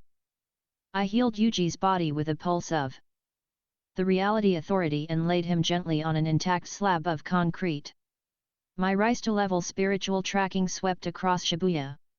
Down in the subway station, I sensed a massive concentration of cursed spirits and one particularly twisted, ancient presence. Kenjiku. The brain-hopping curse user currently possessing the body of Suguru Geto. He was holding a small, cube-shaped object that radiated an incredibly dense spatial locking energy. The prison realm. Inside it was Satoru Gojo, the strongest sorcerer of the modern era, sealed away. I bypassed the physical distance, teleporting directly into the deepest level of the Shibuya subway.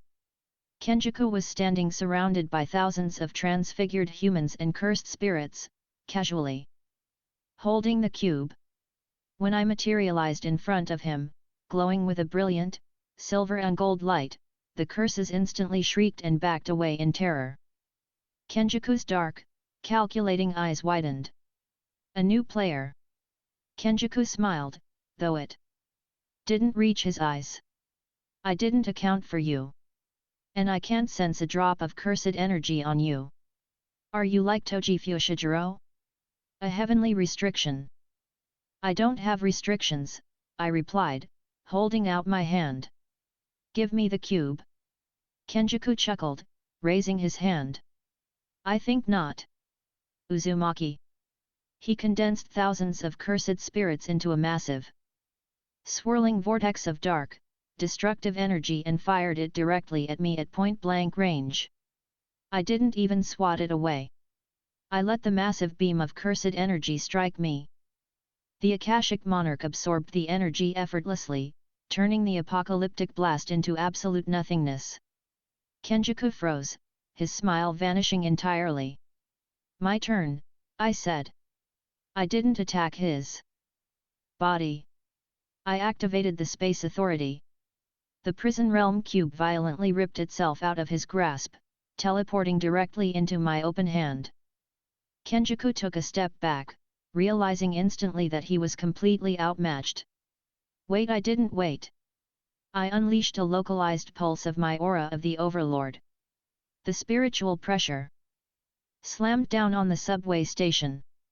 The thousands of surrounding cursed spirits were instantly exorcised, vaporized by the sheer weight of my divine presence. Kenjaku collapsed to his knees, his physical body intact, but the ancient brain inside his skull began to hemorrhage under the cosmic pressure. Your 1,000-year plan is cancelled, I told the groveling curse user.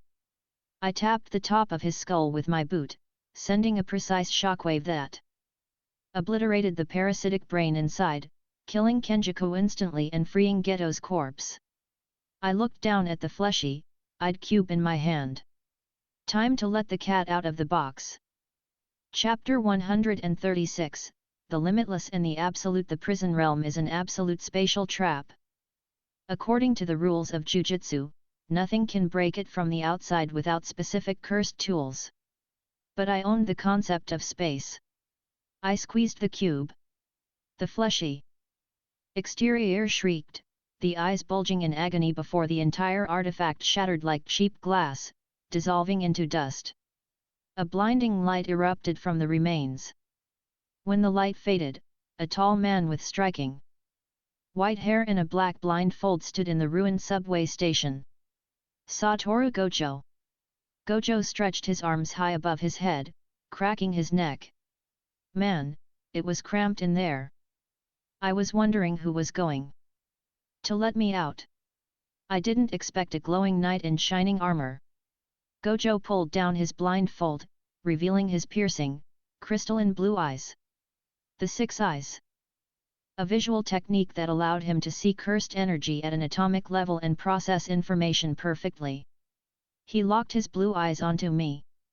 Instantly, Gojo stumbled, clutching his forehead with a sharp hiss of pain. Whoa, what the hell? Gojo gasped, blinking rapidly. My six eyes are supposed to show me everything. But when I look at you, the math doesn't end. It's just infinite. My brain is trying to process a bottomless ocean. You shouldn't stare directly at the sun, Gojo, I smiled, letting my aura dim slightly so his brain wouldn't fry. Gojo recovered his composure, his signature cocky grin returning, though his posture was incredibly guarded. He looked at the dead body of Kenjaku and the pulverized curses. You took out the trash for me. Thanks, Gojo said, stepping closer. But I gotta know. I'm the strongest. My technique brings the concept of infinity into reality. Nothing can touch me unless I allow it. Gojo held up his hand, activating his limitless technique. The space between his palm and the air infinitely divided, creating an impenetrable barrier. You look strong. Touch my hand, Gojo challenged playfully. He wanted to test if my infinity was greater than his. I raised my armored right hand. Gojo's technique was based on the Achilles and the tortoise paradox, having the distance infinitely so an object never reaches the target. But my infinity wasn't a mathematical trick. It was a numerical absolute. I reached forward. My hand didn't slow down. The Akashic monarchs. Reality authority simply ignored the spatial division.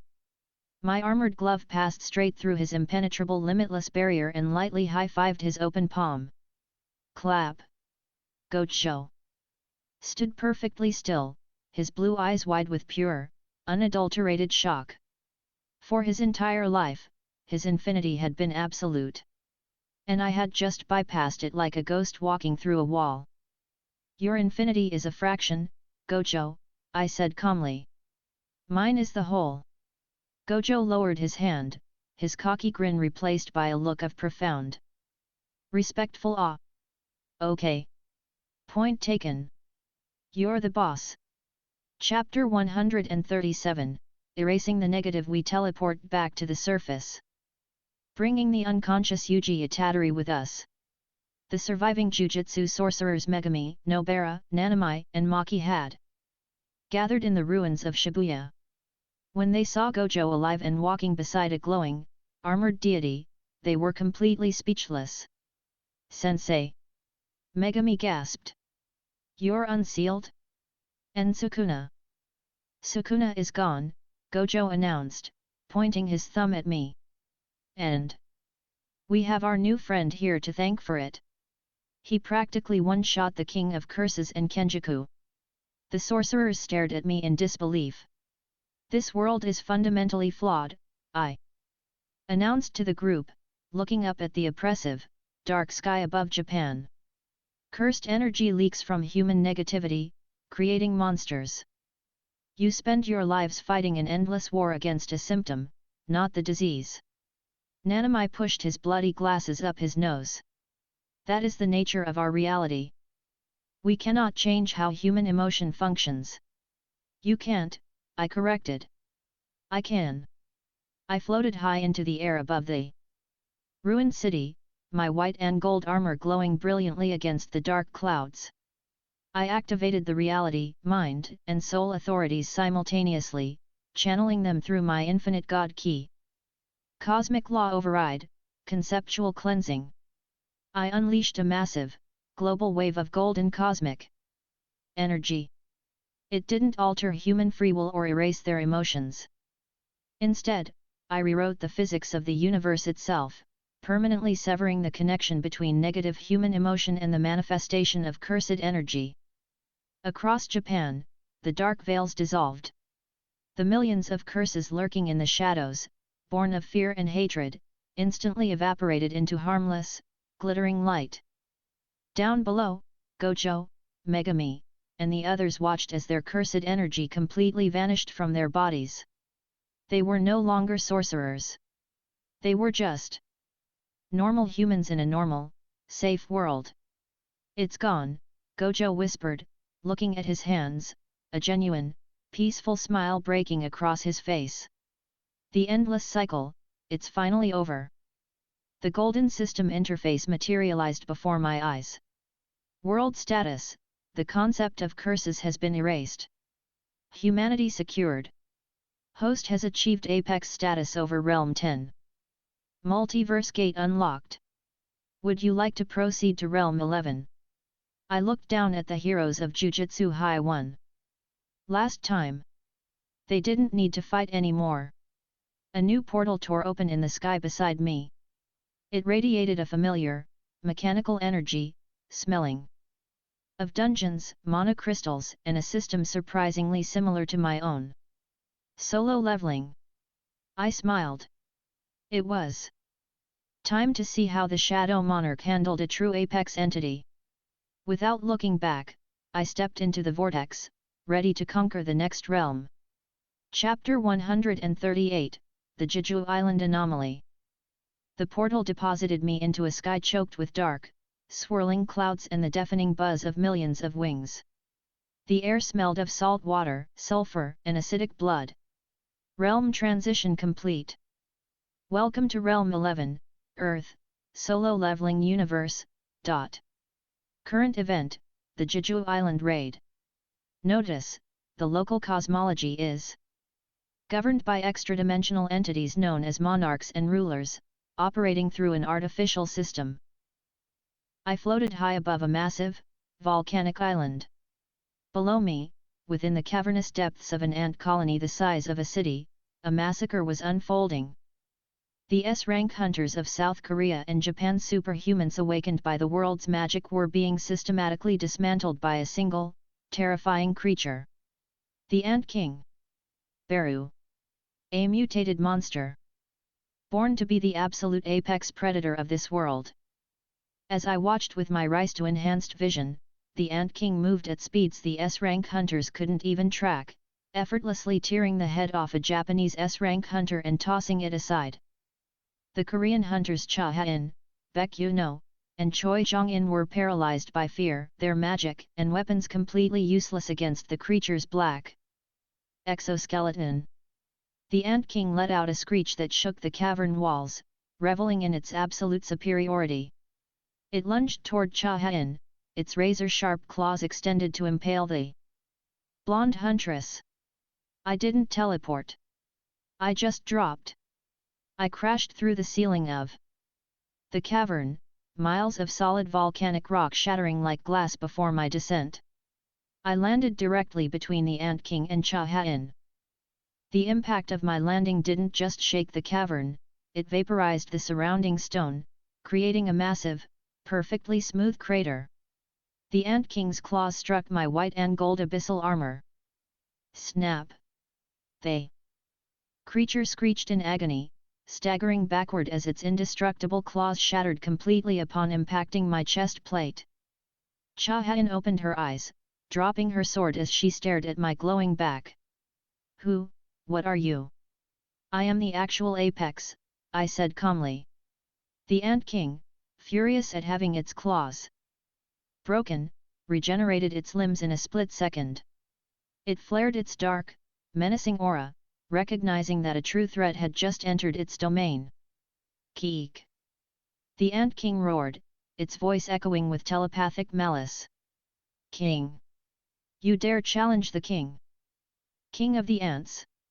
I smiled, my silver god key illuminating the dark cavern. I'm the monarch of the cosmos. Let's see if you can entertain me for more than a second. Chapter 139, The Shadow Monarch's gaze. The Ant King was the pinnacle of biological evolution in this world, capable of adapting to any attack and absorbing the powers of what it ate. It vanished, moving faster than the speed of sound, appearing directly behind me to bite my head off. My autonomous ultra instinct didn't even fully engage. My raw, 450-million agility was more than enough. Before its jaws could snap shut, my right hand shot backward, grabbing the Ant King by its throat. I slammed the creature face first into the volcanic rock floor. The kinetic transfer caused the entire island of Jeju to tremble, triggering a minor earthquake across the ocean. The Ant King shrieked, desperately hacking at my arm with its remaining claws, but the strikes bounced off my cosmic durability like rain.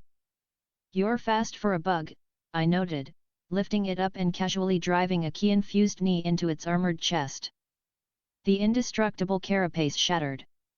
The Ant King coughed up acidic blue blood, its eyes widening in absolute terror. For the first time since its birth, it felt the crushing, suffocating reality of being at the bottom of the food chain. Suddenly, the shadows in the cavern began to boil. A dense, chilling aura of death flooded the room. They Korean S-rank hunters gasped for air, overwhelmed by the pressure. From the darkness of a hunter's shadow, a young man stepped out. He wore a simple dark jacket, his eyes glowing with an ethereal, icy blue light. Sung Jinwoo, the Shadow Monarch. He had used his shadow exchange skill to teleport across the ocean to save the hunters. But he arrived to find the apocalyptic threat already broken and bleeding in my grip. Jinwoo stopped in his tracks. His icy blue eyes locked onto me, and his usually calm, stoic demeanor cracked. In Jinwoo's vision, his artificial blue system interface began to violently flash red with warning messages. Warning! An unmeasurable entity detected. Warning! The system cannot calculate the entity's stats. Fatal error, entity exists outside the jurisdiction of the absolute being. I tossed the broken Ant King onto the ground near Jinwoo's feet. You're late, I told the Shadow Monarch. Jinwoo drew his dual daggers, stepping protectively in front of the Korean hunters. He looked at the dying Ant King, then back at me. You aren't a monster, Jinwoo said, his voice calm but tight with caution. And you aren't a hunter. The system is terrified of you. What are you? I'm Arthur, I replied, the 6 cosmic authorities humming within my soul. And I think it's time we had a chat about the puppet strings attached to your back. Chapter 140, Hacking the Architect. Jinwoo didn't lower his daggers. He was Currently a player in an artificial game created by the architect, a powerful being who designed the system to slowly groom Jinwoo into a suitable vessel for Ashborn, the original Shadow Monarch. Jinwoo thought the system was helping him, but it was essentially a parasite. Puppet strings. Jinwoo narrowed his eyes. What do you know about my system? I know that the being who built it is currently watching us through your eyes, and it's panicking, I said. I didn't wait for permission. I raised my right hand, activating the Akashic Monarch's mind, soul, and reality authorities. I projected a golden beam of cosmic energy directly into Jinwoo's chest. Jinwoo braced for an attack, but the energy didn't harm him. It bypassed his physical body and plunged directly into his digital/spiritual architecture. In a hidden dimensional space, the architect, a terrifying, multi-armed angelic statue, shrieked as my cosmic authority invaded its network. Cosmic law override, system hijack. Your system is a cheap knockoff of mine, I whispered. I grabbed the digital tethers connecting the architect to Jinwoo and violently severed them. The architect's control over Jinwoo's leveling, his quests, and his body was instantly shattered. Jinwoo gasped, dropping to one knee as the blue screens surrounding him flickered and died, replaced by a pure, unadulterated wave of dark, absolute power. The restrictions placed on his growth were gone. He was no longer a vessel preparing for a monarch, he was given full, unrestricted access to the Shadow Monarch's powers immediately. What did you do to me? Jinwoo asked, looking at his hands as thick, black shadows erupted from his body, forming into a majestic, dark armor. I took the training wheels off, I said, lowering my hand. You're the true Shadow Monarch now, Jinwoo. No system, no architect, no limits. Jinwoo looked at the Ant King, who was trying to crawl away.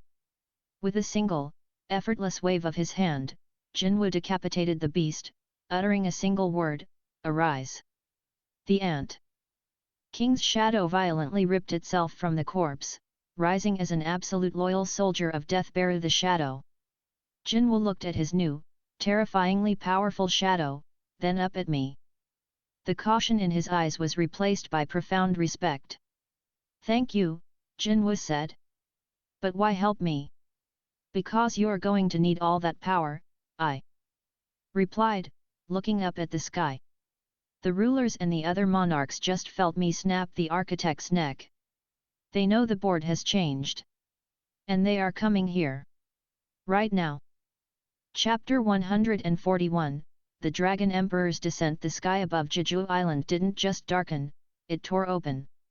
The sudden disappearance of the architect and the instant maturation of the Shadow Monarch triggered an early invasion. The monarchs, the cosmic embodiments of destruction, decided to strike Earth prematurely before Jinwoo and I could consolidate our power. Massive, swirling portals of red and black energy appeared across the sky. From the largest portal, a colossal, terrifying crimson dragon emerged. Its scales burned with the heat of a dying star, and its roar boiled the ocean water surrounding the island. Antares, the monarch of destruction. The king of dragons and the strongest of all monarchs. Behind him, millions of lesser dragons, demons, and beasts poured out of the gates, blotting out the sun entirely. Ashborn. Antares roared, his voice projecting into our minds. You have broken the rules of the game. And you have aligned yourself with an anomaly. I will burn this planet to ash and erase you both. Jinwoo stood beside me, his aura erupting into a massive pillar of shadows. His army of hundreds of thousands of shadow soldiers, knights, high orcs, and ants materialized behind us, ready for war. That's a lot of dragons, Jinwoo noted, his daggers drawn. Don't worry, I smiled, cracking my knuckles. I brought my own. I tapped my spatial inventory. Oblivion. Time to stretch your wings. A rift of starry, cosmic purple energy tore through the fabric of reality behind me. From the void, my abyssal void dragon emerged. Oblivion was the size of a modern battleship. Its scales glittered like a galaxy, and its presence radiated the crushing, suffocating weight of infinite gravity. When Oblivion let out a roar, the sound literally shattered the eardrums of thousands of lesser dragons in the sky, dropping them into the ocean like flies. Antares' crimson eyes locked onto Oblivion in absolute shock. As the king of dragons, he had never sensed a draconian entity that eclipsed his own destructive power. "You take the ground forces, Jinwu," I said, my white and gold armor glowing as I floated into the air. "I'll handle the big lizard." Jinwu smirked. "Don't take too long." I shot upward, breaking the sound barrier 100 times over, heading directly for the Monarch of Destruction. Chapter 142, Destruction vs. Reality. Antares didn't underestimate me. He saw how I moved and instantly shifted from his massive dragon form into his humanoid battle form, a towering warrior clad in crimson, spiked armor, radiating an aura of pure, conceptual destruction. "You are not of this universe," Antares bellowed, summoning a massive broadsword of burning red energy. "But the breath of destruction erases all matter, regardless of origin." He opened his mouth and unleashed his ultimate attack. A blinding, apocalyptic beam of crimson energy shot toward me. It was a conceptual attack meant to completely delete whatever it touched from the universe's code. I didn't dodge. I raised my right hand, activating the Akashic Monarch's reality and power authorities. The breath of destruction slammed into my open palm. The crimson energy roared, attempting to erase my physical form, but my infinite stats and conceptual immunity formed an unbreakable wall. "You call this destruction?" I asked, my voice cutting through the roar of the flames. I closed my fist, crushing his ultimate attack into a harmless puff of red smoke. Antares gasped, his absolute confidence shattering. I blurred forward, entering autonomous Ultra Instinct. The silver heat wrapped around my body. Antares swung his broadsword, but my body effortlessly flowed around the blade. I drove a silver key-infused palm strike directly into his armored chest. Crack! The Monarch of Destruction's armor splintered. The cosmic force of my strike bypassed his physical defense and struck his spiritual core. Antares coughed up molten blood, rocketing backward through the sky. I didn't let him fly far. I used the space authority to instantly halt his momentum, freezing him mid-air. "You were built to destroy," I said, floating up to him. "But I was built to conquer." I drew Eclipse. The Valyrian steel hummed, vibrating with the power of the 6 Infinity Stones merged into my soul. Antares roared in defiance, attempting to detonate his own spiritual core to take the planet down with him. But my blade was faster. With a single, flawless swing, I severed Antares' head from his shoulders. The Monarch of Destruction's soul attempted to flee, but I activated the soul authority, trapping it in a cosmic cage before crushing it entirely. The King of Dragons was dead. Below us, Oblivion unleashed its ether breath, a wide dispersal wave of purple plasma that atomized the remaining dragon army in the sky. Jinwu and his shadow army ruthlessly slaughtered the demonic ground forces, their morale broken by the sudden death of their absolute leader. The war that was supposed to destroy Earth was over in less than 10 minutes. Chapter 143, The Soul Protector. The skies cleared over Jeju Island. The massive portals dissolved into nothingness. I floated down to the volcanic rock, dismissing Oblivion back into its spatial pocket. Jinwu was standing amidst a sea of dead monsters, his shadows dutifully extracting the remaining magical crystals from the corpses. Jinwu dismissed his daggers, the dark armor retracting into his everyday clothes. He looked at the sky, breathing a deep sigh of relief. In the original timeline, Jinwu would have had to use the cup of reincarnation to rewind time by 10 years, sacrificing his fame and relationships to fight the monarchs alone in the dimensional rift. Because of my intervention, the timeline remained intact. Earth was saved, his family was safe, and the world knew exactly who their savior was. Antares is dead, Jinwu said, walking up to me. The other monarchs are fleeing into the deepest corners of the dimensional rift. They won't ever return to Earth. You're the only monarch left on the board, Jinwu, I smiled.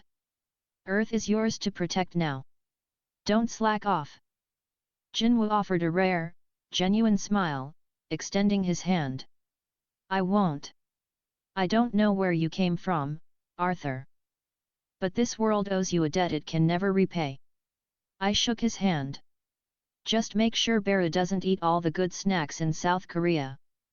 From the shadows, the Ant King, now Beru, popped his head out, clicking his mandibles. Nervously at the sight of me, remembering how easily I had broken him. The golden system interface materialized in my vision. World status: the monarch hierarchy has been dismantled. Earth secured. Host has achieved apex status over Realm 11. Multiverse gate unlocked. Would you like to proceed to Realm 12? A swirling cosmic portal tore open beside me. This one felt different. It didn't radiate heroic energy or modern magic. It felt deeply ancient, dripping with dark fantasy, merpage mechanics, and the overwhelming presence of absolute, undead evil. The New World. The universe of Overlord. It seems there is a skeleton out there pretending to be a god, I smirked, adjusting my gauntlets. Good luck, Jinwu said, stepping back into the shadows. I turned and stepped into the vortex. The modern world of solo leveling faded away, replaced by the scent of a pristine, untouched medieval forest and the looming shadow of the great tomb of Nazarick. Inzoolgown thought he was the supreme being of this new world. It was time to show him what a true apex entity looked like. Chapter 144, The Great Tomb. The air in the new world was crisp, untainted by industrial pollution. I stepped out of the cosmic vortex into a dense, pristine forest under a canopy of stars. Realm transition complete.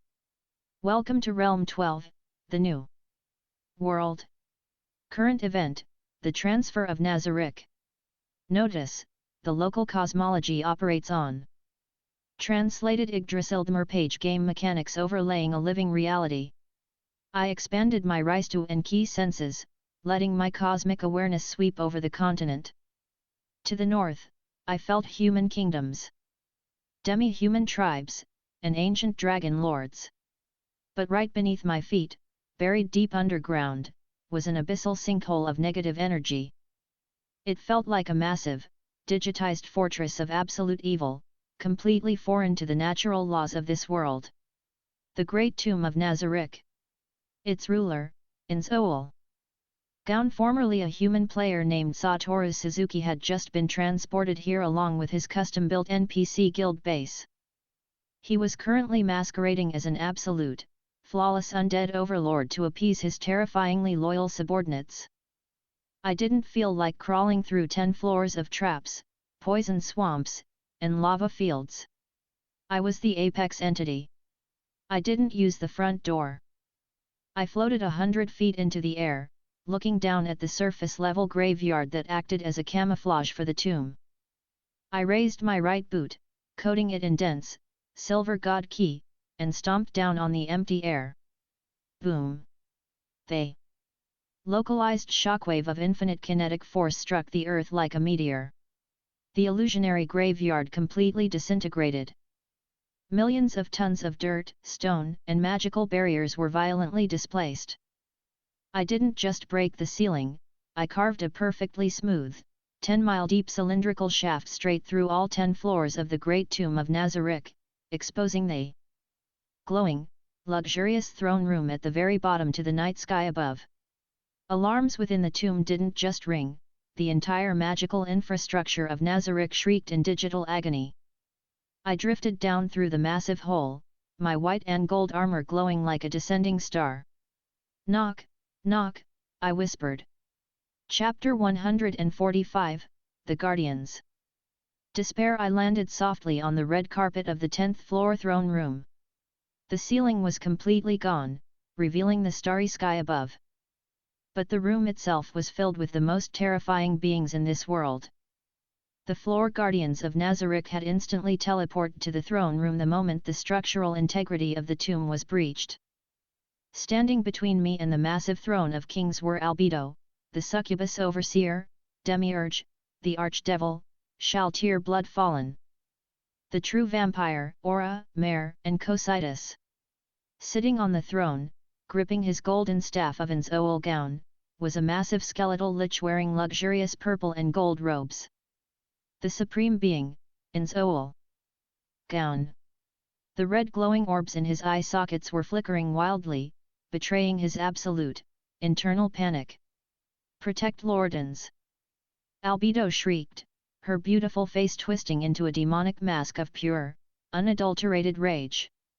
You dare damage the sacred home of the supreme beings! I will grind your soul into dust! Demiurge adjusted his glasses, his eyes gleaming with cold fury. He opened his mouth to use his specialized command magic. Prostrate yourself before the Supreme One.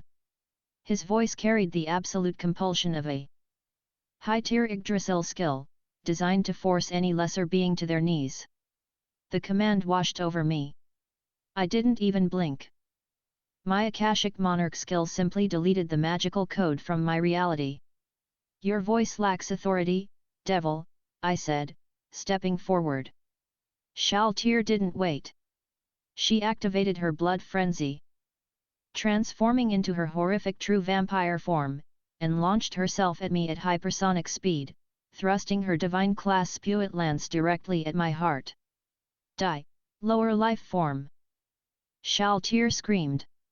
I didn't draw a weapon. I raised my left hand and caught the tip of the divine class lance with a single, armored finger. The impact created a shockwave that shattered the remaining pillars in the room, but the lance bent entirely backward.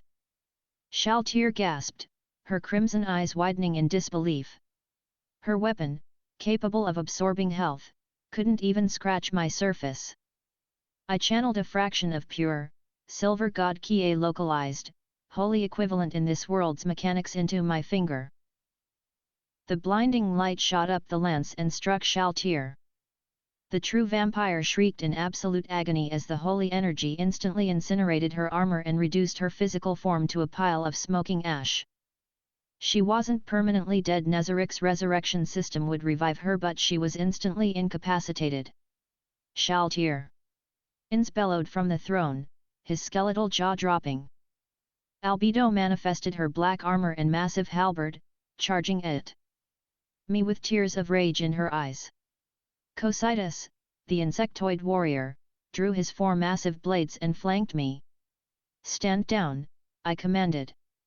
I unleashed a microburst of my aura of the Overlord. The sheer, crushing weight of my infinite cosmic presence slammed into the throne room. Albedo, Cocytus, Demiurge, and the Dark Elf twins were instantly forced face first into the polished floor. The floor cracked beneath their bodies. They couldn't move a single muscle. It was as if the gravity of a black hole had been localized entirely on their backs. I stepped over the paralyzed, weeping Albedo and walked directly toward the throne. Chapter 146, The Goal of All Life is Death. Inzoul Gown was a master tactician. He never fought an unwinnable battle, and he always prepared for the worst.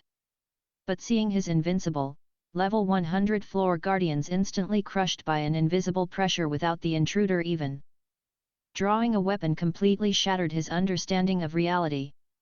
What kind of world item do you possess? Ins shouted, standing up from his throne. He didn't hesitate. He activated his ultimate trump card. Time stop. The colors in the throne room inverted. The dust freezing in the air.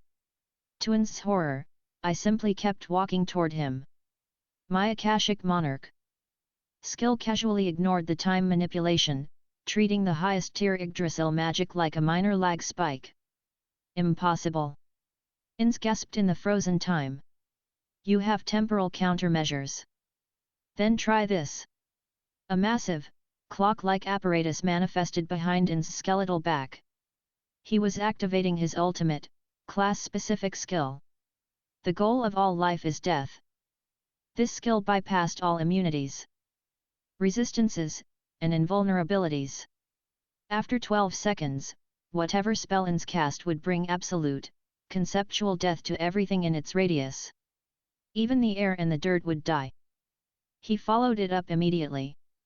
Widen magic, cry of the banshee. A massive, spectral wail erupted from In's, amplified by his ultimate skill. The wave of absolute death washed over the throne room. The 12 seconds ticked down. I stood at the base of the stairs leading to his throne, waiting.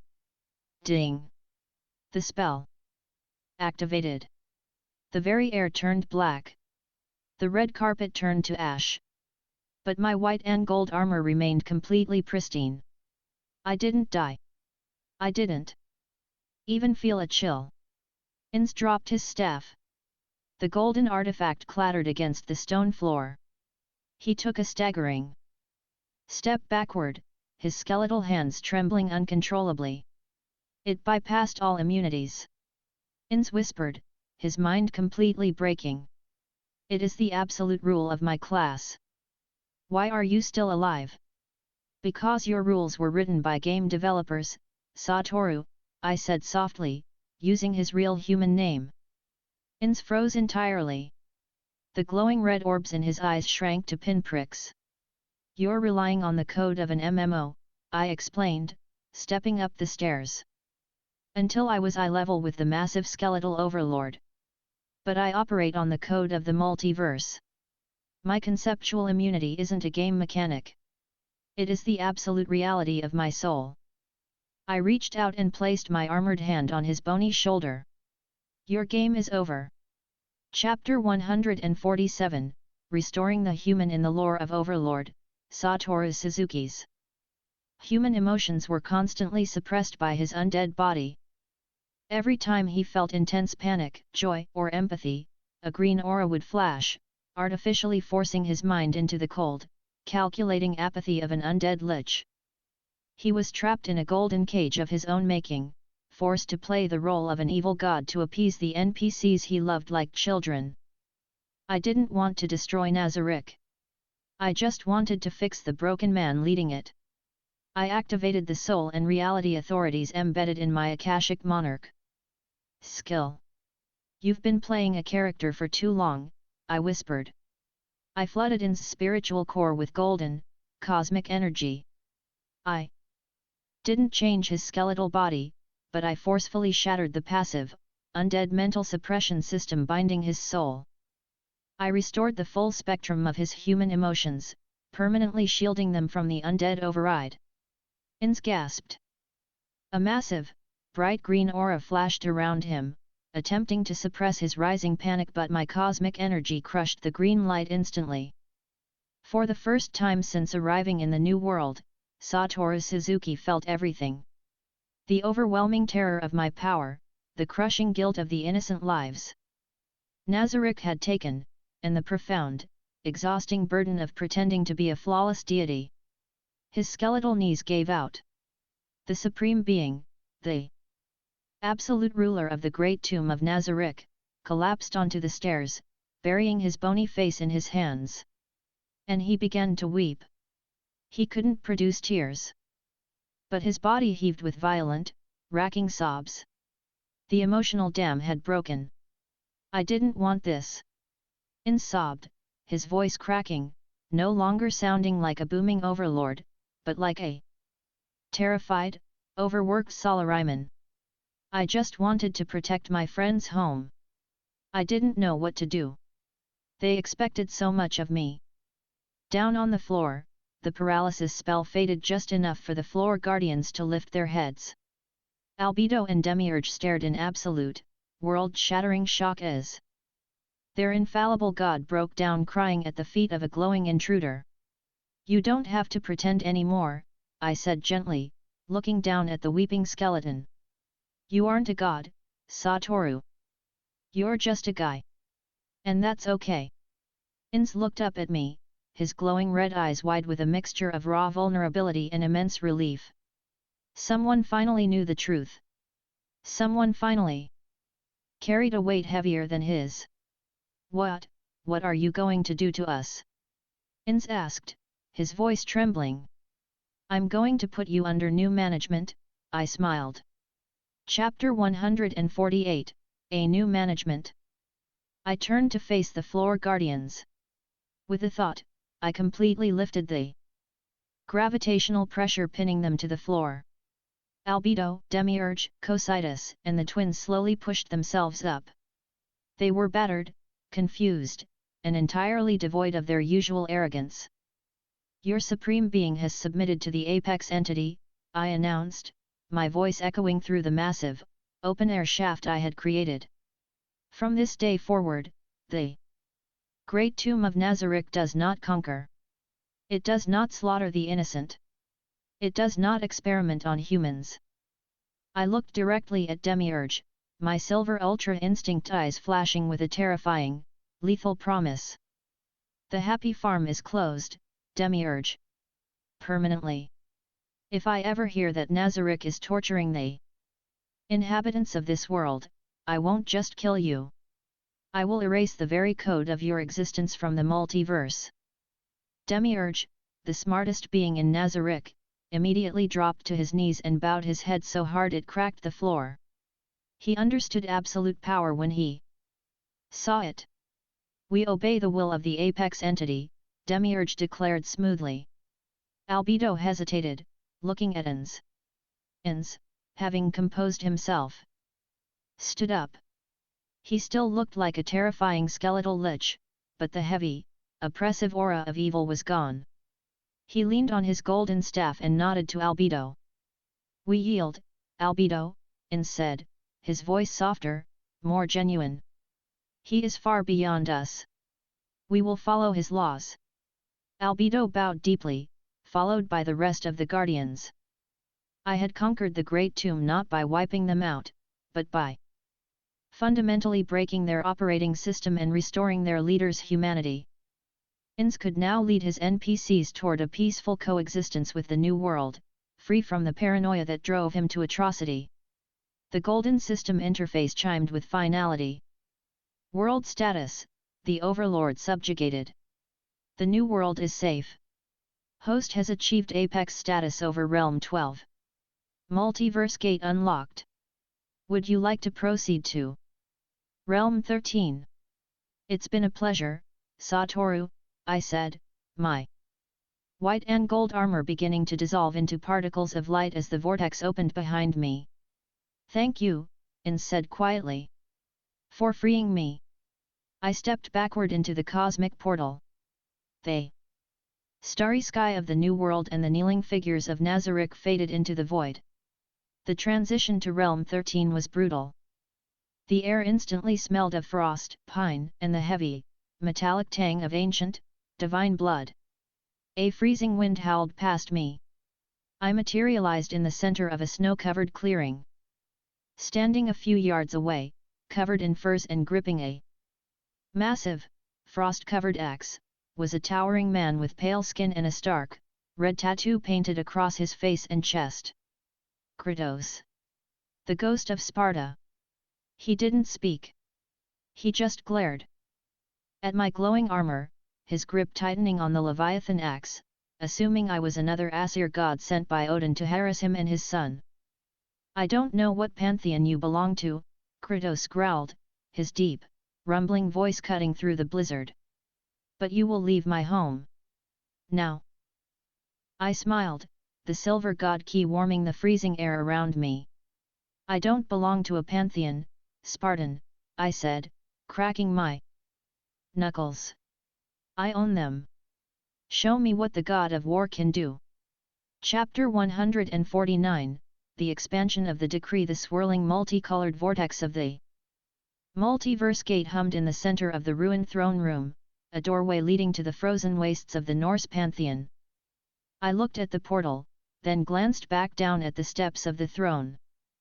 Satoru Suzukian's owl gown was standing there, his skeletal hands resting on his golden staff, his red eye sockets burning with a calm, clear light. The artificial, emotional suppression was gone, and for the first time, he looked like a leader who wasn't hiding behind a script. "Arthur," Satoru said, his deep voice carrying a new layer of human sincerity. "If you leave now, this world will still twist itself into a bloody knot. Nazarick has already set things in motion. My scouts are in the outer lands. The human kingdoms are corrupt, the demi-humans are feral, and the slain theocracy is plotting a shadow war. If I am to change, I need to understand how a true god shapes a world." The golden interface of my system flickered in front of me, overriding the departure sequence. Notice: Main Universe Quest Expansion gained. Objective: pacify and restructure the entire new world timeline. Fully resolve all localized canon conflicts: Karn Village, Erantal, the Lizardmen, the Kingdom Invasion, the Slain Theocracy, and the Dragon Lords. Status: Multiverse Gate placed on standby. I smiled, my white and gold armor humming as the portal slowly dissolved into particles of light. "All right, Satoru. If we're going to fix this world, we start from the very beginning. What's the current status of your external operations?" "I dispatched Albedo's scouts to a nearby human settlement called Karn Village," Satoru explained, waving his hand to project a magical mirror image in the air. It appears a rogue military force clad in the armor of the Baharuth Empire is currently slaughtering the villagers. I was planning to ignore it to preserve our secrecy.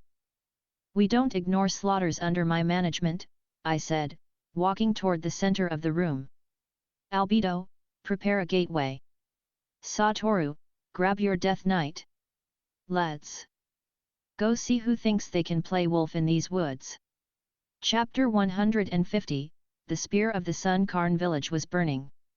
The scent of charred thatch and copper-thick blood filled the afternoon air. Human knights in heavy steel plate were chasing down screaming peasants, their swords cutting down farmers and children alike.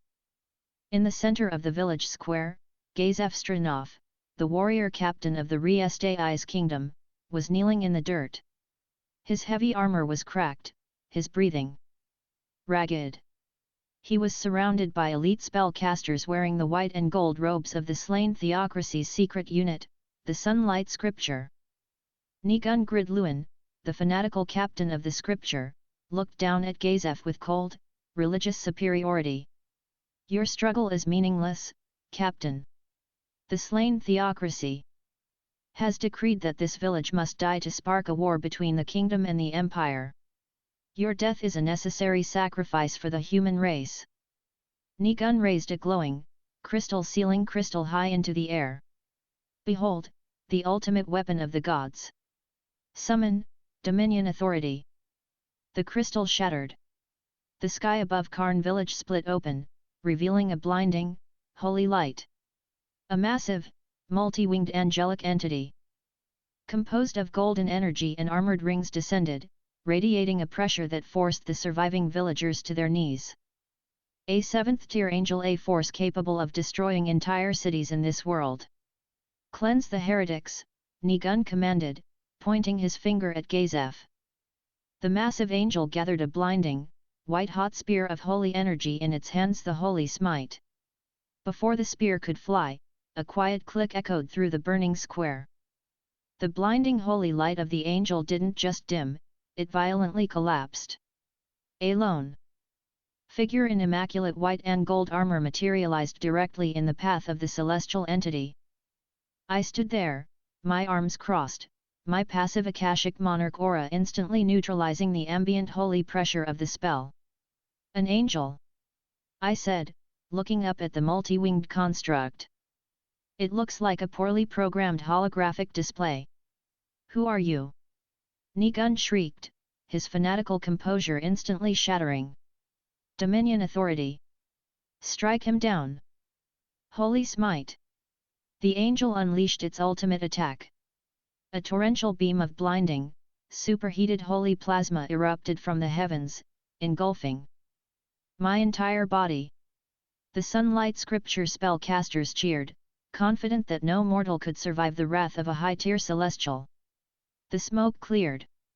I hadn't moved a single millimeter. The holy smite had struck my armor and simply dissipated into harmless gold sparks, absorbed entirely by the power authority within my soul. My turn, I whispered. I didn't draw eclipse. I simply raised my right hand and snapped my fingers. A localized wave of pure, silver ultra instinct kinetic force shot upward. The multi-winged dominion authority didn't explode, the sheer density of the physical pressure simply overloaded its magical matrix. The massive angel shattered into a billion harmless pixels of blue light, completely erased from the world's code in a fraction of a second. Nigun fell to his knees, his face pale, his mind completely breaking.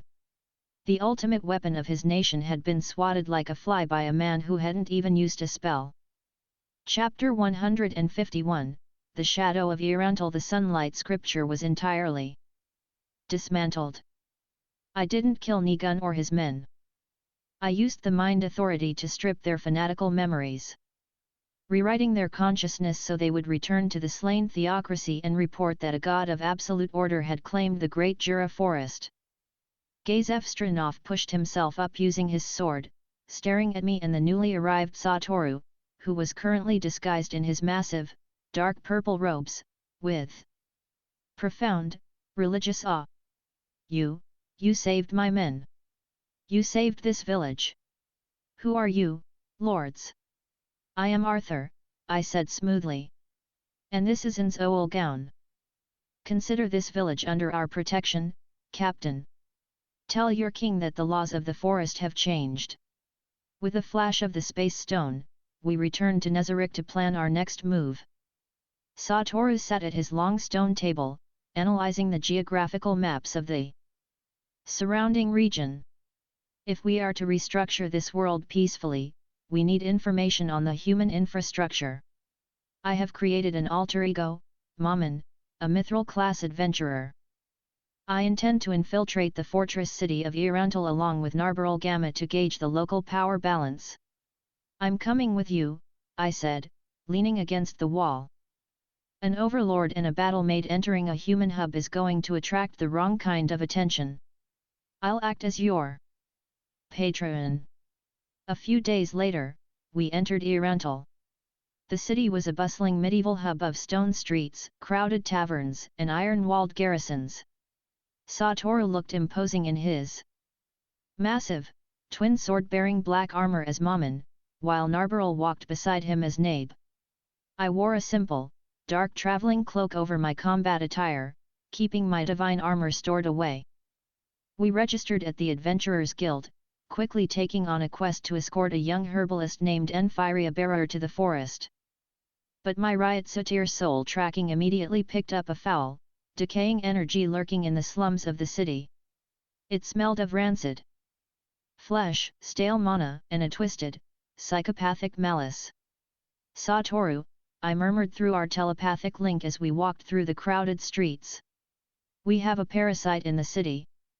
A woman with a vest of metal badges and a necromancer preparing a mass sacrifice. Clementine and Cagiat, Satoru's thoughts returned, sharp and cold. The scriptures mentioned them. They are members of Ziranan, an underground cult of death. They're planning to use Enfiria to activate an ancient artifact, I said, my fists clenching lightly. Let's let the play run for a bit. I want to see how the local heroes handle a real threat before I step in. Chapter 152, The Dancer of Death. The escort mission to the forest was successful, but the moment we returned to Irantal, the trap snapped shut. Enfiria's grandmother ran into our tavern, her face pale, her hands trembling. Enfiria, he's been taken. A blonde woman in leather armor broke into our shop and slaughtered my assistants. Please, save my grandson. I looked at Satoru. It's time. Using the space authority, we bypassed the physical streets, materializing instantly inside the massive, underground cemetery of Irantal. The air was thick with a green, glowing mist, the death spiral, a high-tier necromantic ritual designed to turn the entire city into an undead wasteland. Standing in the center of the mausoleum was Kajiat, the ancient necromancer, holding a glowing crystal orb. Tied to a stone altar beside him was Enfiria, a grotesque, flesh-binding crown forced onto his head, the crown of wisdom, which allowed an ordinary human to control high-tier undead. And leaning against a pillar, tossing a dagger mid-air with a sadistic, cat-like grin, was Clementine. "Oh! Look what we have here," Clementine purred, her eyes wide with psychopathic glee as she saw us materialize. The big, scary black hero Mammon, and his little traveling companions. "Did you come to be part of the meat pile? I love the sound bones make when they break." "You talk entirely too much for someone who moves so slowly," I said, stepping into the dim light of the cemetery. Kajiat roared, waving his staff. "Summon, skeletal dragons." Two massive, undead dragons composed entirely of ancient, calcified bones burst from the earth, their hollow ribs glowing with green unholy fire. In the rules of this world, skeletal dragons were completely immune to magic below the 6th tier, making them an absolute nightmare for human mages. "Mammon, handle the necromancer," I commanded calmly. "The cat is mine." Clementine laughed, her body shifting into a fluid, hypersonic blur as she activated her martial arts skills, Stride of Wind and ability boost. She closed the distance in a microsecond, her twin stiletto daggers aiming directly for the gaps in my traveling cloak. To a human adventurer, her speed was untraceable. To my 450-million agility, she looked like she was moving through deep, viscous syrup. I didn't even draw a weapon. I simply raised my right hand. Claw. I caught the sharp edge of her stiletto between my thumb and forefinger. Clementine's sadistic grin instantly froze. She pulled with all her strength, her face turning red, but the blade wouldn't budge a single millimeter. "You think you're a predator because you torture the weak, Clementine," I said, looking into her panic-stricken eyes. I squeezed my fingers. The indestructible, enchanted steel of her stiletto shattered into fine metallic dust. Before she could scream, I backhanded her across the cheek with a minuscule fraction of my infinite strength. The physical force launched the elite assassin across the mausoleum, crashing through 3 stone sarcophagi before she slammed into the wall, completely unconscious. Every single bone in her body shattered but alive. Beside me, Satoru had casually crushed Kajiat's skull with his bare hands, his black armor pristine.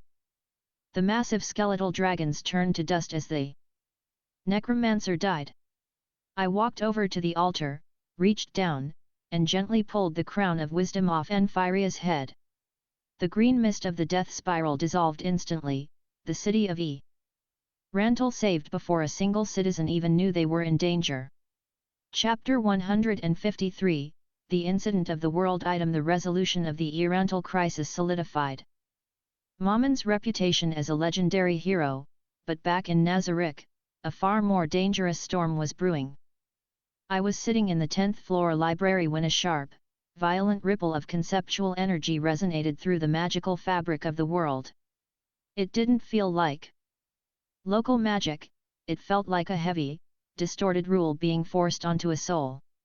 Satoru's magical mirror image materialized in front of me, his skeletal face tight with absolute panic. "Arthur! It's Shaltir!" I dispatched her to hunt down rogue mercenaries and martial arts users in the mountains, but my connection to her soul has just been severed. She is in a state of partial mind control. "The Black Scripture," I muttered, my eyes narrowing. "The slain theocracy's ultimate trump card. They used a world item." "Yes," Satoru said, his hands trembling on his staff. "The downfall of castle and country. A legendary dress that allows the user to completely override the mind of any entity, even a level 100 guardian. According to the rules of Yggdrasil, a mind-controlled guardian will fight their own guild to the death. Not while I'm the manager, I said, standing up. I activated the space authority within my soul. Satoru, Albedo, come with me. We're going to teach the theocracy what happens when you try to hack my subordinates. We teleported instantly to a deep, misty forest clearing in the northern mountains. Standing in the center of the clearing was Shaltir Bloodfallen. Her crimson eyes were dull, completely devoid of consciousness, her massive spewit lance resting on her shoulder. She was surrounded by a glowing, multicolored aura of absolute conceptual compulsion.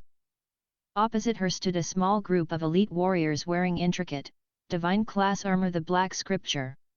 In the center of the group was an old woman wearing a magnificent, flowing white dress embroidered with golden dragons. Care. She was holding a massive, glowing talisman, channeling the world item's power directly into Shaltir's soul. The vampire is ours, the captain of the scripture, a young man with long silver hair, shouted. With this beast under our control, the theocracy will finally. He stopped speaking because the air in the forest literally turned to solid iron. I descended from the clouds, my white and gold abyssal armor radiating a silver starlit pressure so immense that the massive trees around the clearing were instantly flattened into splinters. Satoru and Albedo landed beside me, their textbook expressions masking an apocalyptic rage. Care looked up, her wrinkled face twisting in terror. What kind of monsters are you? Shaltir. Kill them. The mind-controlled true vampire raised her lance, her body shifting into a high-speed blur as she charged directly at Satoru, driven by the absolute rule of the world item. I didn't let her reach him. I stepped into her path, appearing instantly in front of her. I didn't strike her. I simply raised my right gauntlet. All 6 cosmic authorities of the Akashic Monarch flared in unison, a blinding, sun-like radiance that illuminated the entire mountain range. Conceptual override, absolute cleanse. The multicolored aura of the downfall of castle and country hit my cosmic shield and didn't just bounce, it shattered like cheap glass.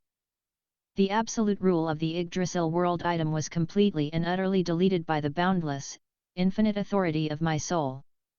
Shaltir's eyes snapped wide open, the crimson clarity returning instantly. She stumbled, dropping her lance, looking around in absolute confusion. Lord! Lord! Inns? Lord Arthur? What happened? You were temporarily hijacked, Shaltir, I said gently, turning my head to look at the horrified Black Scripture. But the hackers are about to be deleted. Care screamed as the golden dress she was wearing, the legendary world item, suddenly began to unravel, the golden threads dissolving into harmless smoke as the Akashic Monarch permanently stripped the item of its magical concepts. The ultimate treasure of the slain theocracy was turned into rags in less than a second. The cycle of your shadow war ends here, I told the trembling silver-haired captain. Go back to your elders. Tell them that their gods have abandoned them. And the apex entity is coming for their crown. Chapter 154, The Lizardman Alliance. The Great Lake was covered in a thick, unnatural fog. The Lizardman tribes, usually divided and warring among themselves, had united under the leadership of Zeruzuashasha. They stood at the edge of the marshes, gripping their crude bone weapons, ready to die defending their home from the undead army of Nazarick. In the original timeline, Satoru had sent Cocytus to slaughter them to harvest their corpses and teach the Guardian a lesson in defeat. Under my management, things were going to be different. I floated down from the mist, my white and gold armor gleaming in the dull light. Beside me walked Cocytus, his massive, icy insectoid body radiating a freezing aura. Satoru had sent us both to handle the integration. Zeruzu stepped forward, gripping the magical sword Frostpain. Are you the emissaries of the Supreme Being? We will not surrender our lives without a fight. No one is asking for your lives, I said, landing softly on the muddy bank. The thousands of lizardmen warriors looked at me in absolute confusion. I turned to Cocytus. Cocytus! You are a warrior of honor. Do you find glory in slaughtering an army that is so vastly beneath your level? Cocytus exhaled a cloud of freezing mist, his four mandibles clicking. No, Lord Arthur. There is no honor in a massacre. But they refused to kneel to Nezarec. Then we teach them, we don't break them, I said. I looked at Zeryuzu. You want to prove your strength? Strike me. If you can make me take a single step backward, we will leave this lake forever. If you fail, the lizardman tribes swear absolute loyalty to Nzoulgaun, and in return, you receive infinite food, protection, and prosperity.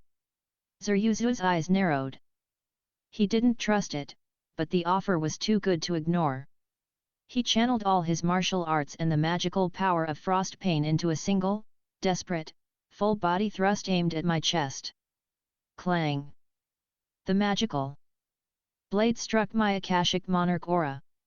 It didn't even reach the metal of my armor. The kinetic rebound was so intense that Zeryuzu's arms went numb, and he fell backward into the mud, panting heavily. I hadn't moved a millimeter. You fought bravely for your people, I said, reaching down and offering him a hand. A good leader prioritizes their survival over his pride. Zeryuzu looked at my hand, then at the towering, terrifying Cocytus who was nodding in respectful agreement. The lizardman took my hand. The tribes were united under Nezarec, without a single drop of blood being shed. Chapter 155, The Maid and the Dragon. With the lizardmen integrated, our attention turned to the royal capital of Westeros. Sebastian, the iron-willed, honorable butler of Nezarec, had been stationed in the capital to gather intelligence. True to his good aligned nature, he had rescued a beaten, broken human girl named Tuare from a horrific underground crime syndicate known as the Eight Fingers. In the original timeline, Sabas feared N's wrath for acting without permission. But when Sabas knelt before me and saw Toru in a hidden safe house, expecting punishment, I simply smiled. You saved an innocent life, Sabas, I said, resting a hand on his broad shoulder. You acted with the honor befitting the legacy of your creator. Touch me. You have done Nezarec proud. Sabas's eyes widened, completely stunned by the praise. Satoru nodded in agreement, profoundly relieved that he didn't have to play the role of a cruel, unfeeling tyrant. Indeed, Sabas. You have my full approval. But the Eight Fingers weren't going to let their property go easily. The elite enforcers of the syndicate, Six Arms, surrounded the safe house, led by the martial arts master Zero. Sabas stood up, adjusting his gloves. Lords, please allow me to clean out the trash. Go ahead, Sabas, I said, leaning against the wall. But leave Zero to me. I want to test something. Sabas stepped outside. The slaughter was elegant and instantaneous. The Six Arms, who believed themselves to be the pinnacle of human strength, were casually decapitated and crushed by the draconian butler in a matter of seconds. Only Zero remained, his body covered in magical animal tattoos that boosted his strength to superhuman levels. You killed my men! Zero roared, his muscles bulging as a massive, spectral tiger manifested over his fists. I will crush you both! Zero charged at me, unleashing his ultimate strike. I didn't block. I just stood there. His fist hit my chest. His arm instantly shattered in 3 places. You humans in this world have a very skewed perception of power, I sighed. I tapped his forehead, sending a microscopic pulse of ultra instinct ki into his brain, knocking him out cold. Demiurge, I called out through the telepathic link. The Eight Fingers are a cancer on this city. Rip them out from the roots. Seize their assets, but do not harm the civilian populace. Am I understood?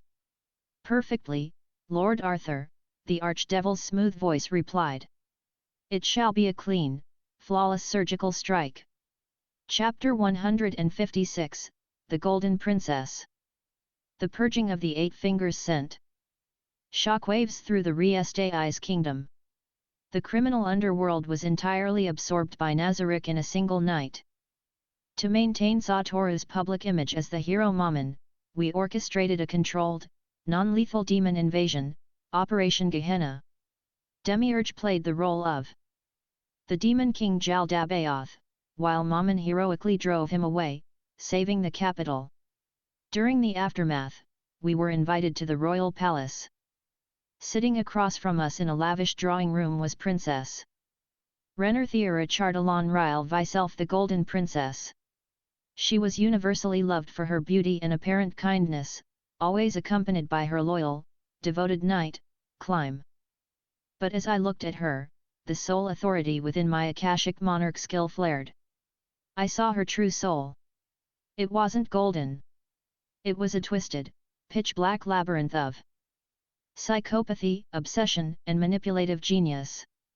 She didn't care about the kingdom, she only cared about keeping Climb chained to her like a pet.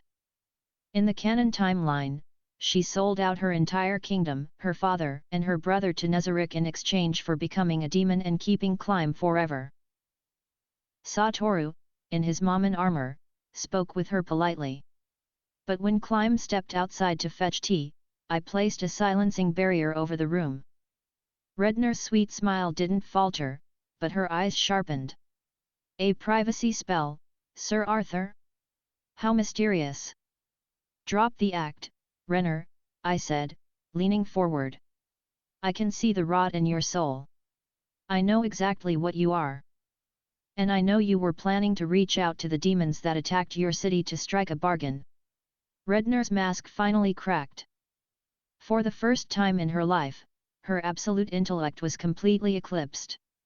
Her eyes widened, a flicker of genuine fear crossing her beautiful face. If you betray your people and orchestrate the slaughter of this kingdom just to satisfy your twisted obsession with that boy, I whispered, the silver heat of Ultra instinct briefly flashing in my eyes, I will erase you. Not kill you. Erase you. Climb will forget you ever existed. Renner trembled. The threat of losing Climb's devotion was the only thing in the universe that terrified her. You will use your intellect to stabilize this kingdom, I commanded. You will root out the corrupt nobles, and you will align Westeros with the Sorcerer Kingdom peacefully. Do this, and you and Climb can live happily ever after. Do we have an understanding? Renner swallowed hard, her psychopathic mind rapidly recalculating the reality of her situation. She bowed her head, dropping the innocent princess facade. Entirely. Understood, Lord Arthur. It shall be done. Chapter 157, The Bloodless Conquest. Months passed. Through careful diplomacy, Mammon's heroism, and Redner's political maneuvering, Inzolgaun established the Sorcerer Kingdom peacefully. But Emperor Jerkniv of the Baharuth Empire, terrified of the undead king's rising power, attempted to form a grand alliance with the Westeros kingdom to crush Nazarick at the Katsa Plains. In the original timeline, Inz cast Ia Shub-Niggurath, sacrificing 70,000 men to summon massive, dark young monsters that slaughtered hundreds of thousands more. The Splat Incident. I stood on a small hill overlooking the Katsa Plains. Below us, the combined human armies of the Empire and the Kingdom, nearly 250,000 men, stood in formation. Their armor clinking nervously as they looked at our tiny force. Satoru stood beside me, wearing his majestic overlord robes. They are terrified, Arthur. I could summon my undead army, but... No, I said, stepping past him. I told you, we don't slaughter mortals to prove a point. I floated high into the air, making sure every single soldier in the massive human army could see my glowing, white and gold armor. I didn't cast a spell. I didn't summon a monster. I unleashed the full, unfiltered weight of my infinite stats combined with the aura of the Overlord. Cosmic law activated, absolute submission. The wave of spiritual and physical pressure washed over the Katsab plains. It wasn't an attack, it was a physical manifestation of divine authority. The air grew so heavy that breathing became a conscious effort. The horses whinnied in terror and dropped to their knees. A moment later, the soldiers followed. Across the entire plain, 250,000 armed men, including King Ramposa and Emperor Jerkniv, were forced to their knees, their faces pressed against the dirt. Their weapons fell from their trembling hands. They couldn't move. They couldn't speak. They were completely and utterly paralyzed by the sheer, incomprehensible gap in existence between us. The era of kings and emperors is over, my voice boomed, amplified by the mind authority to echo in every single soul on the battlefield simultaneously. The sorcerer kingdom claims this land. There will be no war. There will be no slaughter.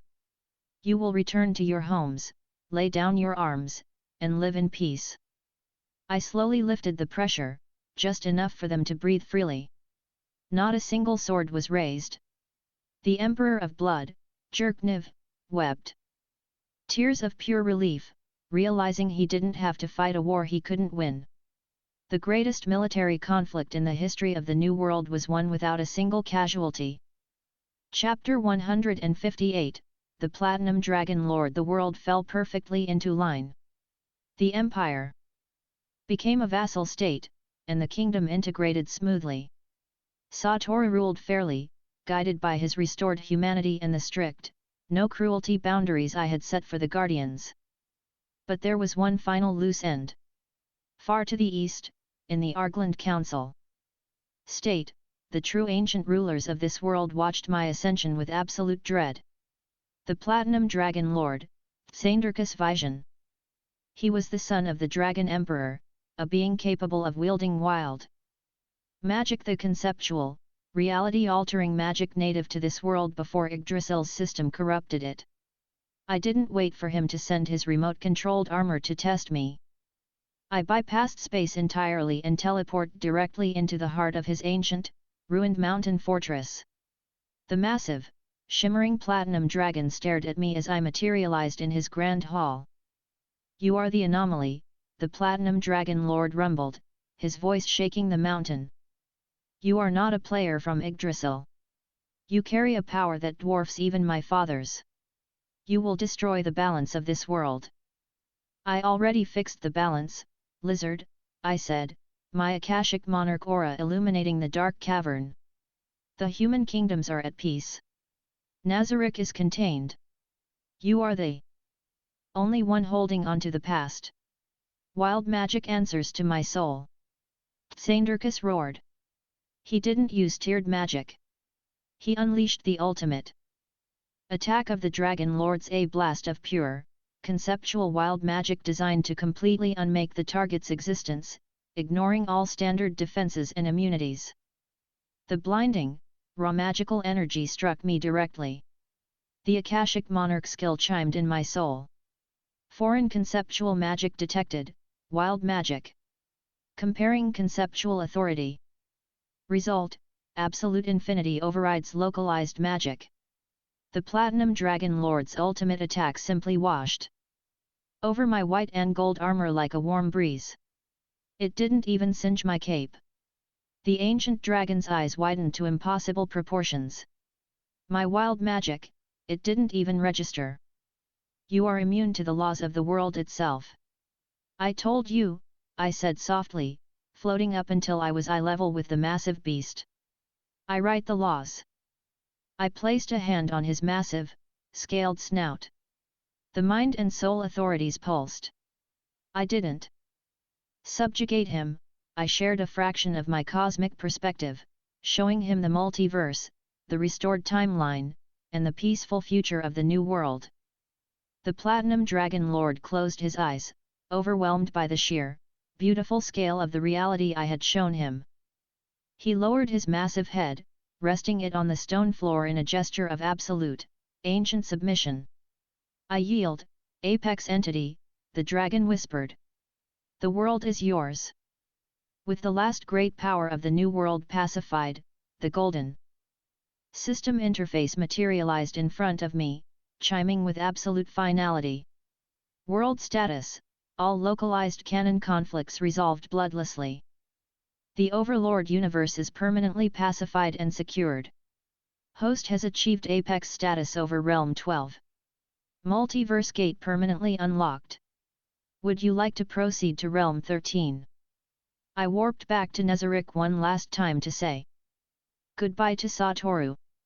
He was sitting on his throne, surrounded by his loyal, now peaceful guardians. Rule them well, Satoru, I smiled, the swirling cosmic vortex opening behind me.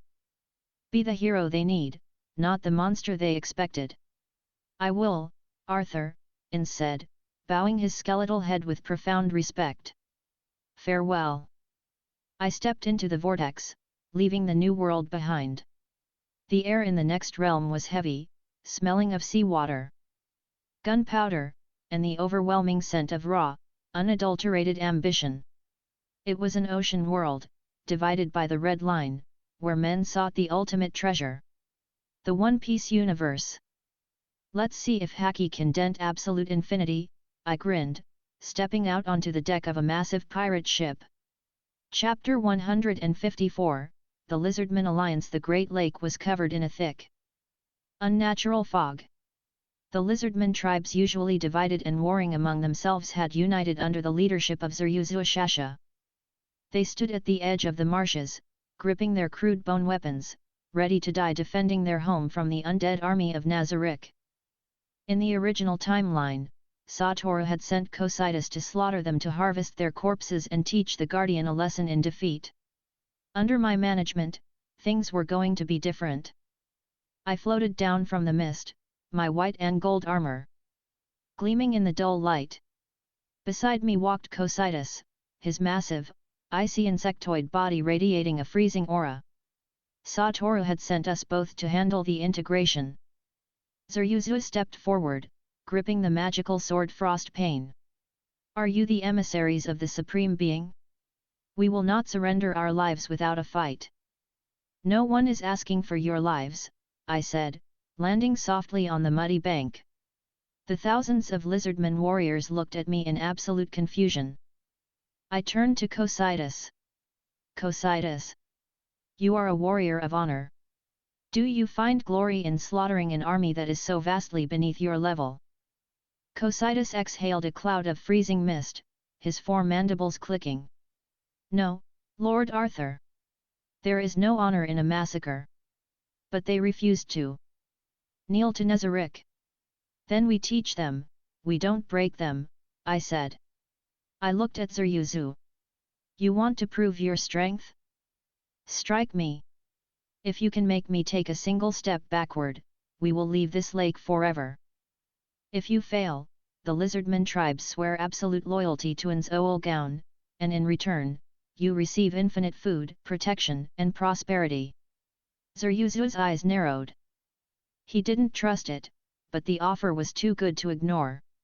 He channeled all his martial arts and the magical power of Frostpain into a single, desperate, full-body thrust aimed at my chest. Clang! The magical blade struck my Akashic Monarch aura. It didn't even reach the metal of my armor. The kinetic rebound was so intense that Zeryuzu's arms went numb, and he fell backward into the mud, panting heavily. I hadn't moved a millimeter. You fought bravely for your people, I said, reaching down and offering him a hand. A good leader prioritizes their survival over his pride. Zeryuzu looked at my hand, then at the towering, terrifying Cocytus, who was nodding in respectful agreement. The lizardman took my hand. The tribes were united under Nazarick, without a single drop of blood being shed. Chapter 155, The Maid and the Dragon. With the lizardmen integrated, our attention turned to the royal capital of Resteros. Sebastian, the iron-willed, honorable butler of Nazarick, had been stationed in the capital to gather intelligence. True to his good-aligned nature, he had rescued a beaten, broken human girl named Tuare from a horrific underground crime syndicate known as the Eight Fingers. In the original timeline, Sabas feared N's wrath for acting without permission. But when Sabas knelt before me and saw Toru in a hidden safe house, expecting punishment, I simply smiled. "You saved an innocent life, Sabas," I said, resting a hand on his broad shoulder. "You acted with the honor befitting the legacy of your creator. Touch me. You have done Nazarick proud." Sabas's eyes widened, completely stunned by the praise. Satoru nodded in agreement, profoundly relieved that he didn't have to play the role of a cruel, unfeeling tyrant. "Indeed, Sabas. You have my full approval." But the Eight Fingers weren't going to let their property go easily. The elite enforcers of the syndicate, Six Arms, surrounded the safe house, led by the martial arts master Zero. Sabas stood up, adjusting his gloves. "Lords, please allow me to clean out the trash." "Go ahead, Sabas," I said, leaning against the wall. "But leave Zero to me. I want to test something." Sabas stepped outside.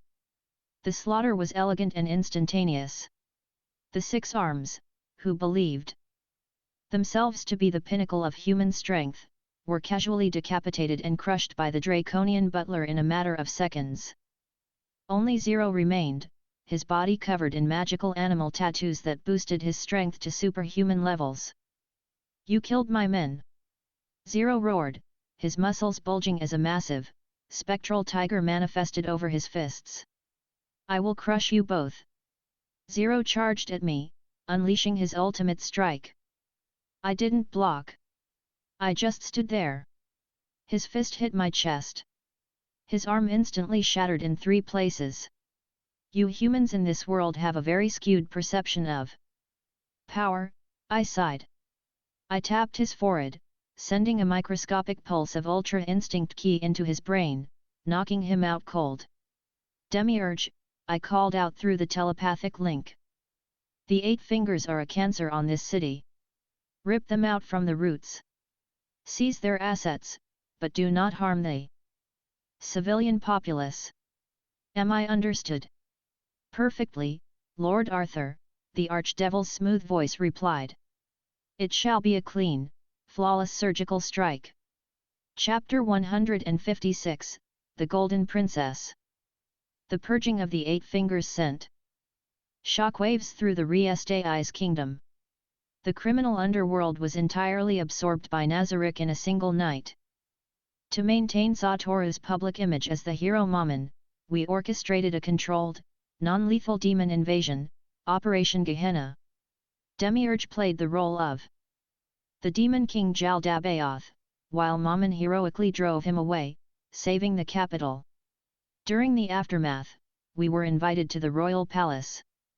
Sitting across from us in a lavish drawing room was Princess Renner Theora Chardalon Ryle Vyself, the Golden Princess. She was universally loved for her beauty and apparent kindness, always accompanied by her loyal, devoted knight, Climb. But as I looked at her, the sole authority within my Akashic monarch skill flared. I saw her true soul. It wasn't golden. It was a twisted, pitch-black labyrinth of psychopathy, obsession, and manipulative genius. She didn't care about the kingdom, she only cared about keeping Climb chained to her like a pet. In the canon timeline, she sold out her entire kingdom, her father and her brother to Nazarick in exchange for becoming a demon and keeping Climb forever. Satoru, in his Mammon armor, spoke with her politely. But when Climb stepped outside to fetch tea, I placed a silencing barrier over the room. Redner's sweet smile didn't falter, but her eyes sharpened. "A privacy spell, Sir Arthur? How mysterious." "Drop the act, Renner," I said, leaning forward. "I can see the rot in your soul. I know exactly what you are. And I know you were planning to reach out to the demons that attacked your city to strike a bargain. Redner's mask finally cracked. For the first time in her life, her absolute intellect was completely eclipsed. Her eyes widened, a flicker of genuine fear crossing her beautiful face. If you betray your people and orchestrate the slaughter of this kingdom just to satisfy your twisted obsession with that boy, I whispered, the silver heat of Ultra instinct briefly flashing in my eyes, I will erase you. Not kill you. Erase you. Climb will forget you ever existed. Renner trembled. The threat of losing Climb's devotion was the only thing in the universe that terrified her. You will use your intellect to stabilize this kingdom, I commanded. You will root out the corrupt nobles, and you will align Reestais with the Sorcerer Kingdom peacefully. Do this, and you and Climb can live happily ever after. Do we have an understanding? Renner swallowed hard, her psychopathic mind rapidly recalculating the reality of her situation. She bowed her head, dropping the innocent princess facade. Entirely. Understood, Lord Arthur. It shall be done. Chapter 157, The Bloodless Conquest. Months passed. Through careful diplomacy, Mommon's heroism, and Redner's political maneuvering, Inzolgaun established the Sorcerer Kingdom peacefully. But Emperor Jerkniv of the Baharuth Empire, terrified of the undead king's rising power, attempted to form a grand alliance with the Reestais kingdom to crush Nazarick at the Katsa Plains. In the original timeline, Inz cast Ia Shub-Niggurath, sacrificing 70,000 men to summon massive, dark young monsters that slaughtered hundreds of thousands more. They Splat incident. I stood on a small hill overlooking the Katsa Plains. Below us, the combined human armies of the Empire and the Kingdom, nearly 250,000 men, stood in formation. Their armor clinking nervously as they looked at our tiny force. Satoru stood beside me, wearing his majestic overlord robes. They are terrified, Arthur. I could summon my undead army, but... No, I said, stepping past him. I told you, we don't slaughter mortals to prove a point. I floated high into the air, making sure every single soldier in the massive human army could see my glowing, white and gold armor. I didn't cast a spell. I didn't summon a monster. I unleashed the full, unfiltered weight of my infinite stats combined with the aura of the Overlord. Cosmic law activated, absolute submission. The wave of spiritual and physical pressure washed over the Katsa Plains. It wasn't an attack, it was a physical manifestation of divine authority. The air grew so heavy that breathing became a conscious effort. The horses whinnied in terror and dropped to their knees. A moment later, the soldiers followed. Across the entire plain, 250,000 armed men, including King Ramposa and Emperor Jerkniv, were forced to their knees, their faces pressed against the dirt. Their weapons fell from their trembling hands. They couldn't move. They couldn't speak. They were completely and utterly paralyzed by the sheer, incomprehensible gap in existence between us. The era of kings and emperors is over, my voice boomed, amplified by the mind authority to echo in every single soul on the battlefield simultaneously. The Sorcerer Kingdom claims this land. There will be no war. There will be no slaughter. You will return to your homes, lay down your arms, and live in peace. I slowly lifted the pressure, just enough for them to breathe freely. Not a single sword was raised. The Emperor of Blood, Jerkniv, wept. Tears of pure relief, realizing he didn't have to fight a war he couldn't win. The greatest military conflict in the history of the New World was won without a single casualty. Chapter 158, The Platinum Dragon Lord. The world fell perfectly into line. The Empire became a vassal state, and the kingdom integrated smoothly. Satoru ruled fairly, guided by his restored humanity and the strict, no cruelty boundaries I had set for the Guardians. But there was one final loose end. Far to the east, in the Argland Council State, the true ancient rulers of this world watched my ascension with absolute dread. The Platinum Dragon Lord, Saindurkus Vision. He was the son of the Dragon Emperor, a being capable of wielding wild magic, the conceptual, reality-altering magic native to this world before Yggdrasil's system corrupted it. I didn't wait for him to send his remote-controlled armor to test me. I bypassed space entirely and teleported directly into the heart of his ancient, ruined mountain fortress. The massive, shimmering platinum dragon stared at me as I materialized in his grand hall. "You are the anomaly," the Platinum Dragon Lord rumbled, his voice shaking the mountain. "You are not a player from Yggdrasil. You carry a power that dwarfs even my father's. You will destroy the balance of this world." "I already fixed the balance, lizard," I said, my Akashic Monarch aura illuminating the dark cavern. "The human kingdoms are at peace. Nazarick is contained. You are the only one holding on to the past. Wild magic answers to my soul." Saindurkus roared. He didn't use tiered magic. He unleashed the ultimate attack of the Dragon Lords, a blast of pure, conceptual wild magic designed to completely unmake the target's existence, ignoring all standard defenses and immunities. The blinding, raw magical energy struck me directly.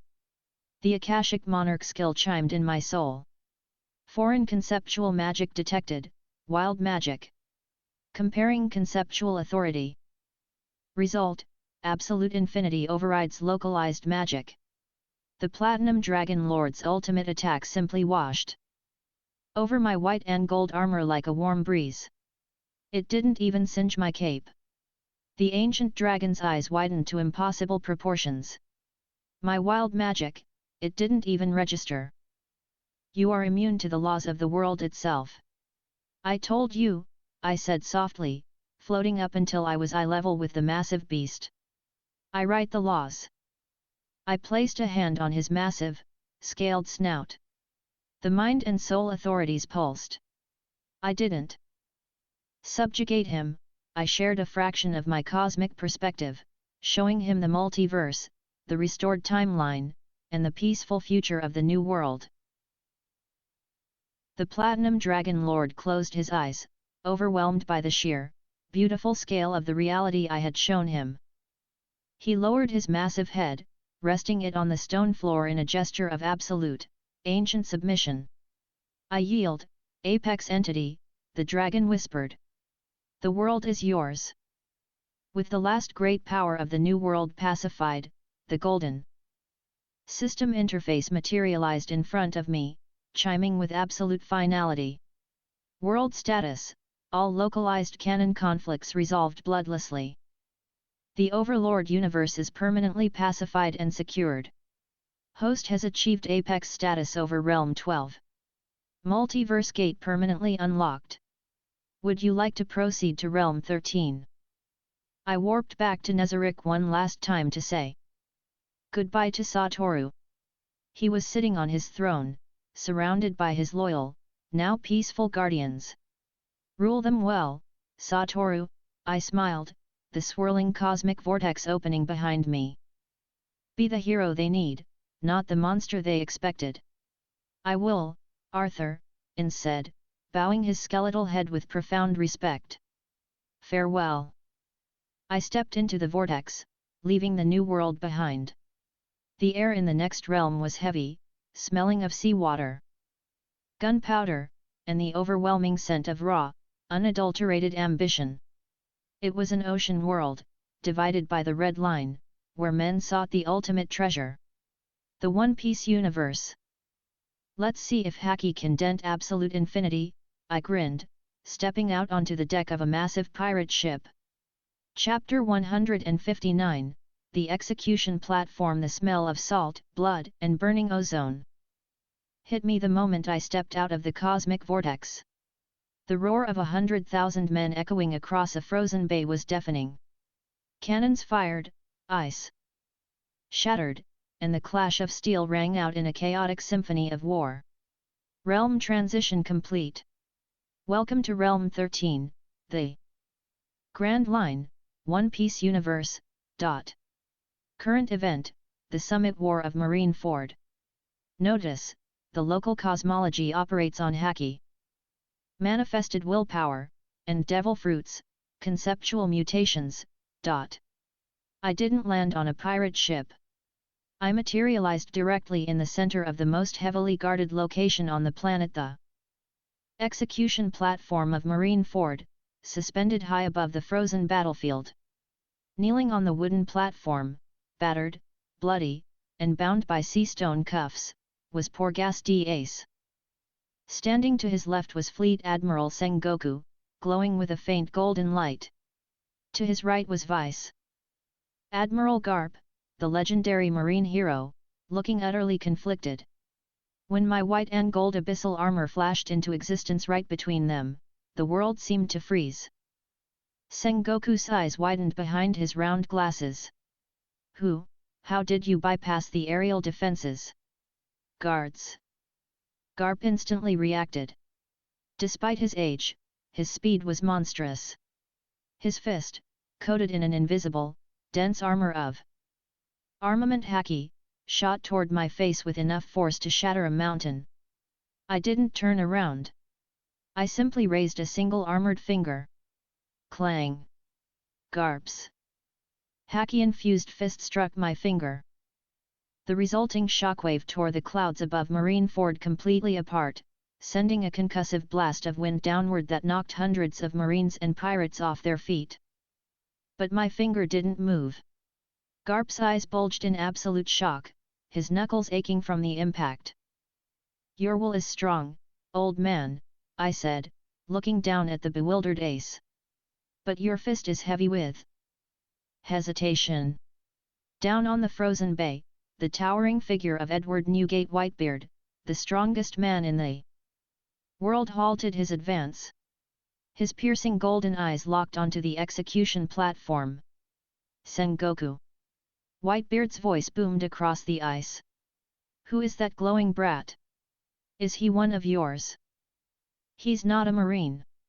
Sengoku roared, instantly activating his devil fruit.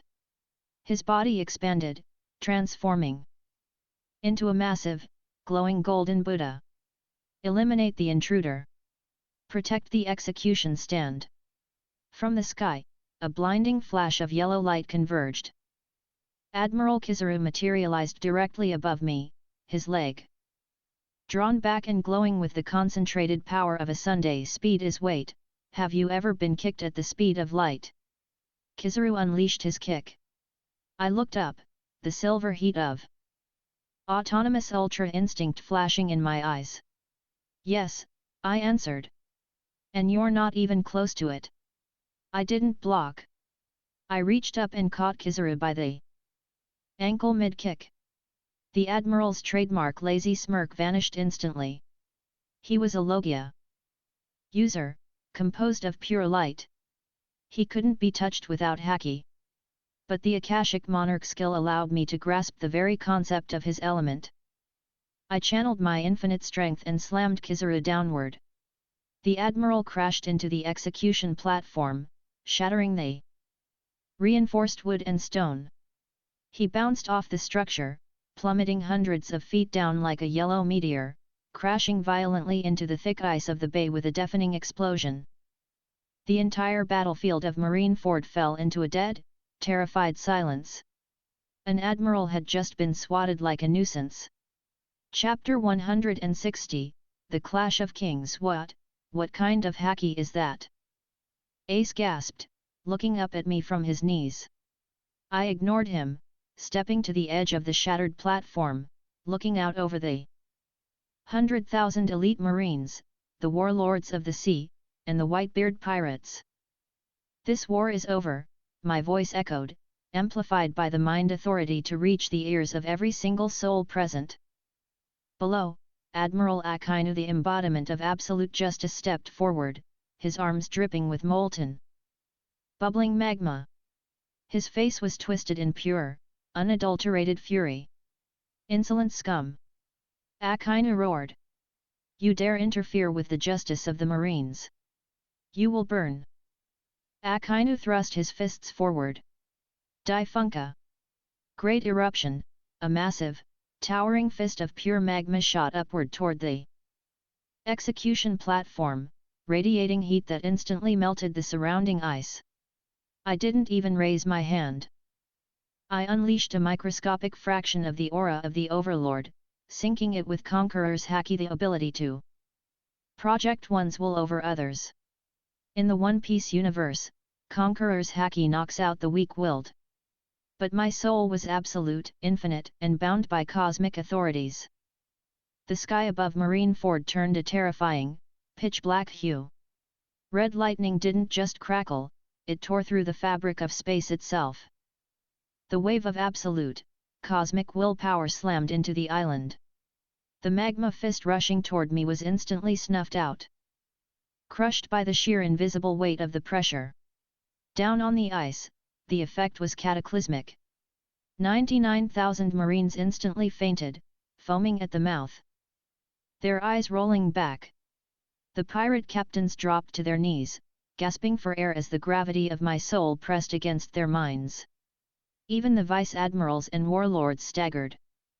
Doflamingo's arrogant grin vanished as he was forced to a knee. My hawk, the world's greatest swordsman, drove his black blade into the ice just to keep himself standing, sweating profusely. Only the admirals, Garp, Sengoku, and Whitebeard remained fully on their feet, though they were struggling against the suffocating pressure. Whitebeard gripped his massive bicento, a fierce, bloodthirsty grin breaking across his scarred face. Gururara! What terrifying haki! You've got the spirit of a true king, brat. Whitebeard slammed his fist into the air, activating his tremor fruit. The air cracked like glass, sending a massive shockwave directly at the platform to shatter it completely and free Ace. I raised my palm. Cosmic Law. Activated, Vibration Nullification. The world-ending earthquake struck my cosmic barrier. And simply ceased to exist. The air smoothed out. The tremors stopped. Whitebeard's eyes widened. The power to destroy the world had just been casually dismissed. I floated down from the execution platform, landing gracefully on the frozen bay directly between the remaining conscious Marines and the Whitebeard pirates. I said, I repeated softly, the silver key radiating from my body, the war is over. Chapter 161, The Absolute Justice Shattered. Akainu was a zealot.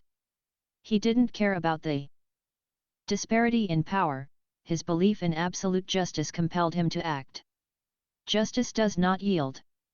Akainu screamed, his entire body turning into a towering wave of magma. He bypassed me entirely, launching himself into the air, aiming a lethal magma strike directly at the helpless Ace on the platform above. It was a cowardly, desperate move to complete the execution. I vanished. The Space Authority engaged. I materialized in the air directly in the path of Akainu's molten fist. I didn't use haki to coat my arm. I just punched the magma. My fist collided with Akainu's chest. The indestructible cosmic durability of the Akashic Monarch ignored the thousands of degrees of heat. Crack! The sound of shattering ribs echoed across Marineford. The Logia intangibility was completely overridden by the Reality Authority. Akainu vomited a massive torrent of blood, his magma form instantly collapsing back into human flesh. He was launched backward at Mach 50, skipping across the frozen bay, crashing through the massive steel walls of Marineford's fortress, and burying himself hundreds of feet deep into the bedrock of the island. He didn't get back up. Aokiji and Kizaru, who had just recovered from his crater, froze in their tracks. Sengoku, still in his golden Buddha form, lowered his arms, realizing that continuing this fight would mean the complete annihilation of the Marine forces. I turned my back on the Marines and looked at Whitebeard. The massive Yonko was panting, his chest covered in medical tubes, his body failing from age and illness. "You came here to die for your son, Newgate," I said, walking toward the legendary pirate. "It's a noble death. But totally unnecessary." I raised my right hand, the emerald light of the Time Authority glowing in my palm. I fired a beam of temporal energy directly into Whitebeard's chest. The Whitebeard pirates screamed in panic, thinking I was attacking their father. Marco the Phoenix flew forward to intercept, but he bounced harmlessly off my passive aura. The emerald light washed over Whitebeard. I didn't heal him with medical science, I reversed the localized time of his physical body. The scars faded. The medical tubes dissolved. His wrinkled skin tightened, and the massive, failing heart inside his chest began to beat. With the thunderous, terrifying vitality of a man in his absolute prime. Whitebeard gasped, dropping his bicento. He looked at his hands, feeling the agonizing pain in his chest completely vanish. He was young again. He was in his peak. What did you do to me?" Whitebeard breathed, his golden eyes wide with shock. "I gave you your prime back," I smiled. "Make sure you use it to protect your family." Chapter 162, The darkness consumed before the Whitebeard pirates could even process the miracle. A dark, sinister laugh echoed from behind the marine fortress. "Zahahaha! What an unexpected twist!" Standing atop the ruined walls of Marineford was Marshal D. Teach Blackbeard. He had infiltrated the prison of Impel Down, gathered a crew of the most heinous criminals in history, and arrived to steal Whitebeard's power. But seeing Whitebeard in his prime, and witnessing me casually swat Akainu, Blackbeard realized his original plan was ruined. "You're a strange one," Blackbeard sneered, looking down at me. "But it doesn't matter how strong you are. My yummy no mi. Dark fruit, is the ultimate power. It absorbs everything. Even devil fruit powers and haki." Blackbeard unleashed a massive, sprawling tide of pure darkness that consumed the ruined plaza, sucking in debris, ice, and marines like a black hole. "Black hole!" Teach roared, aiming the gravitational pull directly at me. I didn't resist. I let the darkness pull me across the plaza until I was standing right in front of him. "Zahahaha! I've got you!" Blackbeard grabbed my shoulder. "Liberation! I'll absorb your power." He attempted to drain my cosmic energy into his dark void. I just looked at him, my expression perfectly bored. The darkness of his devil fruit touched the infinite, boundless soul of the Akashic monarch. Blackbeard's fruit was designed to absorb the limited conceptual powers of this world. It was a puddle trying to swallow an ocean. Blackbeard's cocky grin vanished. His eyes bulged.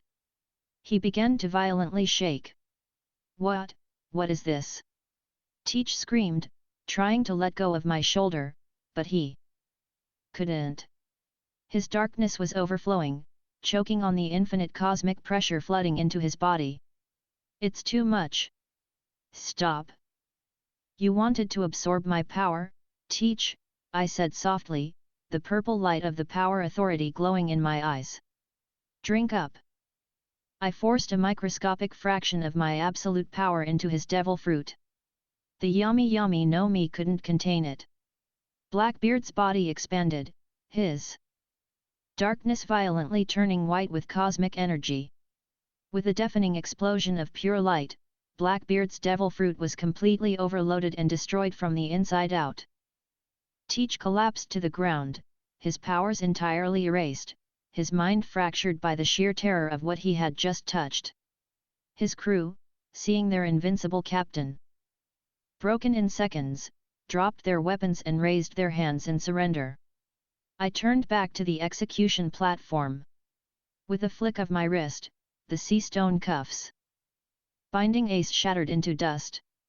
Ace fell forward, and Garp caught him, tears streaming down the old marine's face. I looked at Sengoku, who had reverted to his human form, looking utterly defeated. The summit war is over, I declared. The Marines will let the Whitebeard pirates leave. Or I will sink this entire island into the ocean. Do we have an agreement, Fleet Admiral? Sengoku gritted his teeth, looking at the broken Akainu, the surrendered Blackbeard, and the prime Whitebeard. He bowed his head. The war is over, Sengoku announced. Tend to the wounded. Chapter 163, The Empty Throne. The Whitebeard pirates retreated, cheering my name as a god. Ace was saved. Marineford was in ruins, but the catastrophic loss of life had been halted. But my rise-to and cosmic awareness told me that the true rot of this world wasn't the Marines or the pirates. It was the system holding them all hostage. High above the Red Line, in the holy land of Mary Gosa, the celestial dragons lived as untouchable gods, ruling the world with sickening cruelty. And sitting on the empty throne, the true, hidden sovereign of the world pulled the strings. Imu. I didn't stick around Marineford for the celebrations. I engaged the Space Authority. I materialized directly inside the Pangaea Castle, right in the center of the Room of Authority. The 5 elders, the Gorosei, were currently in a panicked meeting, holding den mushies that were screaming about the events at Marineford. When I appeared in their sacred room, the 5 old men immediately dropped their transponder snails. They didn't shout for guards. They instantly transformed into their massive, demonic, awakened mythical Zoan forms. A giant spider, a boar, a sandworm, a skeletal horse, and a bird-like beast surrounded me. You dare defile the Holy Land? Saint Saturn hissed, his demonic aura flaring. Sit down, dogs, I commanded. I unleashed my aura of the Overlord. The demonic Gorosei, immortal beings, who had ruled for 800 years, were instantly slammed face first into the marble floor. Their immortal regeneration was useless against absolute, crushing gravitational and spiritual weight. The marble shattered beneath them. I stepped over their trembling, demonic forms and walked up the long, sweeping staircase toward the center of the castle. The throne room. Standing before the massive, towering swords embedded in the ground was a shadowy, slender figure with piercing, ringed red eyes. Imu. An anomaly, Imu's voice echoed, genderless and ancient. You possess a frequency that defies the mother flame. You defy the very creation of this world. Your world is a cage, I said, stepping onto the dais of the empty throne. And your 800-year game is over. Imu raised a hand. A massive, ancient power and energy that controlled the sea and the sky itself attempted to erase me from the castle. It was the weapon Uranus, aimed directly at Mary Gosa to purge the intruder. A blinding laser from the sky struck the castle, atomizing the roof. I raised my hand. Cosmic law. Override, conceptual deletion. I didn't just block the ancient weapon. I traced its energy signature back to the stratosphere and deleted the flying superweapon from existence. Imu's shadow flickered. The immortal ruler of the world took a step back, realizing their absolute authority meant nothing. I grabbed Imu by the throat. The ancient, shadowy entity struggled, but my grip was infinite. I'm tearing down the red line, I whispered to the shadow. The oceans will unite. The celestial dragons will face the justice of the world below. And you will be forgotten. With the pulse of the soul authority, I instantly extinguished Imu's ancient, prolonged life. The shadowy figure dissolved into nothingness, leaving the empty throne. Truly empty. I walked out onto the balcony of Pangaea Castle, looking out over the massive, towering continent of the Red Line that divided the world. I channeled my silver god ki, mixed with the power and space authorities, and drove my fist directly downward into the bedrock of Mary Gosa. The kinetic force was absolute. The Red Line didn't just crack, it shattered on a continental scale. Massive chunks of the red continent began to crumble into the sea, breaking the barrier that had divided the oceans for a millennium. The all-blue was born. The golden system interface materialized in the sky before me, chiming a triumphant, final melody. World status, the celestial tyranny overthrown. The oceans unified. Host has achieved apex status over Realm 13. Multiverse gate unlocked. Would you like to proceed to Realm 14? I looked down at the crumbling remains of the Holy Land. The world was free. Luffy would have a much easier time finding the One Piece now. I smiled, turning away from the destruction, and stepped into the swirling cosmic vortex. The journey of the apex entity continued. Chapter 164, The paused departure. My boot touched the edge of the swirling cosmic vortex, ready to leave the One Piece universe behind. Imma was dead. The Gorosei were broken. The red line was crumbling into the newly formed all-blue. But as I looked down at the collapsing Holy Land of Mary Geoase, I stopped. The system had declared the world secured, strictly calculating the removal of the ultimate planetary threat. But I wasn't just a machine ticking off checkboxes. I was the apex entity, and leaving a shattered continent raining debris down on innocent islands below wasn't exactly a clean exit. Furthermore, Mary Geoase was filled with thousands of chained slaves, men, women, and children stolen from the world below to serve the grotesque whims of the celestial dragons. If the red line collapsed completely right now, they would drown. Hold the gate, I commanded the system. The multiverse portal paused, shrinking into a glowing sphere that hovered over my shoulder. I floated back out over the collapsing Pangaea castle. The earth was violently quaking. The pristine mansions of the celestial dragons were sliding into the churning ocean miles below. The world nobles, wearing their ridiculous bubble helmets, were screaming, running in absolute terror as their invincible paradise fell apart. I expanded my Rise-to and Soul tracking, blanketing the entire Holy Land. I pinpointed every single collar, chain, and explosive shackle binding a slave. Cosmic law activated, spatial severance and restoration. I snapped my fingers. In an instant, every explosive collar and iron chain in Mary Geoase turned to dust. Before the freed slaves could even process their sudden liberation, the Space Authority wrapped around them in a warm, blue cosmic light. Thousands of slaves were gently teleported off the crumbling continent, safely deposited onto the grassy plains of the Sabaody archipelago far below. I didn't teleport the celestial dragons. I let them scramble in the dirt, their pristine white clothes stained with mud, crying for admirals that were never coming. Suddenly, a massive gale of wind swept across the ruined plaza of the castle. It wasn't a natural storm. The winds gathered, swirling violently before condensing into a tall, cloaked figure with a tribal tattoo across his face. Monkey D. Dragon. The world's worst criminal and the leader of the Revolutionary Army. He looked at the empty throne room, the pulverized Gorosei, and the sinking continent. Then, his intense, storm-grey eyes locked onto me. We mobilized our entire army to declare war on the world government today, Dragon said, his deep voice carrying over the roaring wind. We expected a bloodbath that would last for years. But we arrived to find the gods already dead.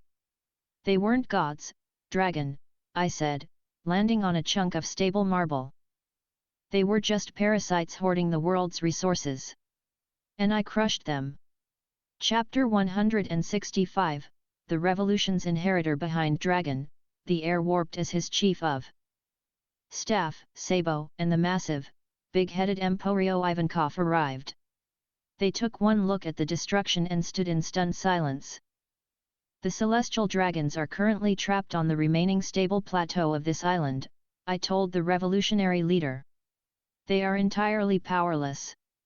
No haki, no weapons, no admirals to save them. I leave their judgment to humanity.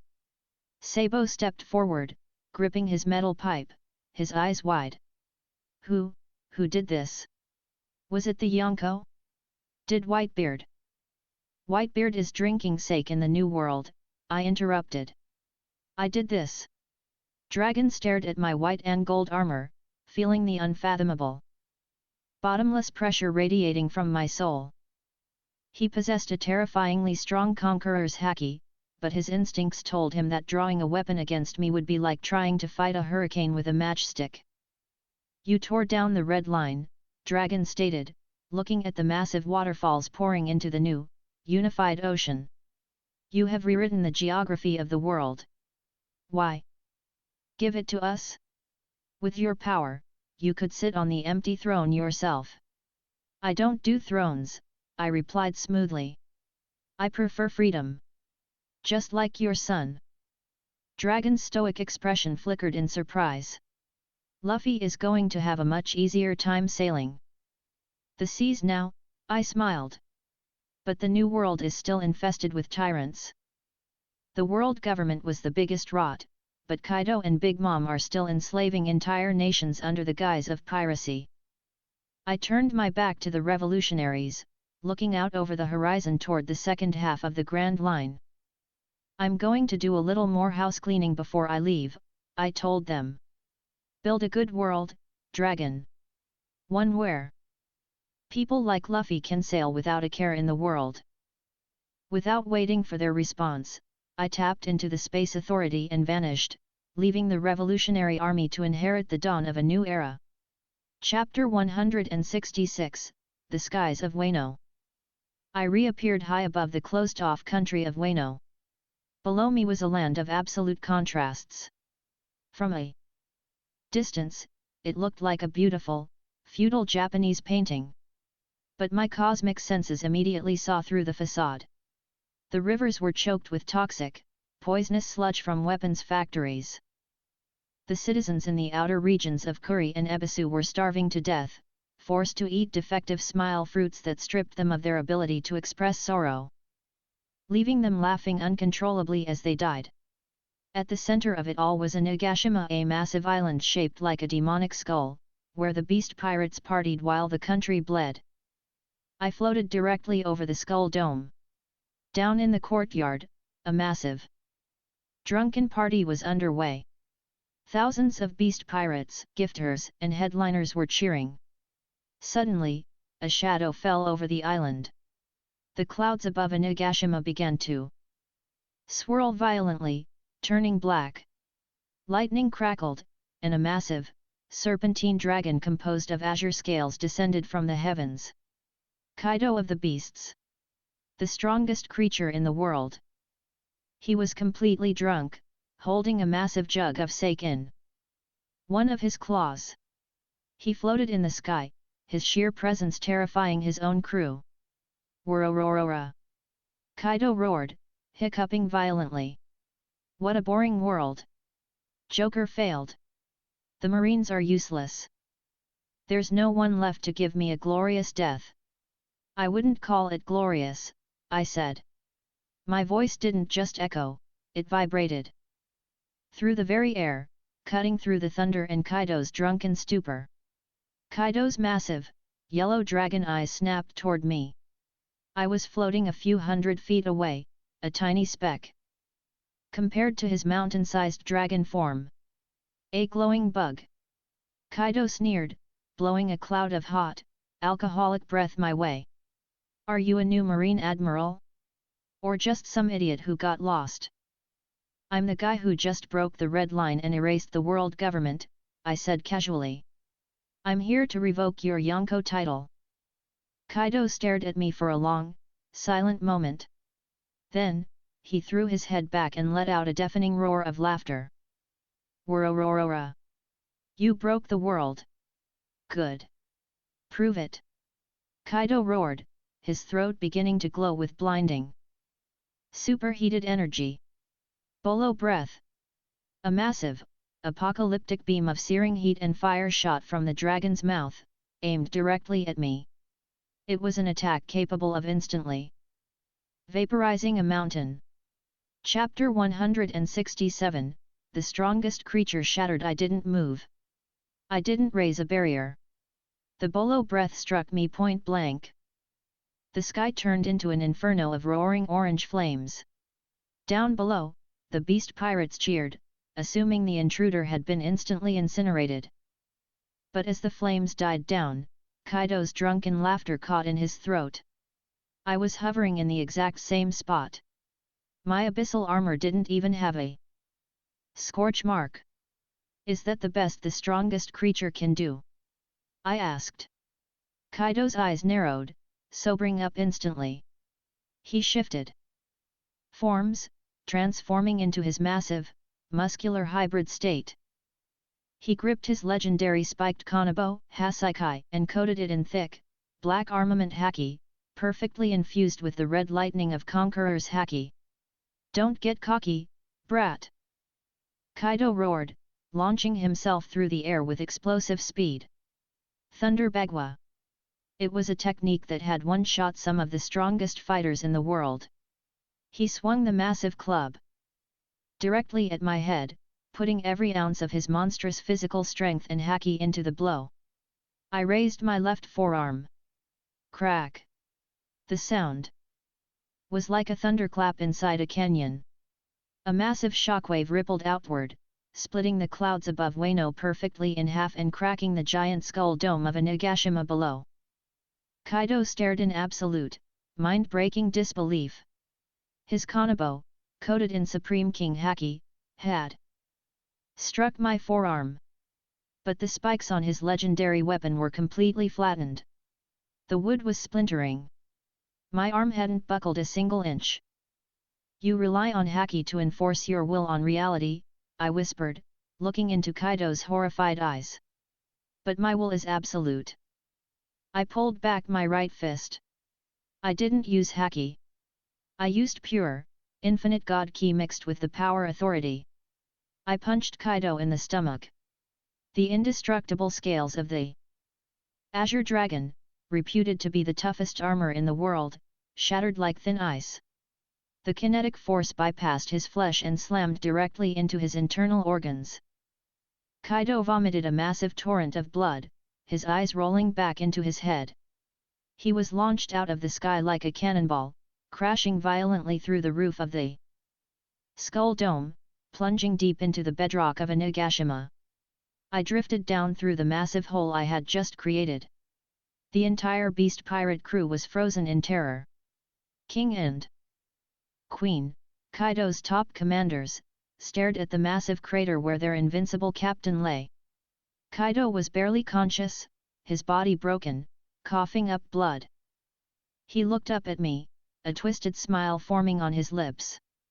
A glorious death. No, I denied him. I placed my hand on his chest. I activated the reality and soul authorities. You don't get a warrior's death, Kaido. You get to live the rest of your natural life as a weak, powerless mortal. I forcefully extracted the power of the mythical Zoan fish fruit from his body, and completely sealed his ability to use haki. Kaido's massive muscles deflated. The towering monster shrank, reduced to a battered, incredibly average-sized old man. Kaido looked at his frail, human hands, and for the first time in his life, he let out a scream of pure, pathetic terror. Wano was free. Chapter 168, The gluttonous queen. News of the world government's collapse and Kaido's utter defeat hadn't reached Whole Cake Island yet. Big Mom Charlotte Linlin was sitting in her massive castle, surrounded by suites, demanding tribute from her terrified citizens. She ruled through the soul fruit, stealing fragments of lifespan from anyone who feared her and putting them into inanimate objects to create her homies.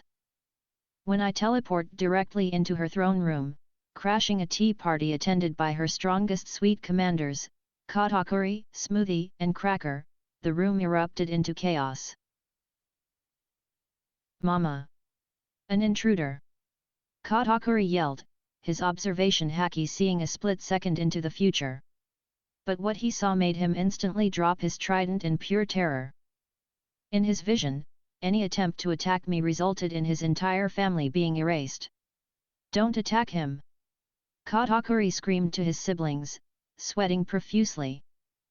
Big Mom ignored him. She stood up, her massive, monstrous frame casting a shadow over the room. Prometheus, a son of fire, and Zeus, a thundercloud, hovered beside her. A glowing little snack. Big Mom drooled, her eyes swirling with madness. "You ruined my tea party. Pay with your life." Big Mom activated her soul focus. A terrifying, dark aura washed over the room. To anyone who felt even a drop of fear, she could rip their soul right out of their body. Life, or death. Big Mom bellowed, reaching out with her massive hand to grab my soul. I just smiled. "You want my soul, Linlin?" I asked. "Take it. If you can carry it." The dark, soul-stealing magic latched onto my spiritual core. Big Mom grinned triumphantly and yanked. Nothing happened. Big Mom frowned. Pulling harder. She channeled all of her Yonko-level power, her face turning red. Suddenly, her soul fruit ability rebounded. The connection she established with my soul didn't pull me out, it opened a floodgate in reverse.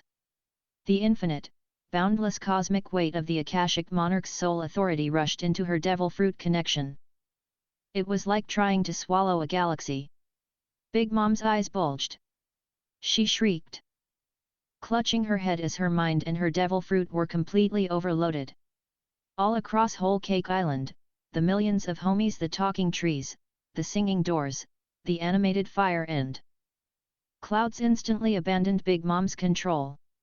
They felt the presence of the true god of souls in the room. Prometheus and Zeus shrank down, floating over to me and rubbing affectionately against my white and gold armor, completely abandoning their creator. Mama!" Katakuri yelled, watching in horror as Big Mom collapsed onto the floor, foaming at the mouth, her mind completely shattered by trying to process an infinite soul. I looked at Katakuri, the only rational commander in the room. "Your mother is retired," I told him, tossing a piece of candy onto the table. "You're the captain now, Katakuri. Stop taking people's lifespans, or I'll come back and take yours." Katakuri, possessing Conqueror's haki and the pride of the Charlotte family, didn't argue. He dropped to one knee and bowed his head. "Understood," Katakuri whispered. Chapter 169, The Legacy of Joy. Boy, the seas were finally pacified. The celestial dragons were gone, Kaido was a powerless old man in a Wano prison, and Big Mom was in a permanent coma.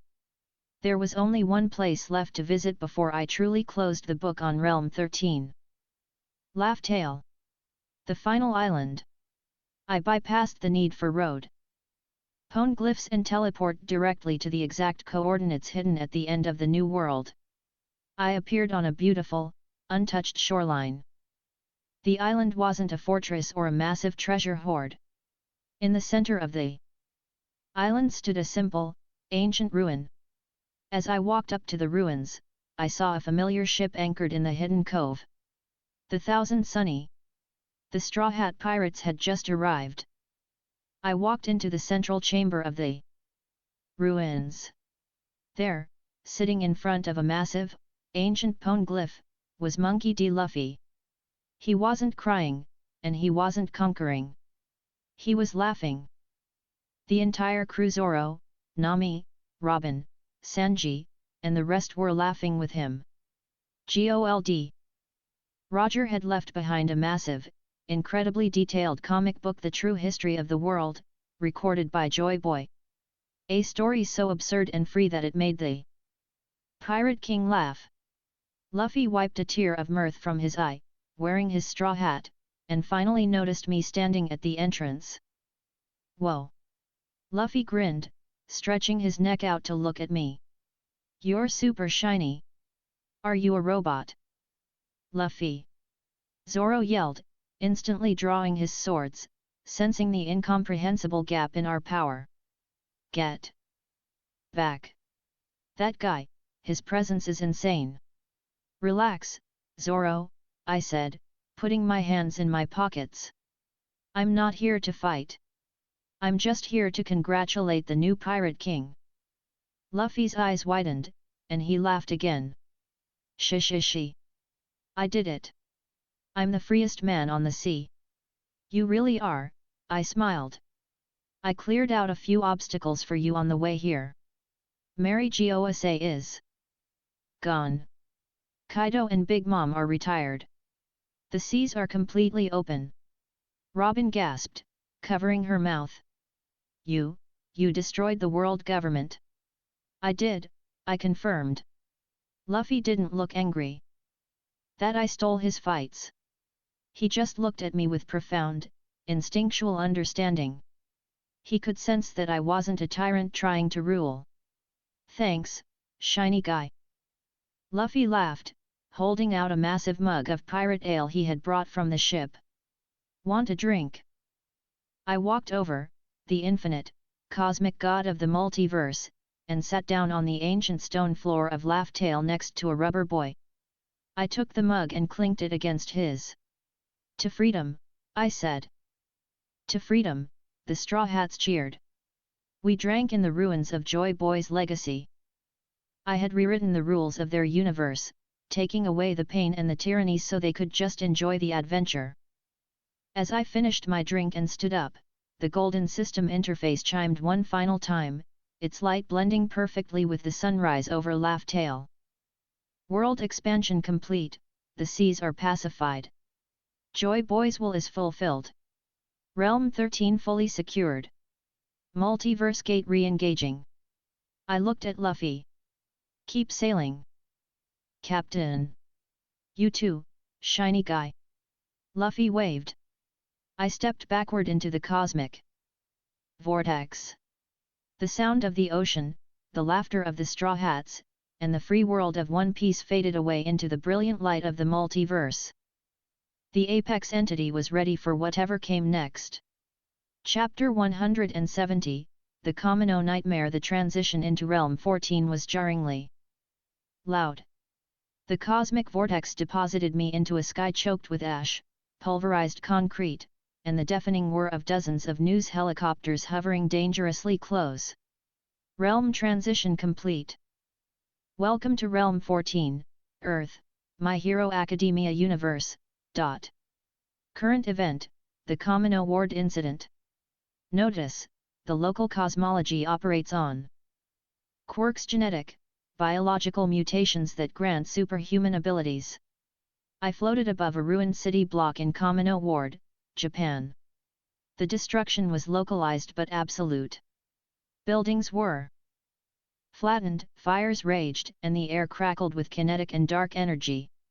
Down in the center of the crater, two figures were locked in a desperate, tragic battle. One was a towering man in a shredded suit, wearing a featureless black helmet covered in industrial tubes. All for one. The symbol of evil. Opposite him was the symbol of peace. All might. But the legendary hero was a horrifying sight. His muscle form had completely deflated, revealing a gaunt, skeletal man coughing up blood, his right arm shattered, desperately trying to protect a wounded civilian trapped under the rubble behind him. Look at you, Toshinori, All for One gloated, his smooth, patronizing voice amplified by a quirk. He hovered in the air, his right arm swelling into a grotesque, mutated amalgamation of stolen quirks. You have failed. Your embers are burned out. Your student is watching. And now, you die a pathetic, hollow death. All Might gritted his teeth, the last spark of one for all flickering in his broken fist. I will not yield. Because I am the symbol of peace. All for One laughed, thrusting his monstrous, swollen arm forward to deliver the final, killing blow. Die. I dropped from the sky like a meteorite. I didn't use a flashy entrance. I simply engaged my autonomous ultra instinct and materialized directly between the skeletal all might and the apocalyptic punch of All for One. The villain's grotesque, multi-quirk fist slammed directly into my chest plate. Boom! The shockwave leveled the remaining standing walls for 3 blocks. The news helicopters above violently spun out of control, struggling to stay in the air.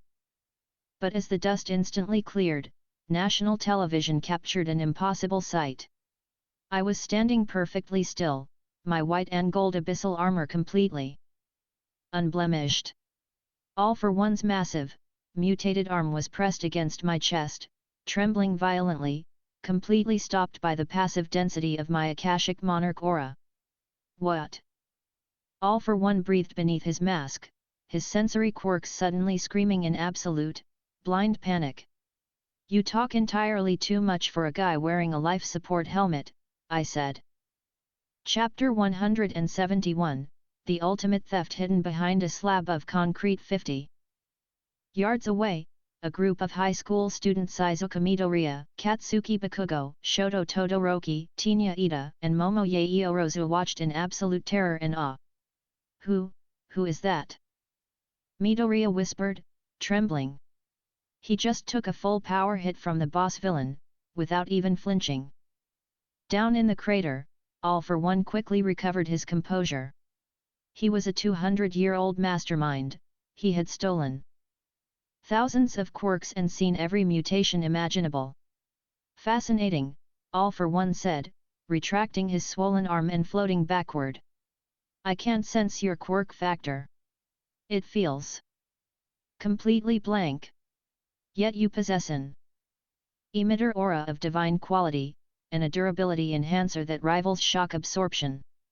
You must be a spontaneous mutation.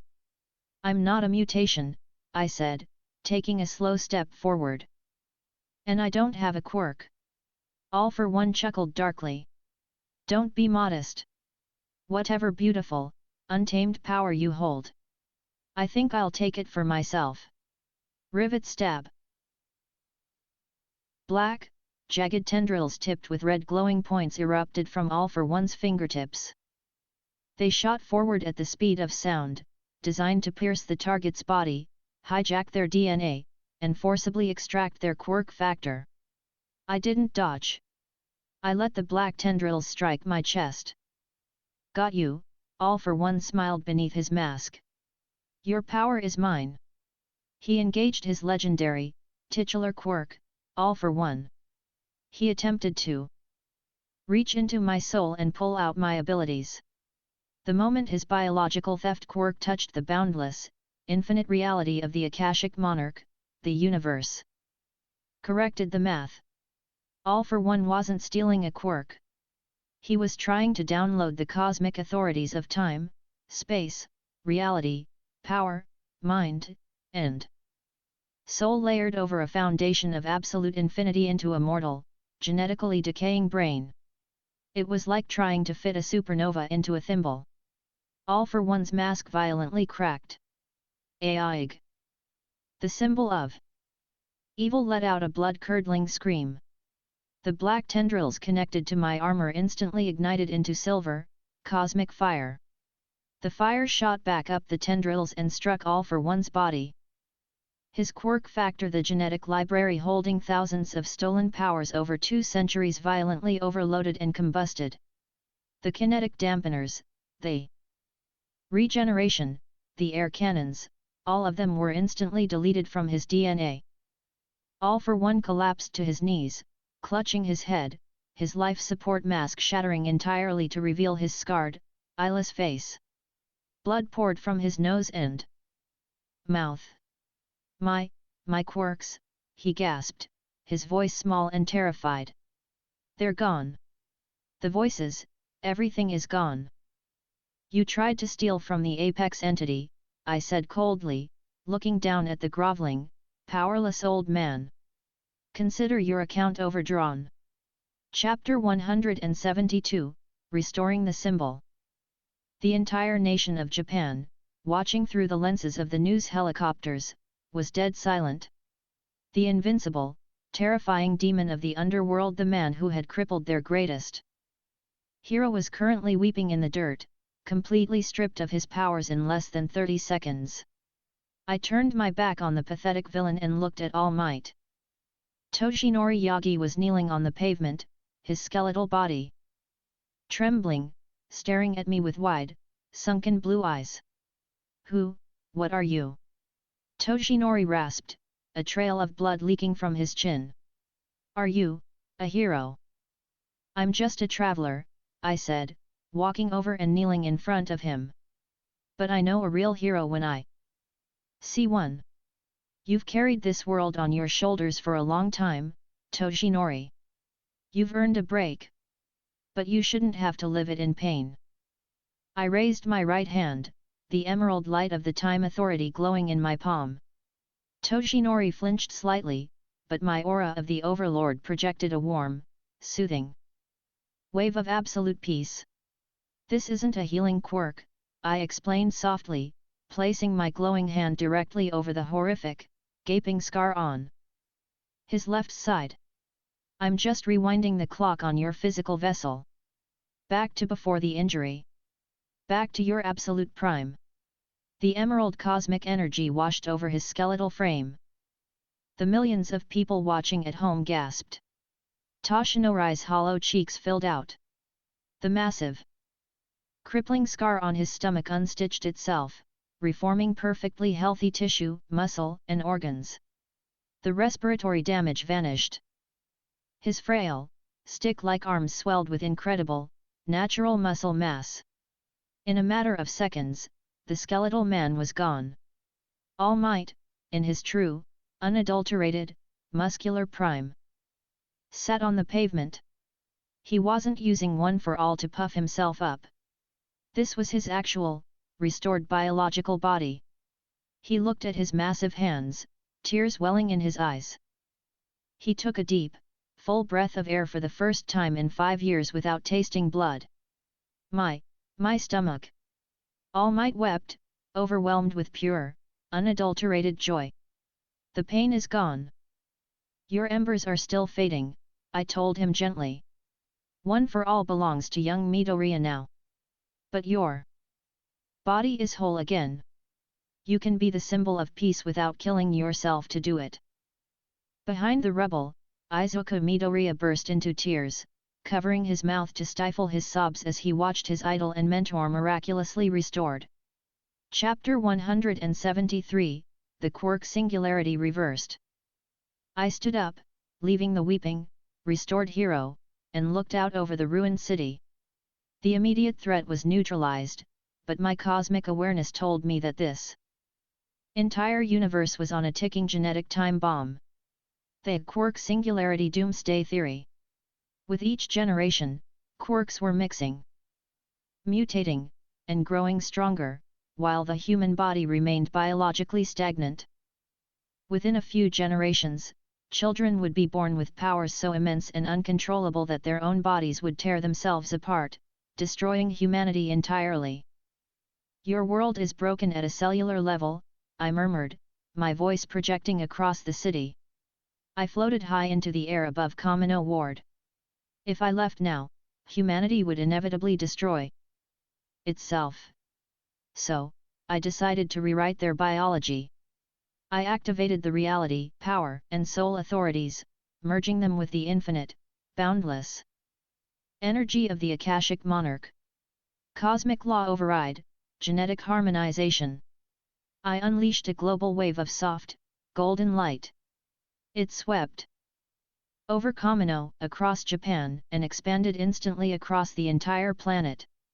The light washed over the citizens, the heroes, and the villains. It didn't erase their quirks. It didn't change their personalities. Instead, the Cosmic Authority forcibly upgraded the human genome. It fortified their blood vessels, enhanced their cellular durability, and permanently harmonized their biological vessels with the energy output of their quirks. A teenager across the globe, whose skin burned every time he used his fire quirk, suddenly felt the pain vanish. A child whose telekinesis gave her crippling migraines suddenly felt clear-headed. The ticking time bomb of the quark singularity was completely defused. The human race was finally equipped to handle their own evolution. Down below, Izuku Midoriya felt the golden light wash over him. The bone-deep, agonizing ache in his scarred arms from using One for All completely disappeared. His body felt lighter, infinitely more durable. I drifted back down to the street, the golden light fading into the atmosphere. The police and pro-heroes, including Endeavor and Gran Torino, had finally arrived at the perimeter, but they were frozen in awe, staring at me. All Might stood up, towering and majestic in his prime state, and offered me a deep, 90-degree bow. "I do not know what deity you are," All Might said, his booming voice echoing with immense gratitude. "But you have saved this world. Thank you. Guide the next generation well, All Might," I smiled, looking past him to where Izuku and Bakugo were peeking out from the rubble. "And tell your successor to stop breaking his fingers." The golden system interface chimed brilliantly in my vision. World status, the symbol restored. The genetic doomsday averted. Host has achieved apex status over Realm 14. Multiverse gate unlocked. Would you like to proceed to Realm 15? A swirling, multicolored vortex tore open the fabric of reality next to me. "Keep going beyond," I said to the heroes of Earth. Plus Ultra. I turned and stepped into the portal. The sirens of Kamino Ward. The awestruck silence of the heroes, and the world of quirks faded away. The transition to Realm 15 smelled of old parchment, ozone, and dark, archaic magic.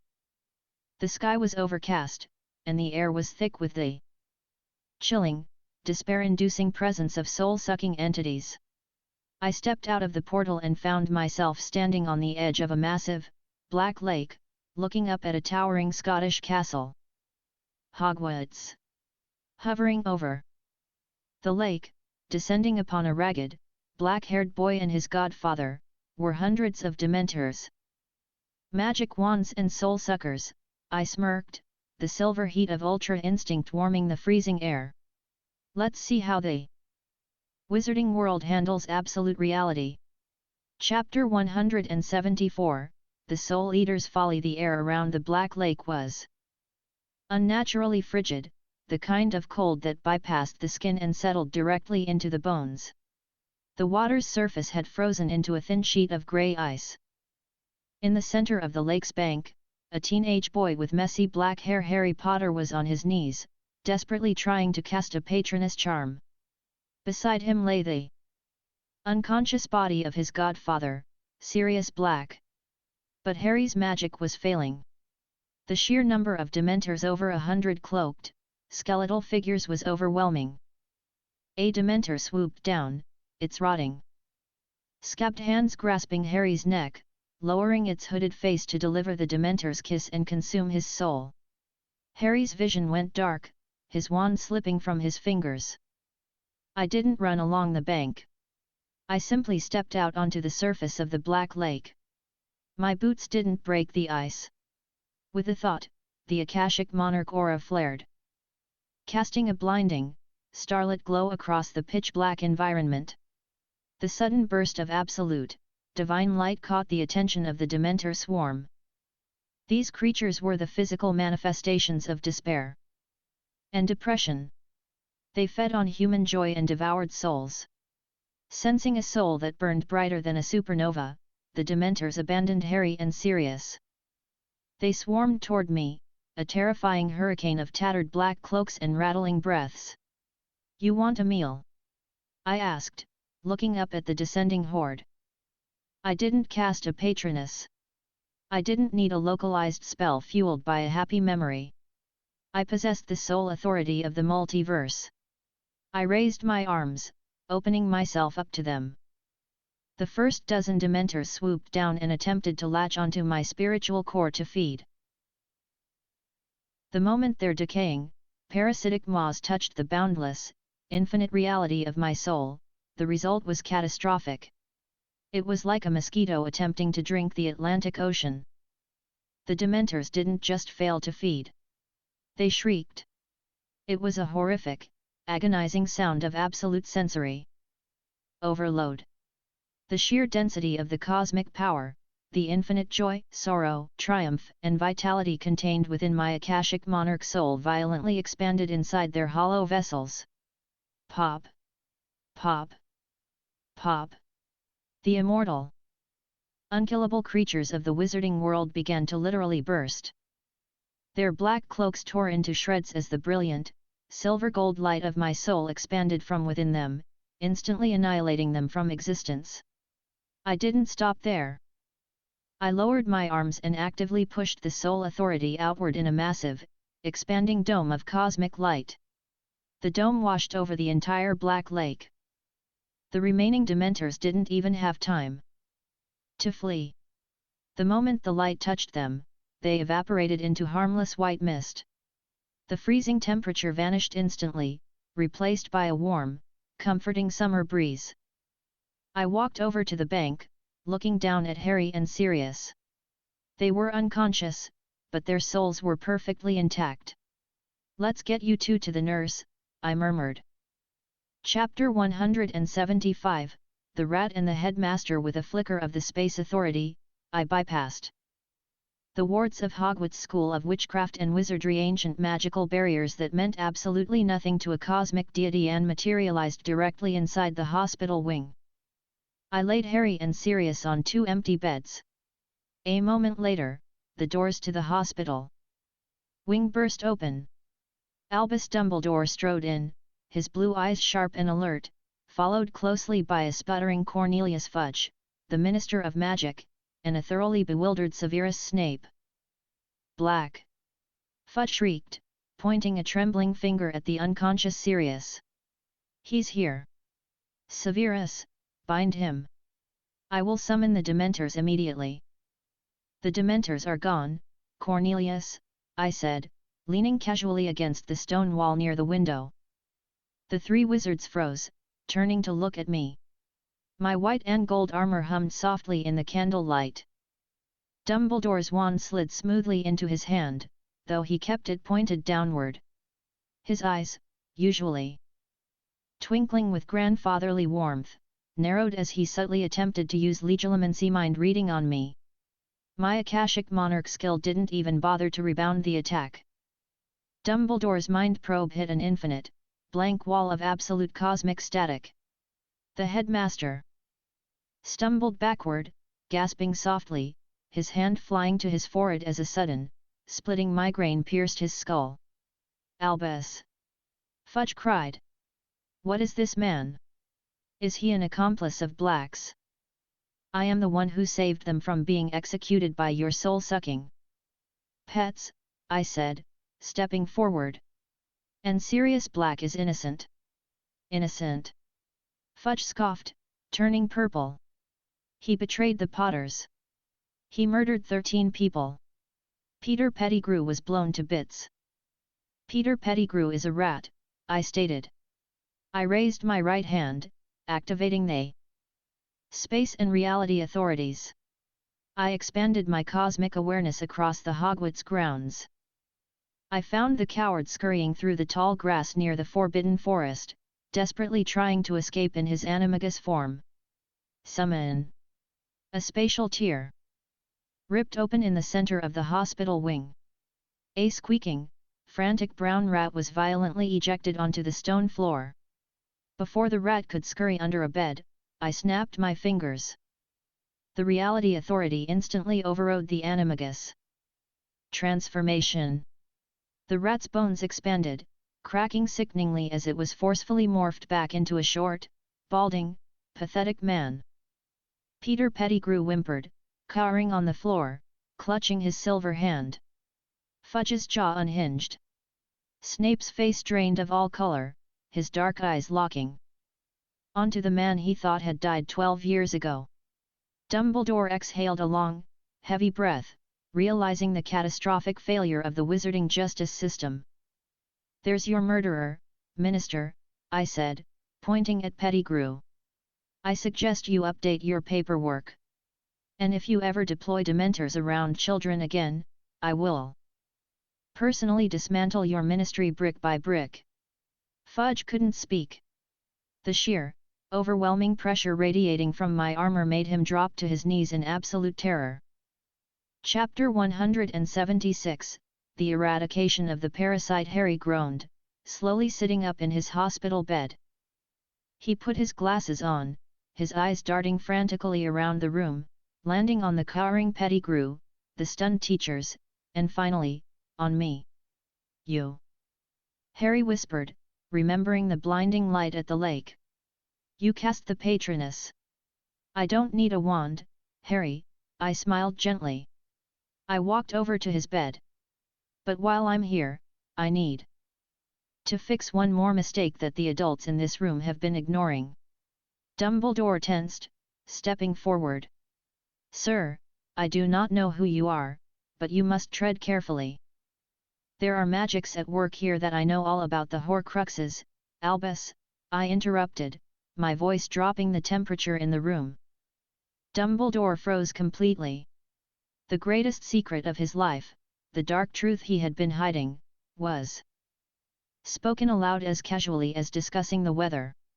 I looked at Harry and reached out, pressing my armored thumb against the lightning bolt scar on his forehead. Harry gasped, expecting pain. But there was no pain. The soul authority flared in my gauntlet. I grasped the minuscule, parasitic fragment of Voldemort's soul clinging to Harry's life force. I didn't harm the boy, I surgically, cosmically excised the rot. A stream of pitch black, screaming smoke was violently pulled out of Harry's scar. The dark soul fragment shrieked in agony as it was exposed to the pure, divine light of the Akashic Monarch. I crushed the smoke in my fist, obliterating it entirely. Harry blinked, rubbing his forehead.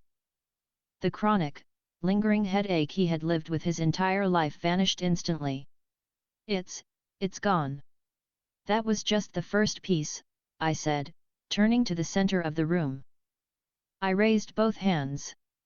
"Tom Riddle is a coward who fractured his soul because he was afraid of death," I announced, tapping into the absolute limit of the space and soul authorities. "Let's put Humpty Dumpty back together again." I used the erased fragment's cosmic signature to track the remaining pieces across the country. I didn't care about the wards on Gringotts, the curses in the Gaunt Shack, or the hiding place in Albania. Crack! Crack! Crack! 5 spatial tears opened simultaneously in the hospital wing. Clattering onto the stone floor in a pile were Marvolo Gaunt's ring, Helga Hufflepuff's cup, Salazar Slytherin's locket, Rowena Ravenclaw's diadem, and a massive, thrashing snake Nagini. And finally, falling from the final portal with a pathetic, high-pitched shriek, was a grotesque, frail, infantile creature resembling a flayed baby. The homunculus body of Lord Voldemort. Chapter 177, The Death of the Dark Lord. The hospital wing descended into absolute pandemonium. Snape drew his wand, pushing Harry behind him. Fudge fainted dead away. Dumbledore stared at the pile of legendary artifacts and the grotesque, infantile form of the Dark Lord. "Nagini! Kill him," the baby Voldemort hissed, his red eyes burning with panicked fury as he looked at me. The massive snake lunged, its venomous fangs bared, aiming for my throat. I didn't even look at it. A pulse of silver Ultra Instinct Ki radiated from my body. Nagini froze in mid-air, her body atomizing into fine dust before her fangs could even scratch my armor. The Horcrux inside her was instantly deleted. "No!" Voldemort shrieked. I raised my right hand and snapped my fingers. The diadem, the cup, the locket, and the ring simultaneously shattered. The black, screaming smoke of the soul fragments erupted from the artifacts, desperately trying to flee. But my soul authority dragged them mercilessly through the air, forcing them directly back into the frail, pathetic body of the homunculus. Voldemort writhed on the stone floor, screaming in unadulterated agony as his soul was forcefully reassembled. His mutilated spirit was completely incompatible with the broken, temporary body he inhabited. He looked up at me, his red eyes filled with the ultimate terror he had spent his life running from. "I am Lord Voldemort," he shrieked, pulling a hidden wand from his ragged robes. "Avada Kedavra!" The blinding green light of the killing curse erupted from his wand, striking me directly in the center of my chest plate. The green light splashed against my Akashic Monarch aura and dissolved into nothingness. The room was dead silent. Surviving the killing curse was a miracle attributed only to Harry Potter. Taking it directly to the chest without even a flinch broke every known law of magic. "Your magic defines death as a spell," I said, walking toward the shivering, broken Dark Lord. "I define death as a consequence." I placed my boot lightly on the homunculus's chest. "And you have lived too long, Tom." I applied a fraction of pressure. The kinetic force, combined with the absolute erasure of the reality and soul authorities, crushed the physical body and permanently deleted the fully assembled soul of Tom Riddle from the cycle of existence. He didn't leave a ghost. He didn't go to the afterlife. He was simply erased. I turned to Dumbledore, who was looking at me with a mixture of profound relief and terrified reverence. "The Dark Lord is dead, Albus," I said, my white and gold armor gleaming in the moonlight pouring through the windows. "The innocent are free. I suggest you spend the rest of your tenure teaching these children how to live, instead of preparing them to die in a war that I just cancelled." The golden system interface chimed brilliantly in my vision. World status: the parasite eradicated. The timeline secured. Host has achieved apex status over Realm 15. Multiverse gate unlocked. Would you like to proceed to Realm 16? I looked at Harry, who was smiling, tears of relief in his eyes as Sirius Black fully exonerated wrapped him in a massive, bear-like hug. A swirling, multicolored vortex tore open the fabric of reality next to me. "Mischief managed," I smirked. I turned and stepped into the portal. The transition into Realm 16 was suffocating. The air smelled of ozone, sterilized metal, and the faint, humming hum of kyber crystals. The dark, cold void of space surrounded me.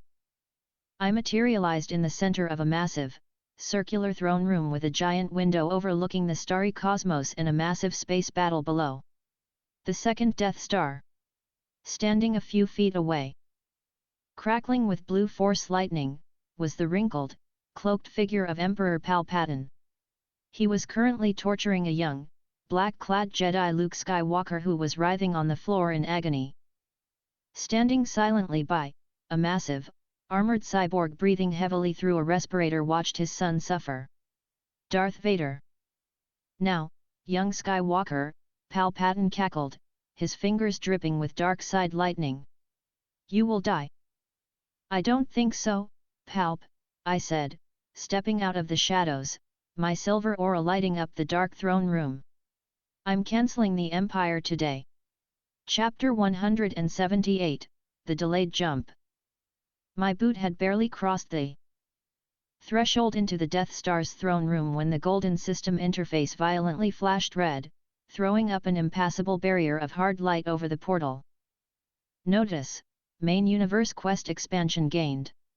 Objective: the core parasite, Voldemort, is erased.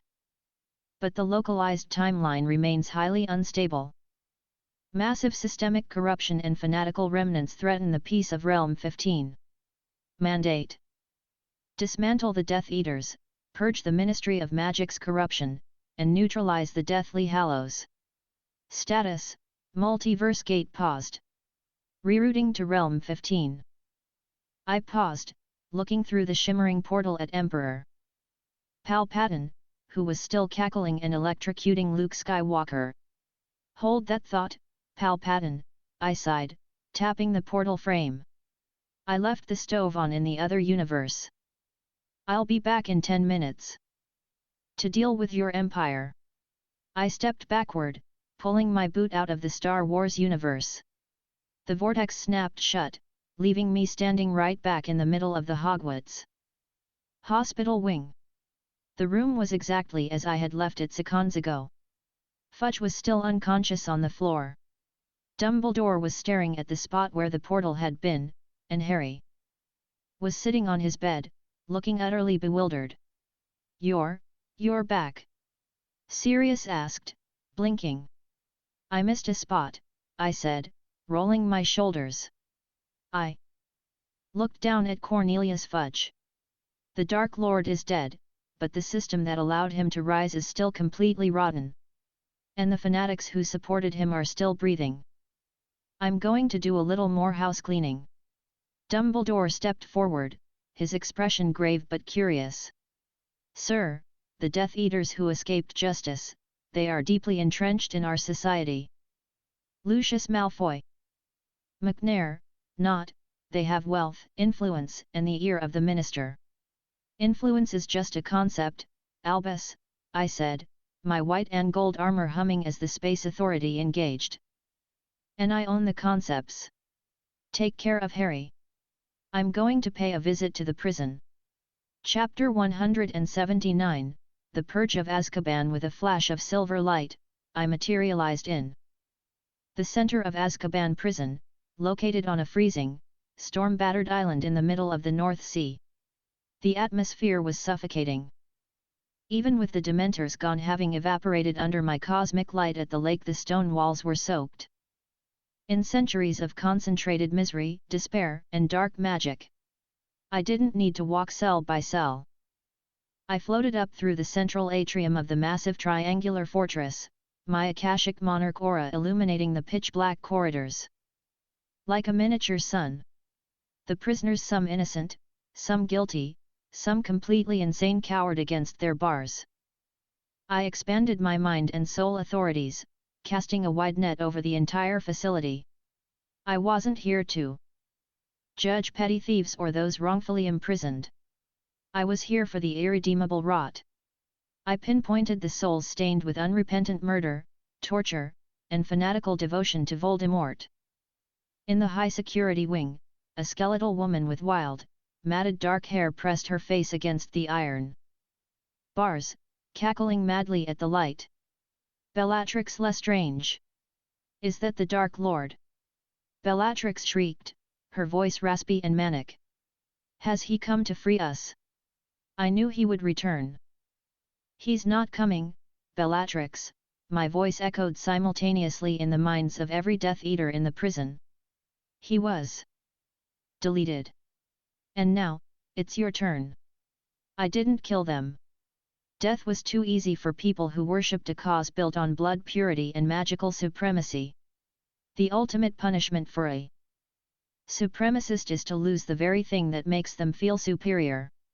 Cosmic law activated, magical eradication." I snapped my fingers. A wave of purple and gold energy washed through the high-security cells. It targeted Bellatrix, Dolohov, Rookwood, and every other fanatic who bore the dark mark. The cosmic energy bypassed their physical bodies and struck their spiritual cores. I forcefully, permanently severed their connection to magic. Their magical cores shattered into dust. Bellatrix gasped, falling backward onto the stone floor. She looked at her hands, her manic grin turning into an expression of absolute, unadulterated horror. She could feel the emptiness. She was a muggle. "No." Bellatrix whispered, scratching at her own skin. "No. My magic. Give it back. You filthy half-blood, give it back." "You're a muggle now, Lestrange," I said, my voice cold and absolute. "Spend the rest of your life experiencing the world exactly like the people you tortured." I left the high-security wing weeping in powerless despair, teleporting away to deal with the free ones. Chapter 180, The Ministry House Cleaning. The Ministry of Magic was in the middle of an emergency Wisengamot session. With Fudge missing, currently unconscious at Hogwarts, the senior Undersecretary, Dolores Umbridge, had seized control of the proceedings. She stood in the center of the dark, circular courtroom in her sickeningly pink cardigan, surrounded by wealthy, corrupt purebloods like Lucius Malfoy. Order! Order! Umbridge's high, girlish voice echoed. With the minister incapacitated, we must pass immediate decrees to secure the ministry from these absurd rumors. Of Sirius Black and the massive, heavily warded oak doors of the courtroom didn't open. They exploded into fine sawdust. The entire Wisengamot jumped, drawing their wands. I strolled into the courtroom, my boots echoing loudly on the stone floor. Wands down, I commanded. A micropulse of the power authority washed over the room. Every single wand in the hands of the Wisengamot members grew burning hot, forcing them to drop their weapons with yelps of pain. Guards! Umbridge shrieked, her toad-like face turning purple with rage. Arrest this man! How dare you interrupt the Wisengamot! Lucius Malfoy narrowed his eyes, recognizing the sheer, terrifying presence radiating from my armor. He began to edge toward the exit. I raised a hand, freezing Lucius in place with the space authority. Lucius Malfoy, I said, walking to the center of the room. You bought your way out of Azkaban by claiming you were under the Imperious Curse. A lie. I turned my gaze to Umbridge. Dolores Umbridge. You draft legislation to oppress magical creatures, you plan to use blood quills on children, and your soul is a cesspool of bigotry masked by pink tweed. You cannot speak to me like that. Umbridge sputtered. I am the senior undersecretary. I demand you're fired, I interrupted. I didn't bother with a trial. I activated the reality authority, projecting a massive, three-dimensional illusion in the center of the courtroom for all the uncorrupted members to see. It played flawless, unarguable memories ripped directly from Lucius's and Umbridge's minds. Lucius slipping Tom Riddle's diary into Ginny Weasley's cauldron. Lucius torturing Muggles at the Quidditch World Cup. Umbridge drafting bigoted laws and gleefully ordering Dementor strikes. The Wisengamot erupted into outraged gasps. The evidence was absolute and undeniable. Magic is a privilege, I announced, my voice cutting through the clamor. And you have both abused it. I pointed a finger at Lucius and Umbridge. The same purple and gold cosmic light that hit Bellatrix struck them. Their magical cores were violently and permanently crushed. Umbridge let out a squeal of pure terror as she felt her magic evaporate. Lucius collapsed to his knees, clutching his chest, his arrogant, aristocratic composure completely shattered. Take them away, I told the stunned Auror standing by the doors. They are Muggles now. Try them under Muggle law for their crimes if you wish. The pure blood supremacy ends today. Chapter 181, The Master of Death with the Ministry purged of its heaviest corruption and the Death Eaters neutralized, there was only one thing left to address. I teleport directly into the headmaster's office at Hogwarts. Albus Dumbledore was sitting at his desk, stroking Fawkes the Phoenix. He looked up as I appeared, his expression weary but profoundly relieved. The Ministry is in an uproar, Dumbledore said softly. The Daily Prophet is already printing special editions. The Death Eaters have been stripped of their magic. Lucius Malfoy is ruined. You have dismantled a war before it could even begin. I don't like lingering threads, Albus, I said, walking over to his desk. But there's one more thread left. And you're holding it. I held out my open palm. Dumbledore's eyes widened slightly. He looked at his right hand, where the legendary Elder Wand rested. The Deathly Hallows, I said. You spent your youth obsessing over them with Grindelwald. You gathered the Cloak, you hold the wand, and you intended to find the stone. You thought uniting them would make you the master of death. Dumbledore sighed, a deep, ancient sound of regret. He slowly stood up and laid the Elder Wand on the desk. It was a foolish, arrogant dream of a young man, Dumbledore admitted, his blue eyes clouded with sorrow. I have learned my lesson. But the wand, its power is unparalleled. Its power is a magnet for violence, I corrected. I picked up the Elder Wand. To any wizard, it would hum with ultimate, unbeatable magic. To me, it felt like a fragile twig. Death isn't a master you can conquer with a stick and a rock, Albus, I said softly. Death is just a cosmic janitor. And I exist entirely outside of its jurisdiction. I gripped the Elder Wand in both hands. Snap! Dumbledore gasped as the most powerful wand in the wizarding world splintered perfectly in two. The core ancestral tail hair sizzled and died. I tossed the broken pieces into his fireplace, where they immediately burned to ash. The resurrection stone was inside Marvolo Gaunt's ring, I continued, brushing the ash from my gauntlets. I destroyed it in the hospital wing an hour ago. The Hallows are gone. Only the cloak remains, and it belongs to Harry. Let him keep it as a family heirloom, not a mythical artifact. Dumbledore stared at the fire, a massive, invisible weight lifting off his shoulders. The temptation, the burden of the Hallows, was finally removed from his life. You have given us a clean slate, Dumbledore said, bowing his head deeply. A true, lasting peace. Chapter 182, A Normal Boy. I walked down to the Gryffindor common room. Harry, Ron, and Hermione were sitting by the fire.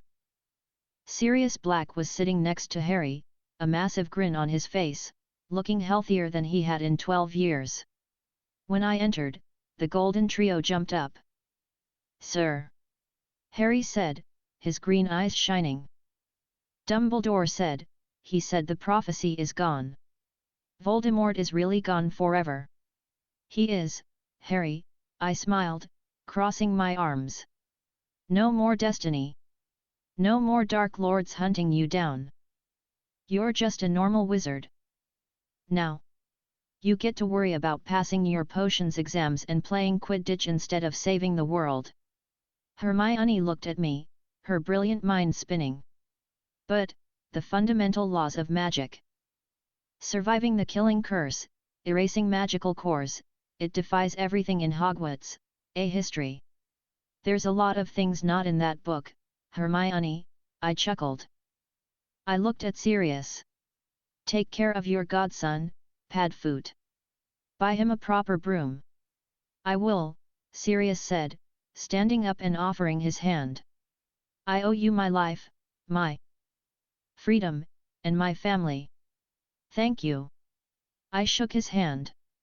The Golden System interface materialized one final time, the red warning lights completely gone, replaced by a flawless, glowing gold. Expansion quest complete, the Ministry is purged, the fanatics are neutralized, the Hallows are broken. Realm 15 is completely pacified and secured. Multiverse gate fully unlocked. Resuming jump to Realm 16. Good luck, Harry, I said, as the swirling, multicolored vortex tore open the fabric of reality behind me. Who are you, really? Harry asked, stepping forward. Just a guy cleaning up the multiverse, I smiled. I stepped backward into the portal. The warm, crackling fire of the Gryffindor common room vanished, replaced instantly by the cold, sterilized metal and crackling ozone of the second Death Star. Palpatine was exactly where I left him, his fingers dripping with Force lightning, standing over a writhing Luke Skywalker. I cracked my knuckles, my white and gold armor glowing with the full, unfiltered power of the Akashic Monarch. All right, Palpatine, I announced, stepping out of the portal. Sorry for the delay. Now, where were we? Chapter 183, the dark side extinguished. Emperor Palpatine froze, his gnarled hands still extended, the crackling blue force lightning dying out. He slowly turned his hooded head toward me. To Palpatine, the force was the absolute law of the universe, and he was its master. But as he looked at my white and gold armor, his connection to the dark side didn't scream with warning, it went completely, chillingly silent. "What is this?" Palpatine hissed, his yellow eyes narrowing. "A Jedi trick? How did you infiltrate my throne room?" Luke Skywalker, panting and smoking on the floor, looked up at me with wide, exhausted eyes. Darth Vader shifted. His massive, black-armored frame, his red lightsaber snapping to life with a menacing hum, placing himself between me and his master. "I'm not a Jedi," I said, taking a step forward. The silver Akashic Monarch aura gently pushed the oppressive, dark atmosphere of the room away. "I'm the guy who cancels franchises. And your little galactic dictatorship ends today, Sheev."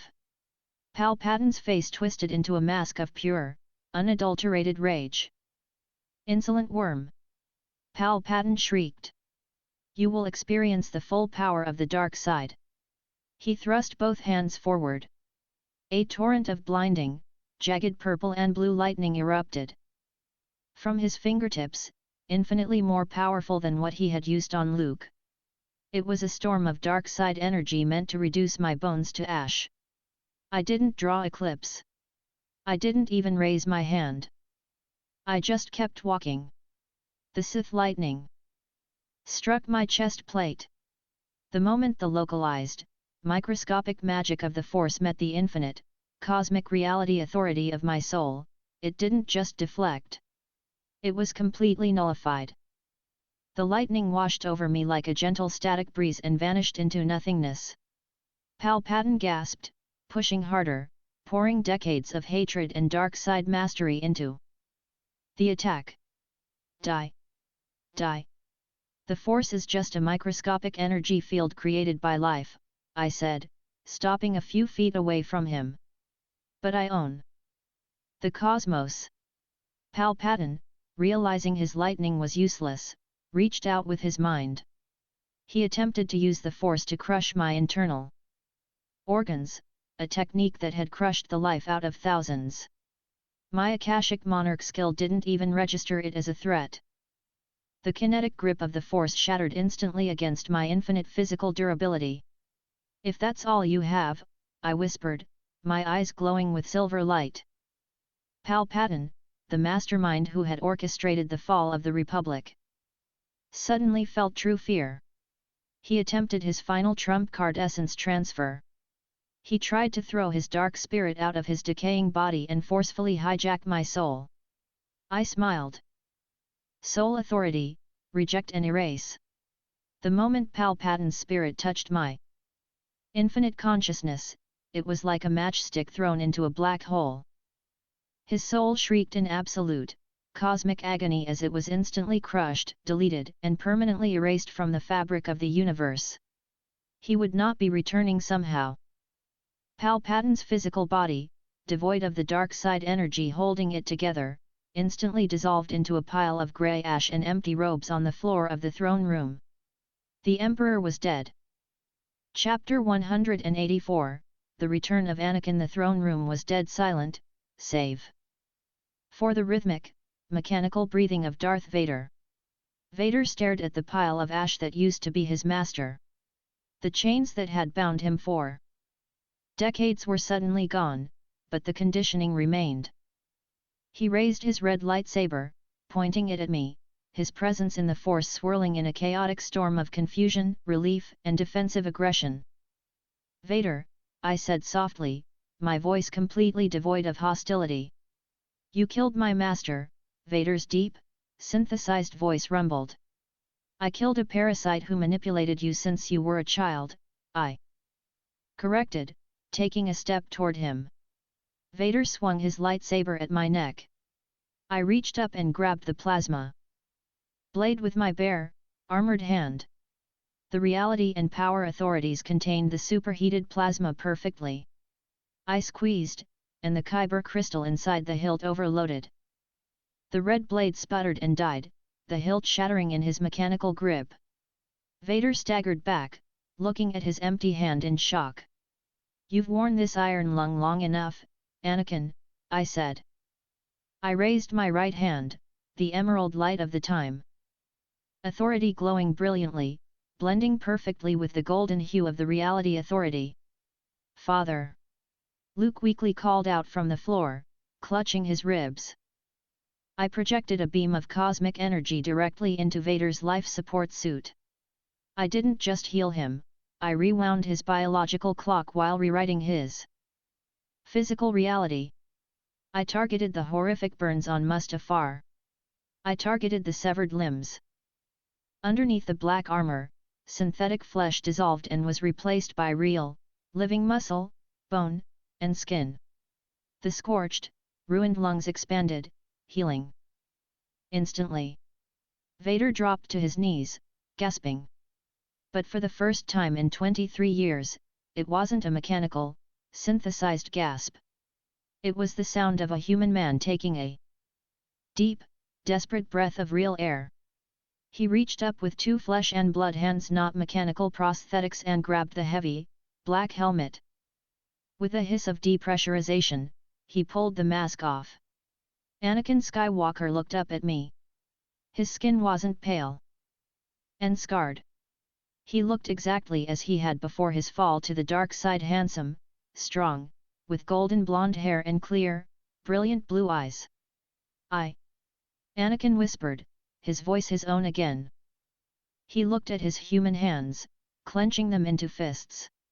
He could feel the Force again, not as a dark, oppressive chain, but as a bright, flowing river. "How?" "Consider it a second chance," I said, stepping aside. Anakin turned. He looked at Luke, who was staring at his father in absolute, tearful disbelief. Anakin scrambled to his feet, abandoning the black pieces of his armor on the floor, and rushed to his son, pulling Luke into a tight, desperate embrace. "Luke," Anakin wept, tears streaming down his restored face. "I'm so sorry. I'm so sorry." "It's okay, Father," Luke smiled, hugging him back. "I knew there was still good in you."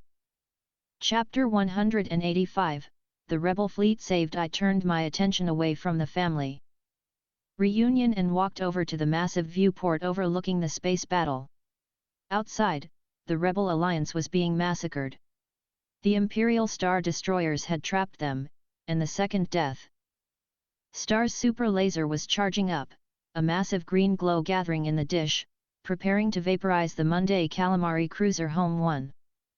"They're going to destroy the fleet," Anakin said, standing up and rushing to the window beside me. "The reactor is shielded. The rebels can't break through in time." "Who said anything about the rebels breaking through?" I asked. I placed my gauntlet against the reinforced glass of the viewport. I expanded my cosmic awareness, blanketing the entire Ender system. Cosmic law activated, technological subjugation. I didn't blow up the Death Star. Doing so would kill hundreds of thousands of technicians, mechanics, and conscripted stormtroopers who were just following orders. Instead, I used the space and reality authorities to completely alter the flow of energy in the entire Imperial fleet. In a fraction of a second, the massive, charging green super laser of the Death Star violently sputtered and powered down. Across the sector, every single Imperial Star Destroyer, TIE Fighter, and automated defense system went completely simultaneously dark. Their weapon systems were permanently fused. Their engines were locked in idle. The Imperial fleet was instantly rendered harmless. On the bridge of Home 1, Admiral Akbar and Lando Calrissian stared at their tactical displays in absolute shock as the entire Imperial Armada surrendered their energy signatures. "The Empire is disarmed," I announced, turning back to Anakin and Luke. "The fighting is over." Anakin looked at me, his blue eyes filled with an impossible weight of gratitude and awe. you aren't just powerful. You're a true guardian of peace. I'm leaving the galaxy in your hands, Skywalkers, I smiled. Help the rebellion build a new republic. And Anakin? No more Sith Lords. Never again, Anakin vowed, standing tall. The Golden System interface chimed a beautiful, victorious melody. World status, the Sith eradicated. The Empire disarmed. They. Chosen One restored. Host has achieved Apex status over Realm 16. Multiverse Gate unlocked. Would you like to proceed to Realm 17? I gave Luke a two-finger salute. May the Force be with you. Always. I turned and stepped into the swirling, multicolored vortex. The sterile hum of the Death Star faded, replaced instantly by the sound of deafening, apocalyptic thunder. But it wasn't thunder. It was footsteps. I stepped out of the portal onto a high, grassy cliff. The air was thick with burning steam, pulverized bone, and the overwhelming scent of blood. I looked down. Stretching across the horizon, walking across a flattened, ruined continent, were millions of colossal titans. They were marching in perfect synchronization, crushing everything in their path beneath their massive, burning feet. The rumbling. At the center of the apocalyptic march was a skeletal nightmare the size of a mountain, the founding titan. Realm transition complete. Welcome to Realm 17, Earth. Attack on Titan Universe. Current event, the global rumbling. Well, I murmured, watching the world being trampled to dust below me. Looks like someone needs a timeout. Chapter 186, The Wall of Infinity. The sheer scale of the rumbling was designed to be absolute, unstoppable terror. Millions of 50-meter-tall monsters generating heat hot enough to ignite forests just by walking near them. Eren Yeager, suspended within the massive ribcage of the founding titan, believed that this was the only way to achieve freedom for his people. Destroy the world so the island of Paradise could live. I didn't agree with his math. I floated off the cliff, descending toward the front line of the marching colossal titans.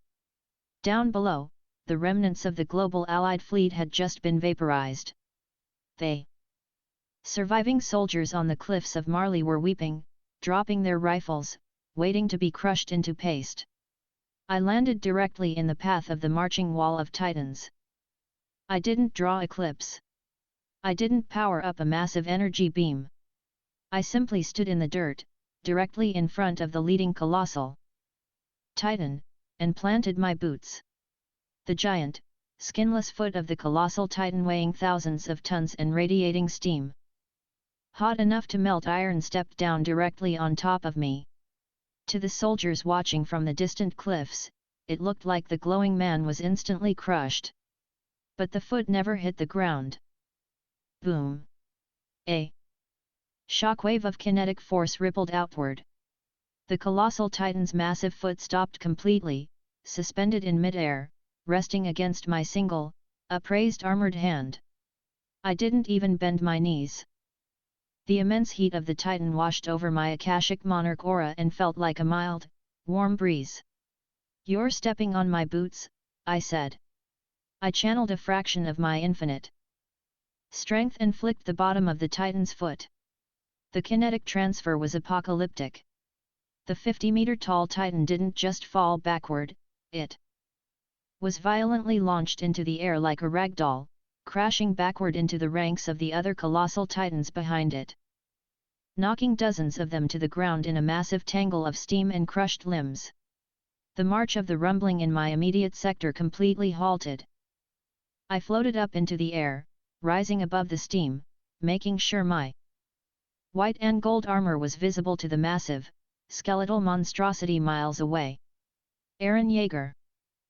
My voice boomed, amplified by the mind and power authorities, echoing across the entire continent and projecting directly into the paths, the coordinate connecting all Eldians. Inside the paths, standing in the eternal desert of sand, Aaron turned around in shock. A brilliant, silver-gold light had invaded the dimension that only the founding Titan was supposed to control. "Your tantrum is over," I announced to the world. "Halt the march, or I will dismantle every single Titan on this continent by hand." Chapter 183, The Dark Side Extinguished.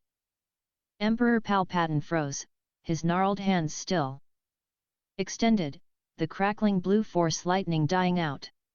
He slowly turned his hooded head toward me. To Palpatine, the force was the absolute law of the universe, and he was its master. But as he looked at my white and gold armor, his connection to the dark side didn't scream with warning, it went completely, chillingly silent. "What is this?" Palpatine hissed, his yellow eyes narrowing. "A Jedi trick? How did you infiltrate my throne room?" Luke Skywalker, panting and smoking on the floor, looked up at me with wide, exhausted eyes. Darth Vader shifted.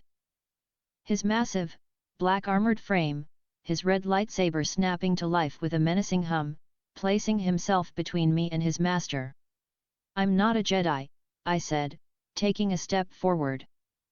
The silver Akashic Monarch aura gently pushed the oppressive, dark atmosphere of the room away. "I'm the guy who cancels franchises. And your little galactic dictatorship ends today, Sheev." Palpatine's face twisted into a mask of pure, unadulterated rage. "Insolent worm!" Palpatine shrieked. "You will experience the full power of the dark side." He thrust both hands forward. A torrent of blinding, jagged purple and blue lightning erupted from his fingertips, infinitely more powerful than what he had used on Luke. It was a storm of dark side energy meant to reduce my bones to ash. I didn't draw eclipse. I didn't even raise my hand. I just kept walking. The Sith lightning struck my chest plate. The moment the localized, microscopic magic of the Force met the infinite, cosmic reality authority of my soul, it didn't just deflect. It was completely nullified. The lightning washed over me like a gentle static breeze and vanished into nothingness. Palpatine gasped, pushing harder, pouring decades of hatred and dark side mastery into the attack. "Die! Die! The Force is just a microscopic energy field created by life," I said, stopping a few feet away from him. "But I own the cosmos." Palpatine, realizing his lightning was useless, reached out with his mind. He attempted to use the Force to crush my internal organs, a technique that had crushed the life out of thousands. My Akashic Monarch skill didn't even register it as a threat. The kinetic grip of the Force shattered instantly against my infinite physical durability. "If that's all you have," I whispered, my eyes glowing with silver light. Palpatine, the mastermind who had orchestrated the fall of the Republic, suddenly felt true fear. He attempted his final trump card, essence transfer. He tried to throw his dark spirit out of his decaying body and forcefully hijack my soul. I smiled. "Soul authority, reject and erase." The moment Palpatine's spirit touched my infinite consciousness, it was like a matchstick thrown into a black hole. His soul shrieked in absolute, cosmic agony as it was instantly crushed, deleted, and permanently erased from the fabric of the universe. He would not be returning somehow. Palpatine's physical body, devoid of the dark side energy holding it together, instantly dissolved into a pile of grey ash and empty robes on the floor of the throne room. The Emperor was dead. Chapter 184, The Return of Anakin. The throne room was dead silent, save for the rhythmic, mechanical breathing of Darth Vader. Vader stared at the pile of ash that used to be his master. The chains that had bound him for decades were suddenly gone, but the conditioning remained. He raised his red lightsaber, pointing it at me, his presence in the Force swirling in a chaotic storm of confusion, relief, and defensive aggression. "Vader," I said softly, my voice completely devoid of hostility.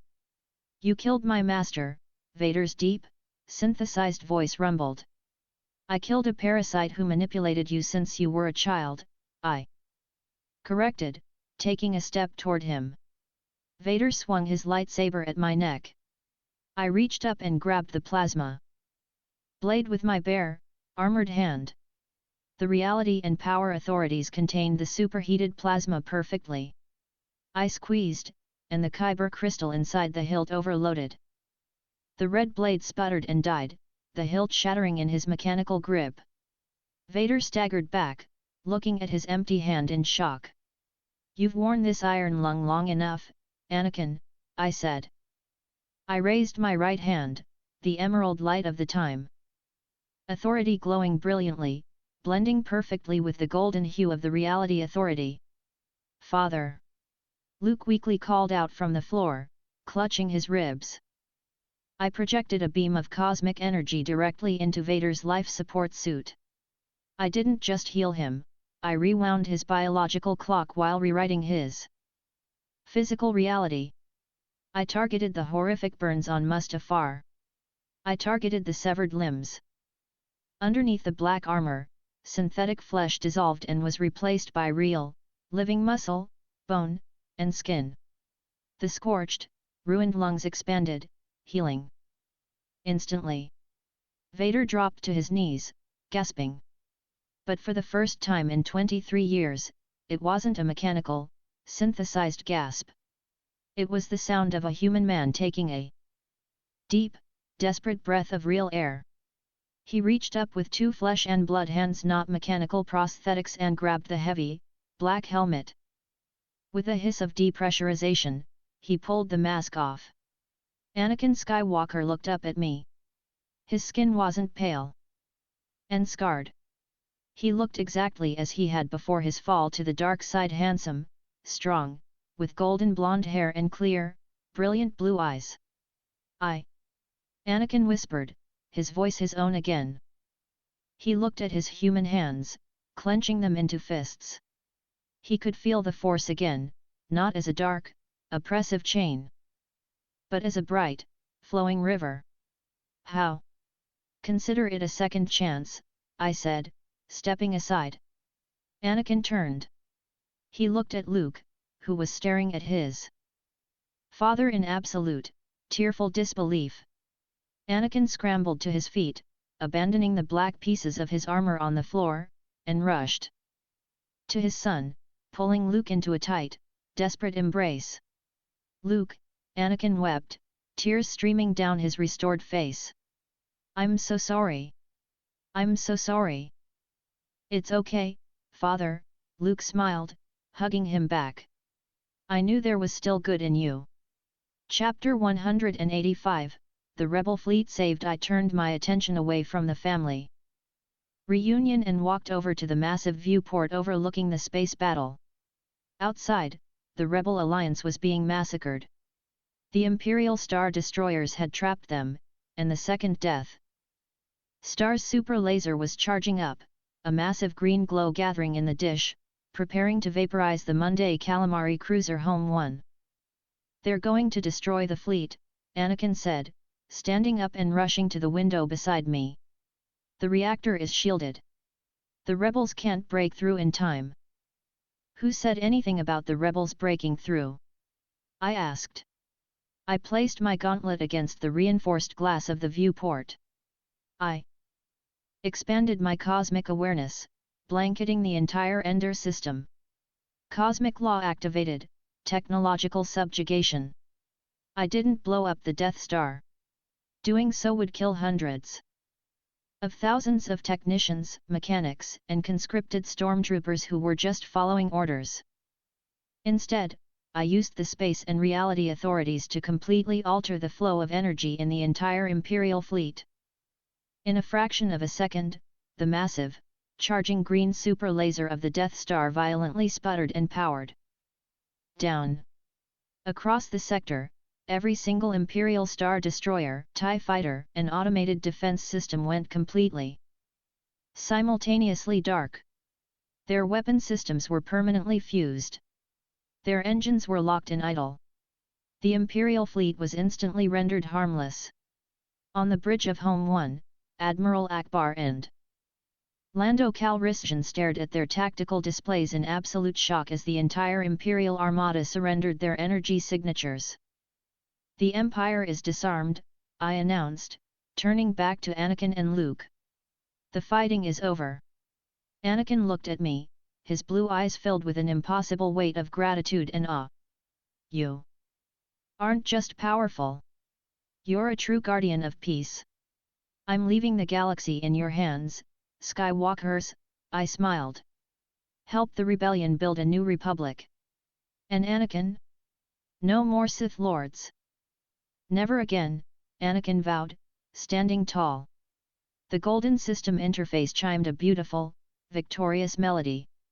"World status: the Sith eradicated. The Empire disarmed. The Chosen One restored. Host has achieved Apex status over Realm 16. Multiverse gate unlocked. Would you like to proceed to Realm 17? I gave Luke a two-finger salute. "May the Force be with you. Always." I turned and stepped into the swirling, multicolored vortex. The sterile hum of the Death Star faded, replaced instantly by the sound of deafening, apocalyptic thunder. But it wasn't thunder. It was footsteps. I stepped out of the portal onto a high, grassy cliff. The air was thick with burning steam, pulverized bone, and the overwhelming scent of blood.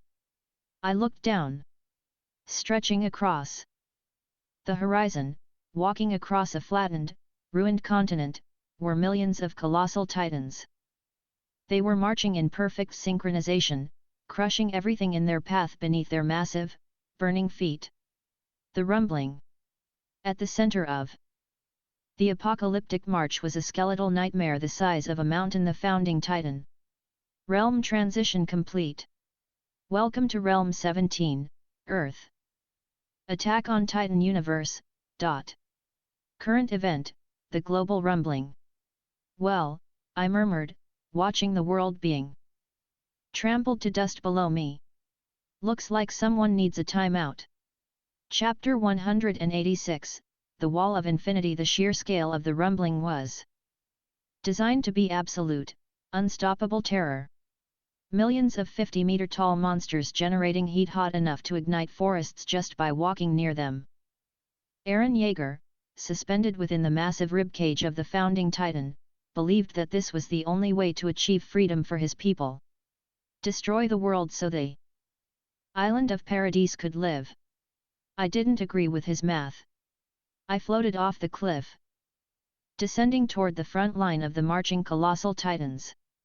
Down below, the remnants of the global Allied fleet had just been vaporized.